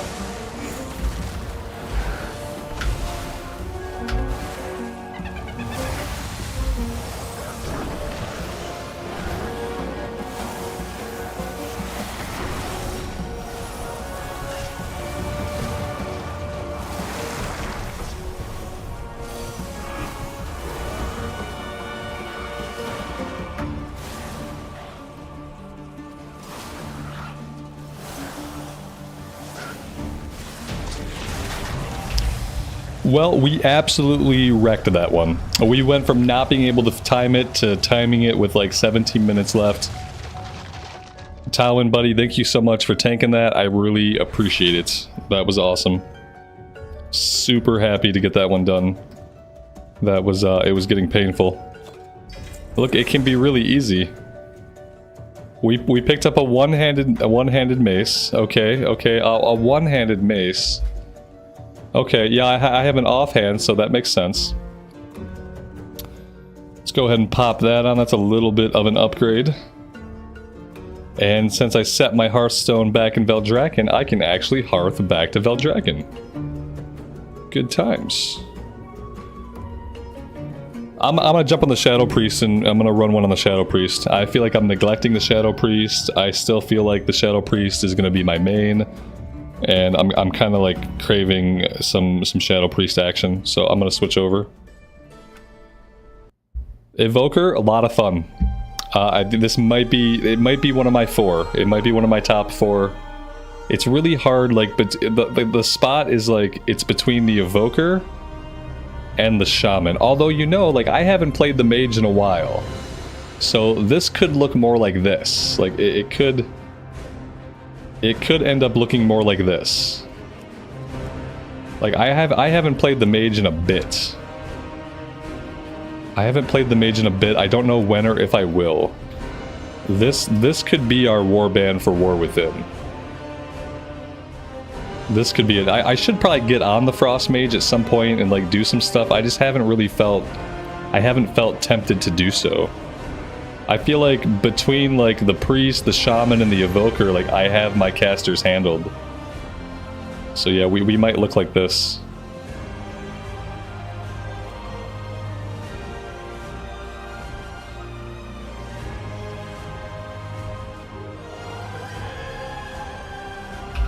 Yeah, thematically I like the Priest a lot.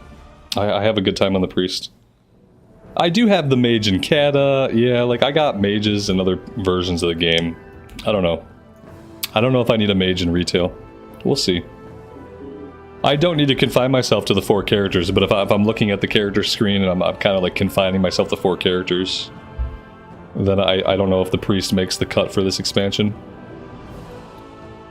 Like, the Elemental Shaman and the Evoker are like really fun to play. I feel like I'm pretty decent at both of them. The Frost Mage was fun to play, but the Frost Mage, it's not as forgiving with the rotation. Especially like the AoE rotation. I've got an Elgathar Academy +2. Okay, everybody's got to start somewhere. Yeah, that's fine. I'm not looking to do anything like super challenging right now. Let's just do it and see what we can do.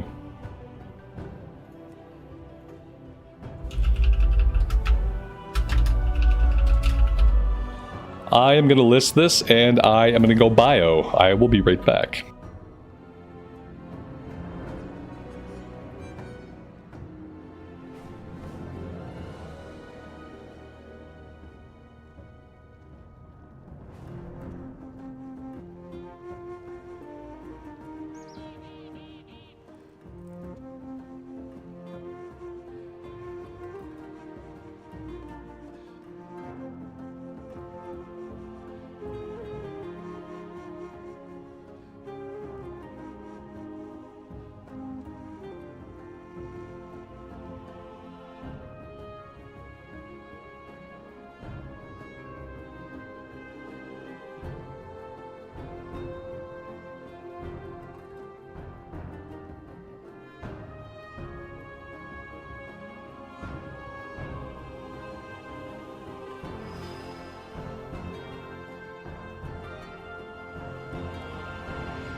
All right, looking for heals. I have to. I wish it would automatically reject everybody instead of having me go through and reject them all. Have I heard of the Warmain server? Yeah, I've heard of it. I don't really play a lot on private servers. I have a I played a little bit on Turtle WoW, but I have a hard time getting invested in my character on private servers because it has a feeling of impermanence. It always feels like any day I could boot it up and my character could be gone, my progress could be gone, the server could be shut down, and like, yeah, I don't think I'll play on any more private servers. I just feel like very disconnected from my character and very wary about like getting invested in it, especially for what I do.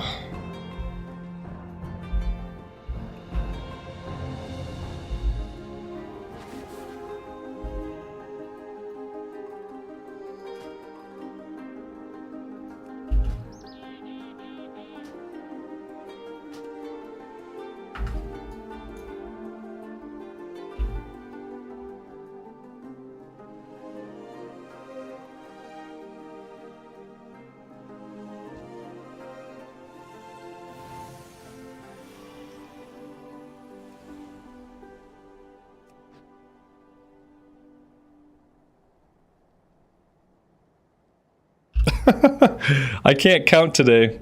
Oh, maybe my brain is fried, guys. I saw, okay, let me explain. I looked here, and I swear to God, I saw 6. I saw 6. And I thought, like, what did I do? Did I invite too many people? And, like, I just messed up. I booted somebody for no reason. I booted somebody because my brain had a failure of computation. I wasn't thinking. I could have swore I saw 6. I looked at it twice. My brain counted 6 people, and I booted the rogue. I feel kind of bad, but you know, what are you gonna do? My brain is apparently just complete. 1, 2, 3, 4, 5. 1, 2, 3. Okay, we're good now. We got a 5-man group with 5 people in it. It's all fine. Everything's fine here. Maybe I'm tired. Oh yeah, sure, I am tired. I got up early today. This was the first day in a long time that I got up prior to 10:30 in the morning. So yeah, I got up super early today. Super early for me. So I'm definitely tired. Yeah.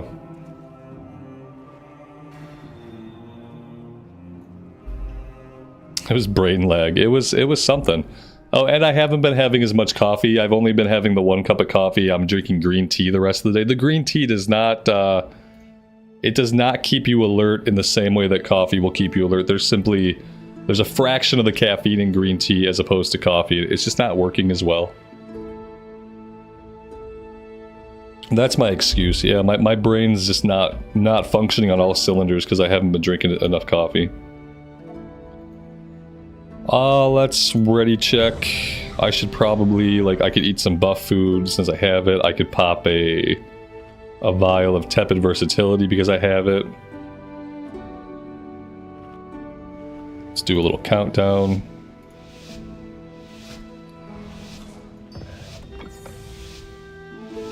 Oh, I'm gonna be resting soon. Soon. Very soon. I won't have a choice. Let's do fortitude. Alright, let's go.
Esme, have a good night. We'll see you next time.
Oh, we got a live one back here.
Well, that was really, really smooth. I'm happy with that. A nice, easy 2-key.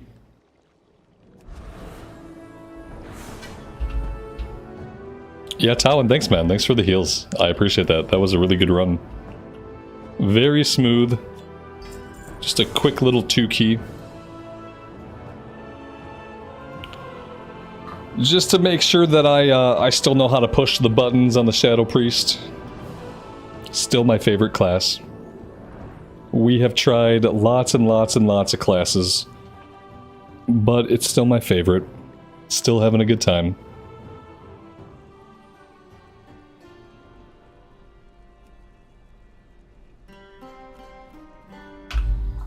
Alright guys, I think I'm going to call it right there for today. It has been 6.5 hours.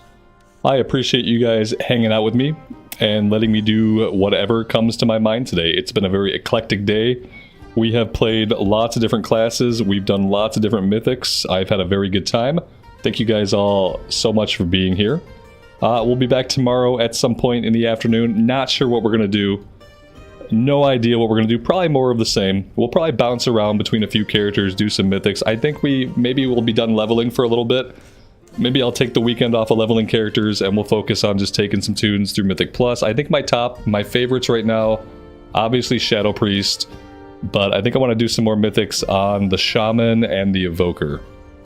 Between Shaman and the Evoker, I like them both a lot. They're kind of like competing head to head right now, and we'll see which one wins. Thank you guys again. As always, take care of yourselves out there and take care of each other, and we will see you back in Azeroth very soon. Bye for now.